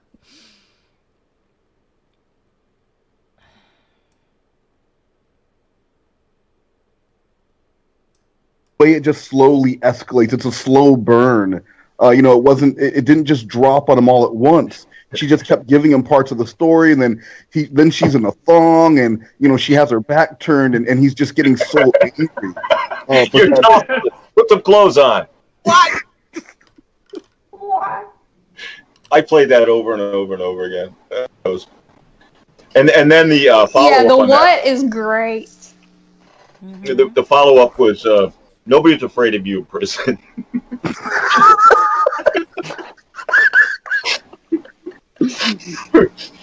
Do you think he had to be like put in the wing with like the mentally unstable people, basically, to keep out of Jinn population? Because in Jinn population, they would have probably fucking killed him. I think definitely anal sex. Definitely. Okay, that was the moment. Definitely anal sex. I'm sorry, but Kennedy did not say anything about that. She meant someone would have killed him. And you got your boy Jorrun saying, definitely anal sex. Okay. Definitely anal sex. Yeah, yes, Slothcat, you got that. They had to use salad tongs to pull me out. I was too comfy. I wanted to get the fuck out. I was easy. Definitely. Well, I mean, we... Damn it, Jorrun, you almost made me sip out my sorry sip of water. Yeah, that was not like out of left field for Jorrun, but that was like... Damn. God, if any of you guys remember being there, what was your reaction to that? Definitely anal sex. Or did you even pay attention? Who knows? I think he was segregated, like with the other pedophiles and snitches and cops who got busted. I think he was always protected. He says he wasn't. More than likely. He was asked in a call, and he said that was another, Omega, like, why the fuck would he say that? that he was in Gen Pop. I'm surprised. He had to probably lie his ass off about what he did then. Because as soon as you find out in Gen Pop what somebody like Lorne did, you're pretty much fucked. Literally. And he was in two prison systems too, a state of Kentucky and the federal system. And the state is usually not as nice, but they would definitely segregate. Yes, states. My grandfather was a cop, and he worked for the state police. So I've heard stories of what happens to pedophiles in prison in the state police if they're put in Gen Pop on accident. I believe it's not pretty and it's not fun, but they deserve every bit of it. Oh. Yeah, so, what's, Yeah, that's true, Squeaks. I thought your grandfather was Cajun royalty. Jorrun, what's your favourite Lorne sort of ism or moment? Jorrun.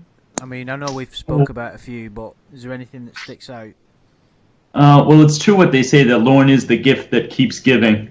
Wow. Although I agree with you, Another repeat. He says this again in the mini interview. Andy, that I would never want to meet him, never want to talk to him. I do the whole Star Trek thing also. I mean, this is a guy who has encouraged me. Well, encouraged is the wrong word, but he's responsible for my entire channel and wanting to do that. And the subscribers, everyone please subscribe. But Ooh. I keep Beg, Jorrun, beg like the fucking beta you are. I'm going hungry. Yeah. Kennedy was like 8 grandfathers. To be fair, she had 8 grandfathers. Probably that is true. Technically, that is true.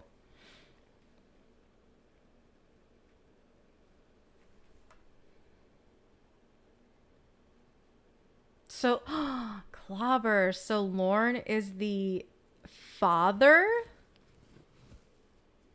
of geography? Because he's the gift that keeps on giving. And he also said Lorne encouraged him. So Clobber, you possibly, you're on the verge, but are you possibly like going to be off the hook? Because he said Lorne encouraged him? Well, there you go. getting more and more ideas, because the more calls I hear, the more strange phrases he uses, the more bizarre things he does, from shut the fuck up from about fucking Dan. I turn that into a series where Dan gives sex tips. Oh my god. All right, IMDb page. Pull up your IMDb page, Jorrun. Go for it. Oh my god. This is like the most, probably one of the most word vomit things ever, because he got his moment where he was addressed as, okay, Jorrun, what's your favorite, like, it's just a simple question, like, what's your favorite Lorne-ism or whatever? And then he goes on and on to talk about his content. It's just like a Jorrun stream where it's titled a Lorne stream, but it ends up becoming a Jorrun stream. FEMA, get your ass over here, because basements are flooding right now. Yeah, Clobber is free. And yeah, shut the fuck up about Dan.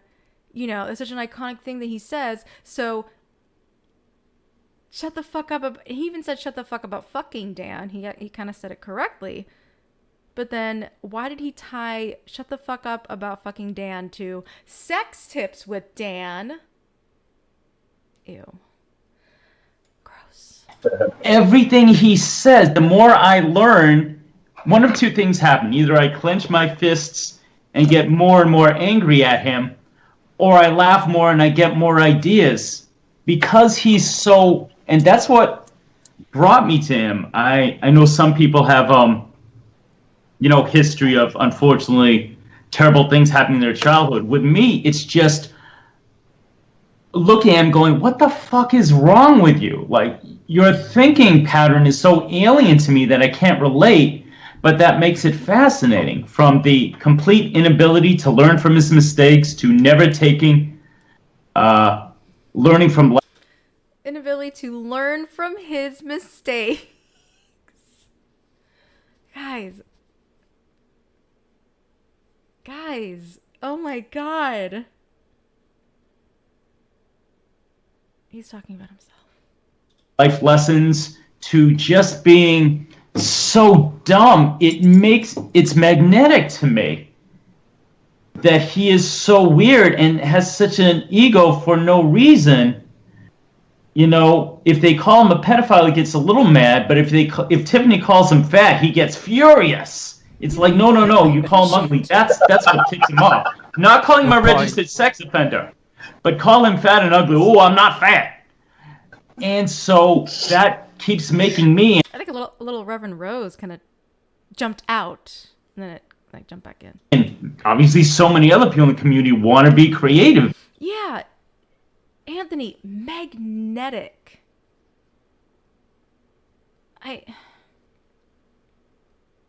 Lose his fucking shit. Lorne magnetic? No. I think I would, if you're going to use the term, like the word magnetic, I would say the community, the people that do the content and the streams, and that's magnetic. Because he's so strange, but inspiring in a comedic way. Because I'm a comedian. Yeah, he's like nobody else. I still can't comprehend the things he does. Like, it'd be easy to just dismiss him as having like some kind of severe form of autism, but I don't think he does. I think there is some kind of underlying condition there, but the fact that nobody has actually been able to pinpoint it exactly would say that it's quite subtle. It isn't something that is...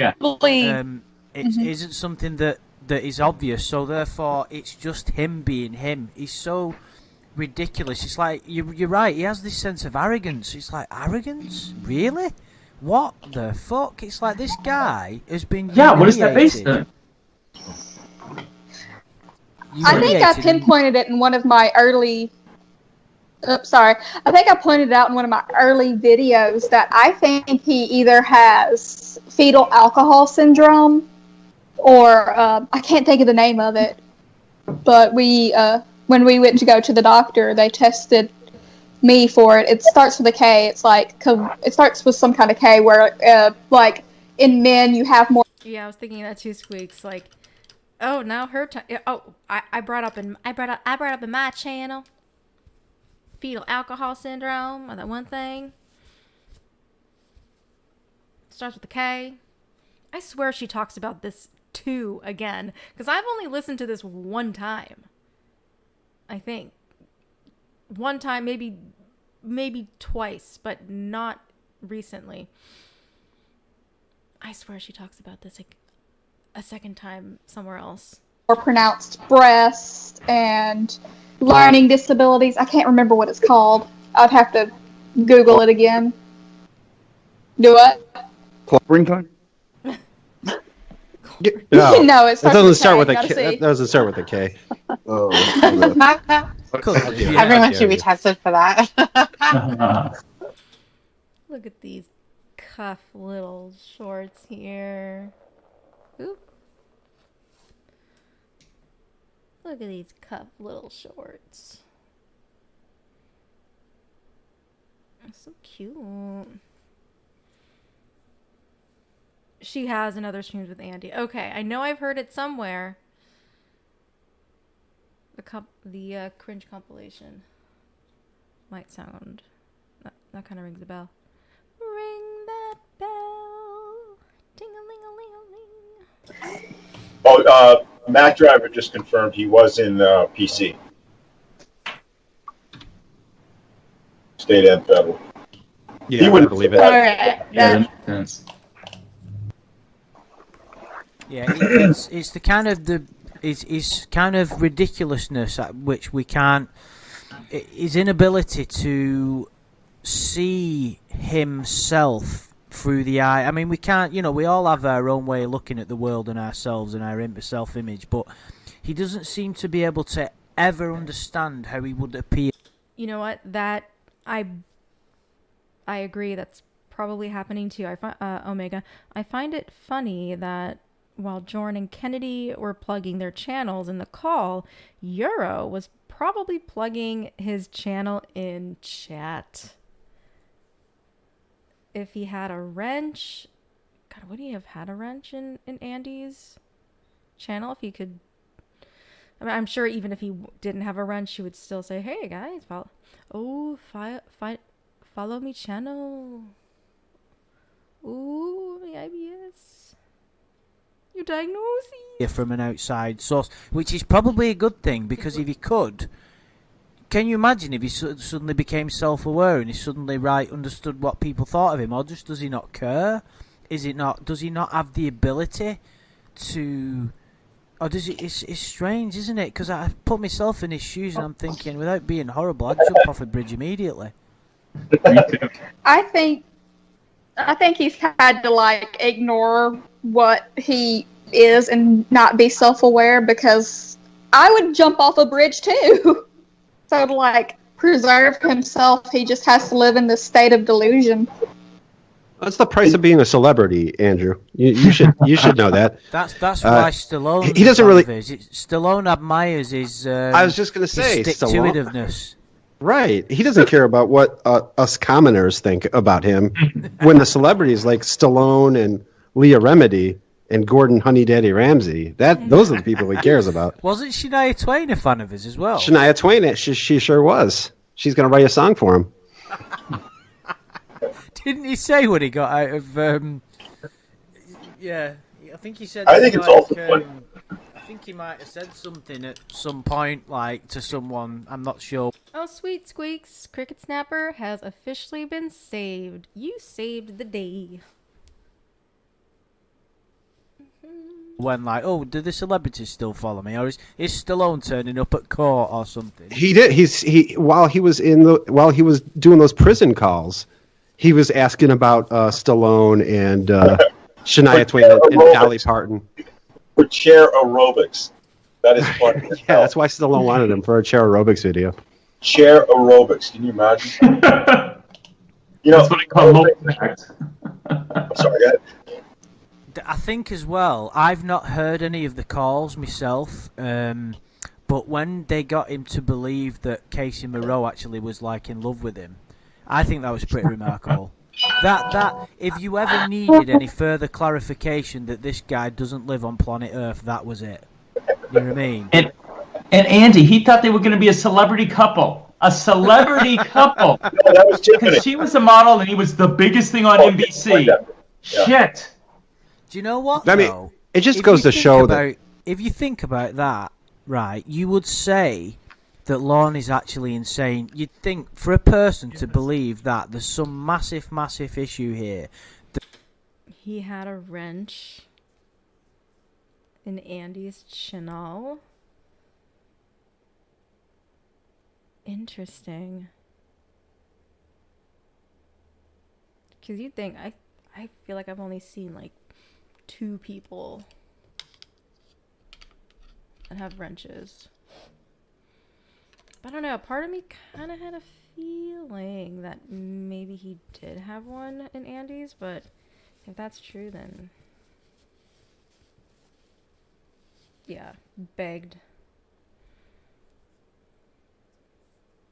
Oh, where's me wrench? God, what would he say? He would say something about... He would do a Lorne quote when he would beg for a wrench. Oh, no. Oh, it was a Chris Hansen thing. No wrench for me? There it is. Hey, there he is. But in other words, we'd probably get accused of like bullying a vulnerable person, but of course he isn't vulnerable. He's a strange person, right? If you was going to look at this on paper, you'd say this is a guy who should be institutionalized. He's clearly like insane. He's got a lot, like really pronounced psychological issues, insanity, whatever condition it may be. But it's like I said earlier, we can't pinpoint anything. It's like what? He's just. What is it that makes him so stupid? I mean, it's not just stupidity. We all fuck up. But what the fuck is it? I'm at a loss. Even now, man. I think he wants to believe it. He wants to believe so badly that there are women who are attracted to him and can look past, Twain, though. What happened. I know. Come on. Sorry, it is Kinfeller syndrome. I literally spent a few minutes having to Google it. I think that's how you pronounce it. Oh, really, Kennedy? So that's why you've been quiet? That's weird. That it's KLINEFELT. Yeah. Sorry, what was this? What's this? I mean, Squeaks, honestly, you didn't know. A lot of people didn't know. It's a tough situation. Oh, good night, Bailey. Have a good night. She should have stayed. She should have stayed Googling longer. Exactly. Squeaks. The other syndrome I believe Lorne might have besides fetal alcohol. Oh, okay. Right. Okay. We'll have to look into that. He shows a lot of the same symptoms that a male with this syndrome would have. Yeah, but I think there is something in that fetal alcohol syndrome. I think Isaiah did a video about it too, and he talks about it, and he does seem to tick a lot of the boxes. We've all from the beginning, us Lornographers, have tried to figure out, is he mentally ill? What is going on in that brain of his? That we obviously know he's. Yeah, I was a part of one of Euro's interventions. I can't remember what number it was because I was like really fucking new. I had no business being there.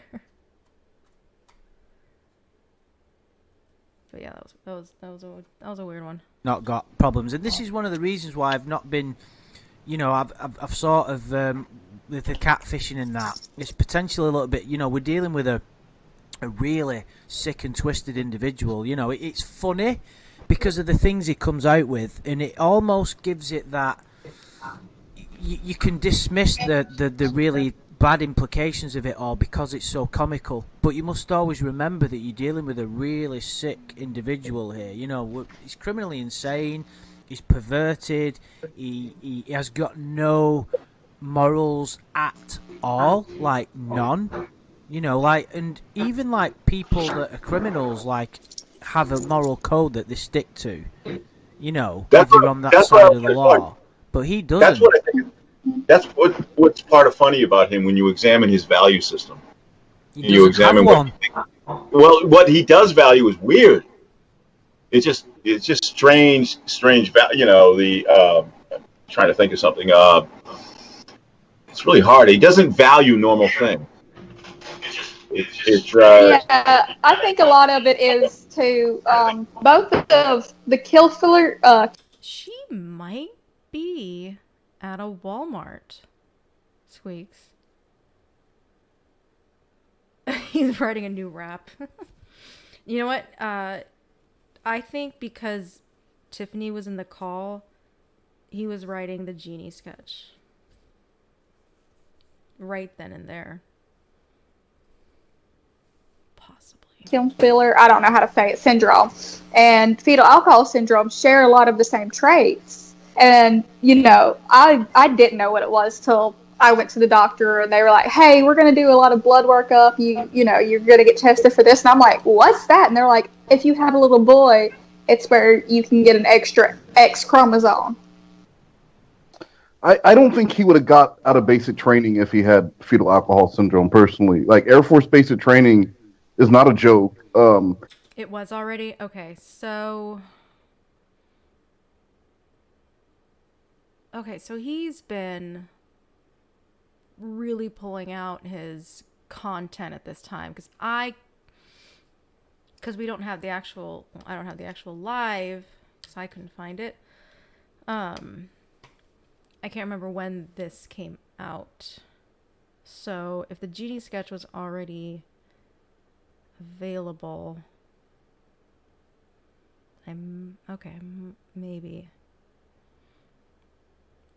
Oh, so he was like busting out content, I guess. Jesus. He had a bunch of content. You'll still let him on. And there's a test that you have to pass before you can even become an airman. So I don't believe he has fetal alcohol syndrome or anything else. Or well, do we know if he was? If he was just like he made it out of basic counting training. Boxes? No, it doesn't matter. Like, not 100%. No worries. I'm sure we can figure that out at some point to get a timeline for this. But if the Genie sketch was already out, do you think he would have name dropped you, Clobber, or Tiffany, and be like, hey, Clobber and Tiffany are in a sketch with me?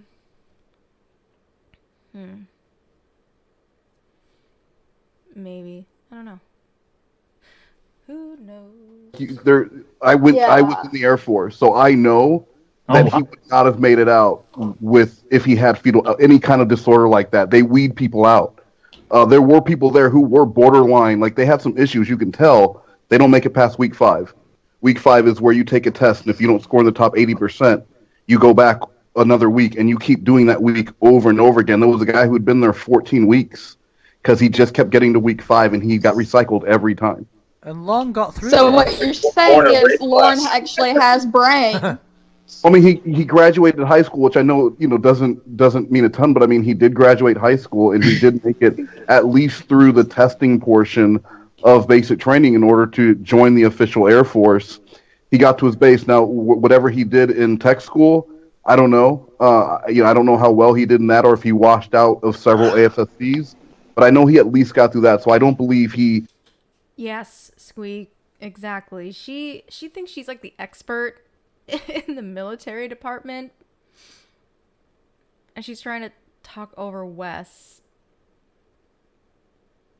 who was in the military. Oh man, how does she survive? I don't really think she talks to a lot of people. I don't know. Yeah, Wes, I think Kennedy would know a little bit more about the military than you, because she has someone a family member who was in the military. My God.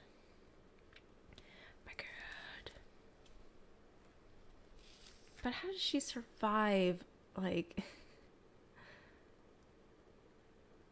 if you were let's say maybe like a good liar, and you want to impress people with a certain topic or whatever, wouldn't you want to feel out the room a little when you're talking to people and try to check on like what people are talking about? And if you can't find anyone that can talk about something you have no idea, but you're able to bullshit your way kind of through it. So if you're around people that don't know anything about the subject, we'll be like, oh my God, yeah, wow, yeah, this person's got some pretty really great things to say. She just full throttle, just like, wow, this, and that. And then you got someone that's like, wait a minute, I'm in the military, and this is how it goes. Also, I feel like she doesn't even bat a damn eye. Like, she probably still thinks that she's right. Whatever the fuck she said, I don't even know. Yeah, hasn't she heard the saying, jack of all trades and master of none? Like, shut up. Kennedy's just a narcissist. Yeah. I can see that. And I can see right through you. I think he's just dumb. Some people are just dumb, and there's no excuse for it. There's no, there's nothing that you could point to other than their own stupidity. I think Lorne is the laziest person Well, he alive. does. And, I've never seen him in person. Andrew has.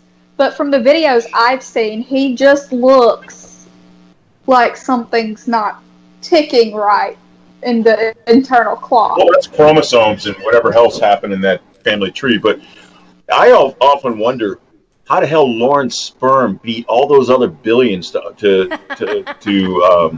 hit that egg. How did he beat everybody? I mean, Well, his dad His only lifetime victory. I mean, have you met the other siblings? Well, yeah, you have maybe a Roy sperm. But... I thought you were going to say, did you meet the other sperm then? I'm like, well, that'd have been tricky.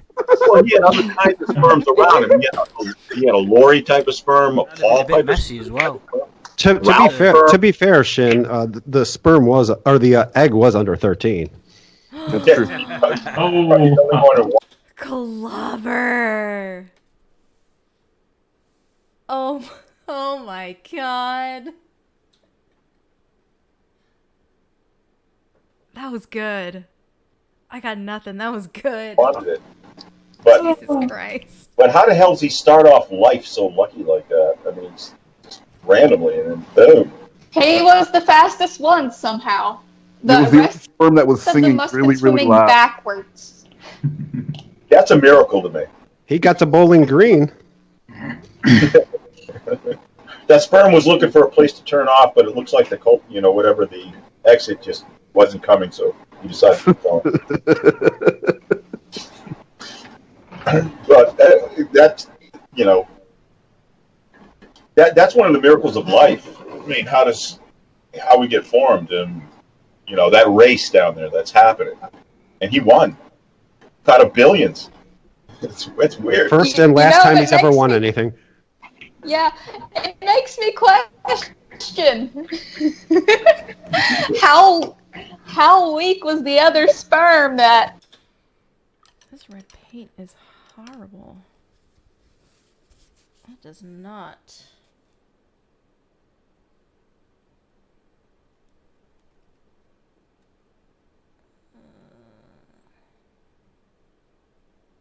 This actually might work better. Because I kind of think Jorrun would have some fucked up makeup like this, like Queen. His biological father just had Lorne. Yeah. Maybe his father only had one sperm left and it was Lorne. Maybe that's why that sperm won. That's a possibility. That's got rid of all the other guys. Once he gets rid of all the other guys. He was the last one to be born, wasn't it? It would make sense that basically was his last contribution to society. He had he was thinking, right, I'm going to give something horrible to the world now. There you go. Andy did clearly not finish his sentence. Kennedy, come on. Calm down. Calm down. Calm down. Have a bit of that, you fuckers. What a legacy. Exactly. Do we know,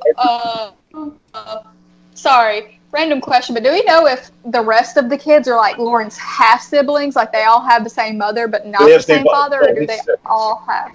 Okay, so they all have the same father, too. Yeah, I think so. Tiffany, you tell me. I'm assuming. Yeah, they do. Yeah. They all have the same dad. Okay. I just didn't know if, like, that was the explanation for that, was, Lorne's dad was not the same as the rest, and that really was his last sperm. Yeah, I just picture his sperm, like, entering the ova. Hello, sir! And there's Chris Hansen waiting for him. Jesus Christ. Hi, sir. That's got a Crank Cinema video written all over it. It does. Isn't it just? Somebody's got to do that. I love those. He videos. sabotages the other sperm. He complains about one being an alcoholic and needs help. You know? Yeah. Just on a completely non-Lorne related matter, have you seen the video Crank Cinema did about Lee Gray when he just keeps saying pickles, pickles? No, It's so funny. It's just, it's he only classic. says it once, but we just attribute Lee Gray to pickles. Arrested Oh, God. The video of Jeff, Stacy, and Lorne having children together has forever just burned itself into my memory. Because I'm pregnant. It was Jeff, Stacey, and Lorne going a date, was it? Yeah, and then they have a baby. It was Jeff, Stacy, and Lorne have a baby. Love it already. Yeah. Well, yeah. I don't know if anybody's seen it, but everybody should check out Arrested's new. Have you seen it, Andrew? Arrested's new video. I've not seen it yet. No. Oh my God! I'm not gonna give anything away, but it's a great scene with West. We'll definitely have to check that out. Was it who was it Arrested that did the Lorne reality show where it was like The Sims? He did the one where they did the Tonight Show, the kind of that's setup. what I mean. Yeah. And then he did the Back to the Future one, which was funny. But this new one is kind of a mashup, and he's done a lot of pretty cool stuff. It's 6 o'clock. Sorry. It was Hey, cheers for that, Rip. Well, I'm glad that you've said that because I have to get up for work soon, so we're going to have to start wrapping up, guys. We've done a good 2.5 hours, and all of you Lorne fans, don't worry because Clobber's going to be doing a stream later. If you just want to plug that a little bit, dude. Yeah, I'll be on at, about an hour and a half, 6:30 Central Time. All right, cool. You want to tell anything specific you're going over today? Is it going to be about Lorne by any chance? I think we'll touch on Lorne. Which is the closest he'll ever get touched on in his entire life. But yeah, I think I'm gonna. I played a pretty long call last week. I only got through about an hour of it, so we're gonna continue with that. You just made me realise as well, right? Just think about all the internet traffic, the YouTube traffic that goes on in relation to Lorne. If someone was to say this to him like 15 years ago, he'd think, "Oh, brilliant! I finally made it." But no, all of this internet traffic and YouTube traffic, he doesn't get a penny for it. He's probably like millions of hits. What's even better, Andrew, is that he thinks I'm like a multi-millionaire because of it.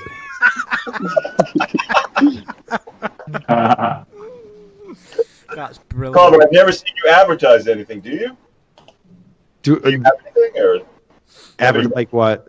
Are you using your logo, your trademarks on anything? Oh, I haven't made a goddamn dime off of any of this stuff. In fact, I'm in the hole from all this stuff. But I love that Lorne thinks that I'm making a fortune. You'll have to make Lorne think though that you are a multimillionaire. Do you know what I mean? Oh no, that's what I want. That's what I want. If you know, I'm sure he's not listening to this, or else I wouldn't admit it. But yeah, no, I want him to think that I always bring up my T-shirts, my fictional T-shirt store, and you know, and all that stuff. Well, I mean, didn't he mention it to his lawyer? Yeah, Lorne mentioned it to his lawyer. He did.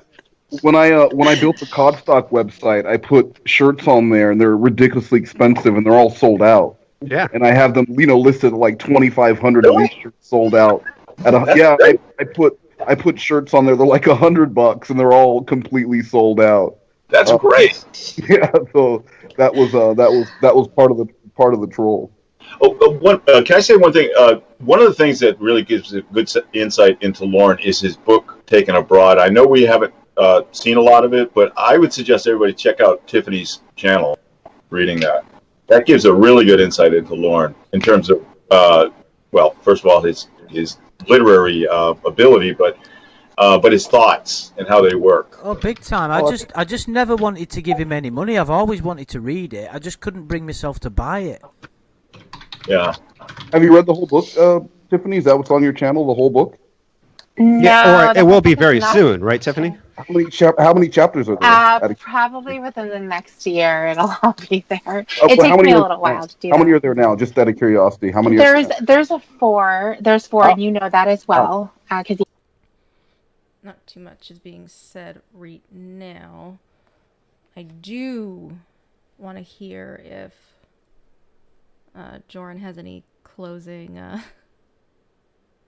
statements. Like, comment, surprise. you give me shit all the time. And there's a total of 12 chapters, so eventually everyone's going to be hearing this book. With a few edits in there as well. So not all of it is Lorne talking, through his writing. Some of it is Tiffany deciding to make it a little sexy. Gay subtext. Great gay subtext. It's great. Right. It's great, guys. Check it out, man. Thank you.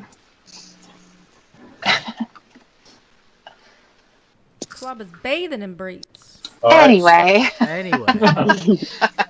What could be better? Lorne's stupid book with Tiffany's stupid voice. Right, exactly. a third of the book. To be honest. Good. For all you Lorne Argus out there, Clobber will be on tonight. But I also found out Lorne. Oh, good, Clobber. I'm really glad that Kennedy and Jorrun plugged their content because they didn't do that yet, right?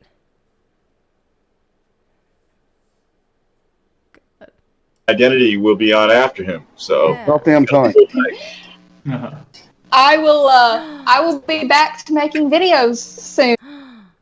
Okay, first, before the plug. After clobbering, Lorne Identity will be on, and then West Most about damn time. West, or not West. Sorry, Jorrun. It's a passive aggressive laugh if I ever heard one. Now that I am not bedridden, I didn't get arrested. so live streams will be coming. I didn't get arrested. I got bedridden. Oh my god. You completely walk over Wes's line. I didn't get arrested. I mean, that was funny.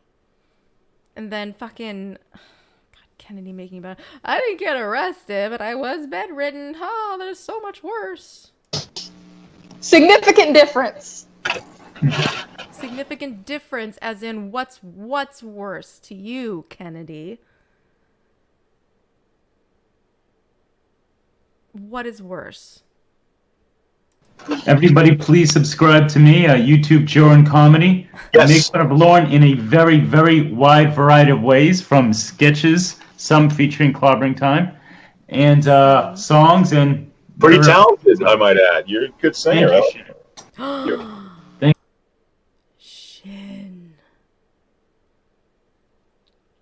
Chins. Shinny. Shinny, baby. Shinny, booby. Why would you go and say something like that?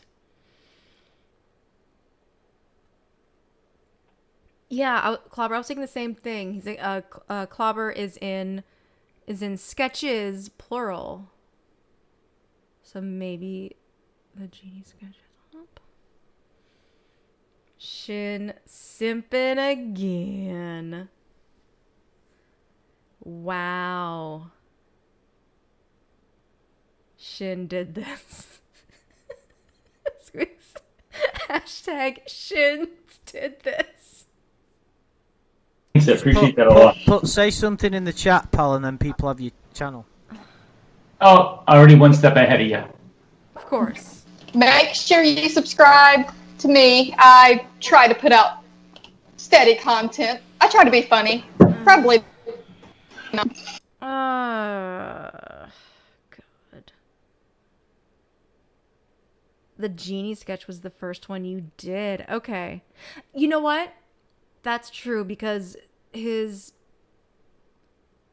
did the Once Upon a Time things and you didn't record with him. He just took stuff from your stuff. So that makes sense. Because it seems like you did the genie thing first and then the theater of the mind.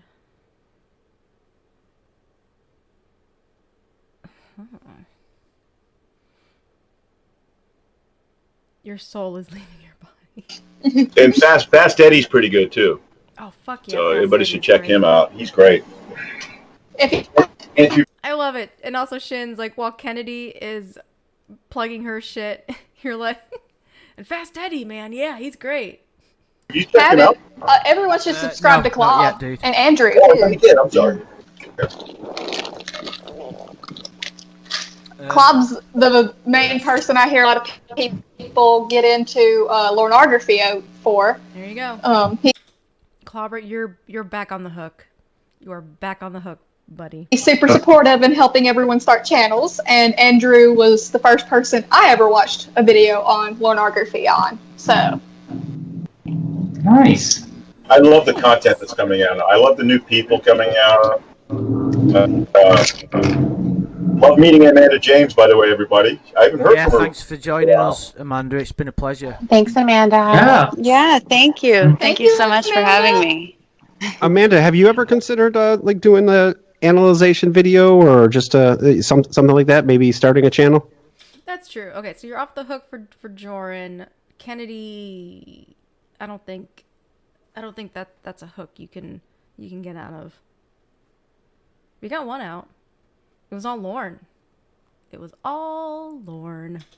Yeah, I have. I've been thinking about it lately, actually. So we'll see. Maybe I I was will. going to attempt to poach you, actually, and maybe you should join us for one of our chat log analysis videos. Maybe you could join us. I love her comments.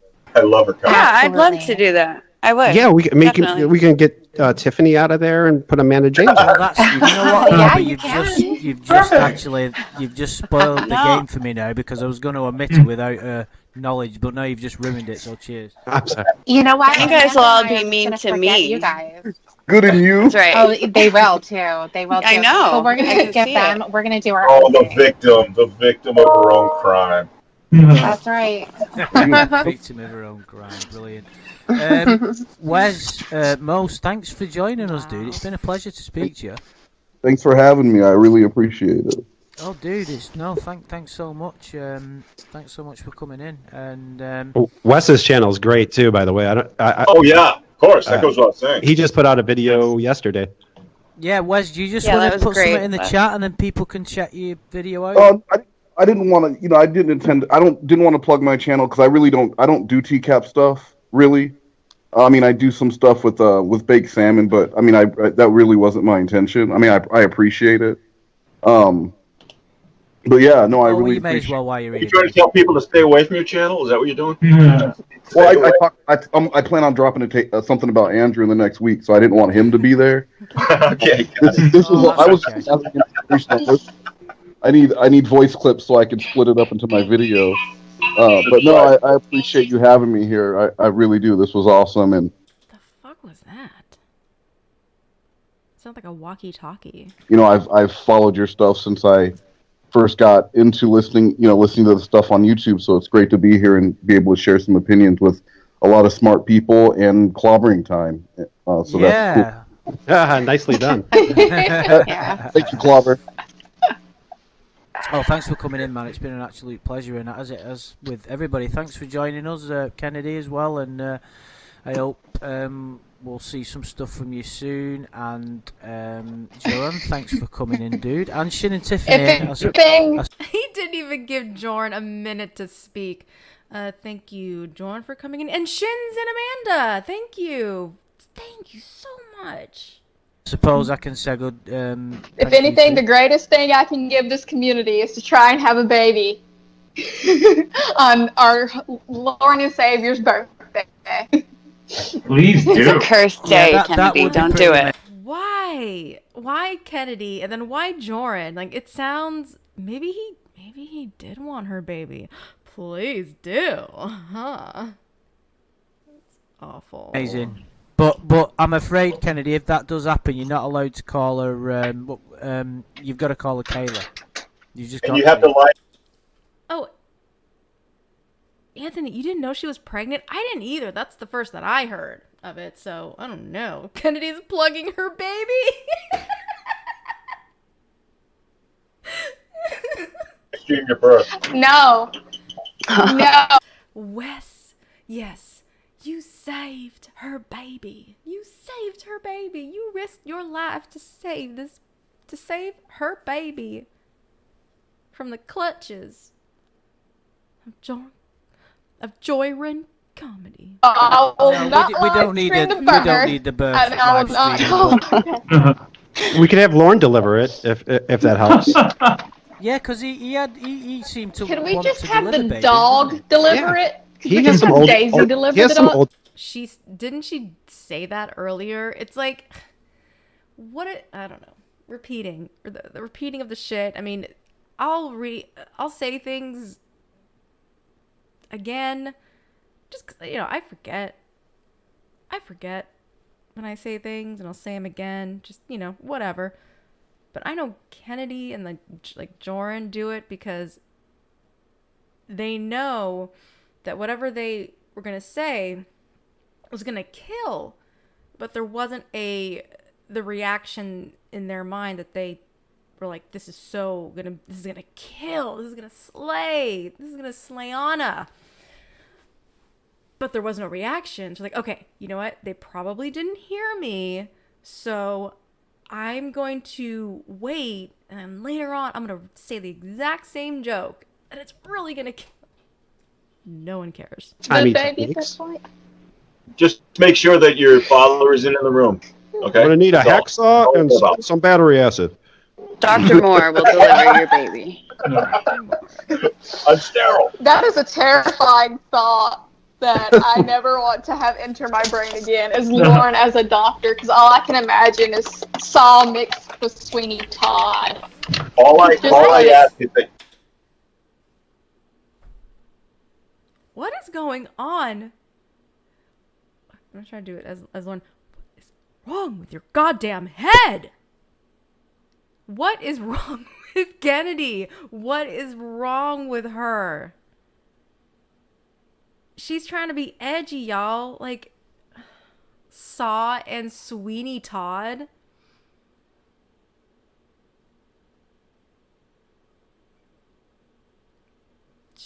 She did that. Do not bring Sondheim into this. Exactly, Donde. You do not say that kind of things. You do not. all the doctors and nurses be women. Okay, that's all I'm asking. Lorne would need to rush her to a secondary doctor's surgery a because guy. she only has one clit. So that will be his first concern. This woman is missing several clits. OBGYNs walk around with a heart on all day long. Name your baby Lynn. Me. No, her name is Aram Alora, and my family Soft doxing your baby? That's what she just did. has already embroidered everything that's not standing still with this baby's name on it. That's for her. No one Oh cares. damn! They ain't kidding. Forgive us when we rename her. Okay. Yeah, y'all can call her Lynn. It's fine. Nice. Right. This baby Thanks name again, guys. is We'll do garbage. another. We have to do these It's garbage. every so often. I know Clobber did a similar one a couple of weeks ago, but you know, we always have new, interesting, and funny things to say about Lorne, so it's good to do these every now and again. So thanks everybody for joining us. Christ knows how long this lockdown is going to go on in England, so I might be doing another one like tomorrow. Who knows? You know.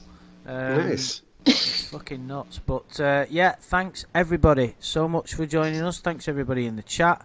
Don't forget Clobber's stream later in just under an hour and a half. It's going to be, isn't it? So everybody can jump over there for some more Lorne fun. And yeah, thanks guys in the chat. Thanks to my guests, everybody. Guess? And happy Mother's Day to all the mothers and mothers to be. Yes, thank you. Happy Mother's Day Thank to all you. the mothers in this world except for Gorilla Gwen. Aww. Leave Mama Gwen alone. That's not nice. And look at Shins being all cute. Happy Mother's Day to all the mothers and mothers to be. I'm surprised Kenny didn't say thank you. Well, I don't know. I think we've got a lot to be grateful for. I think we've got a lot to be grateful for with Mother Gwen. We wouldn't even be here if it weren't for her. So let's give her a bit of credit. Come on. Yeah, let's give her something. Thank you, Mother Gwen, for giving the Earth Lorne Armstrong and for entertaining us for all these years with these fucking stupid antics. We do appreciate it. And on that note, that's it. That is done. We had some good stuff in there. Definitely some good stuff. Is it top tier Jorrun material? No, but it was something. It was definitely something. But I am going to call it a night. I swear, if I get into something else, I'm just going to be on forever. We are teacup and we know everything that goes on here. Spade in the Shade donated $3. Yeah. There will be a special weekend edition Shade in the Spade tomorrow night at 7 p.m. Pacific Standard Time. Lots of fun to be had by all, and Evil Little McThuggies has promised a new rap, and I am going to twerk so hard. Don't miss it. Don't miss it. And the incoming reaction from Queen.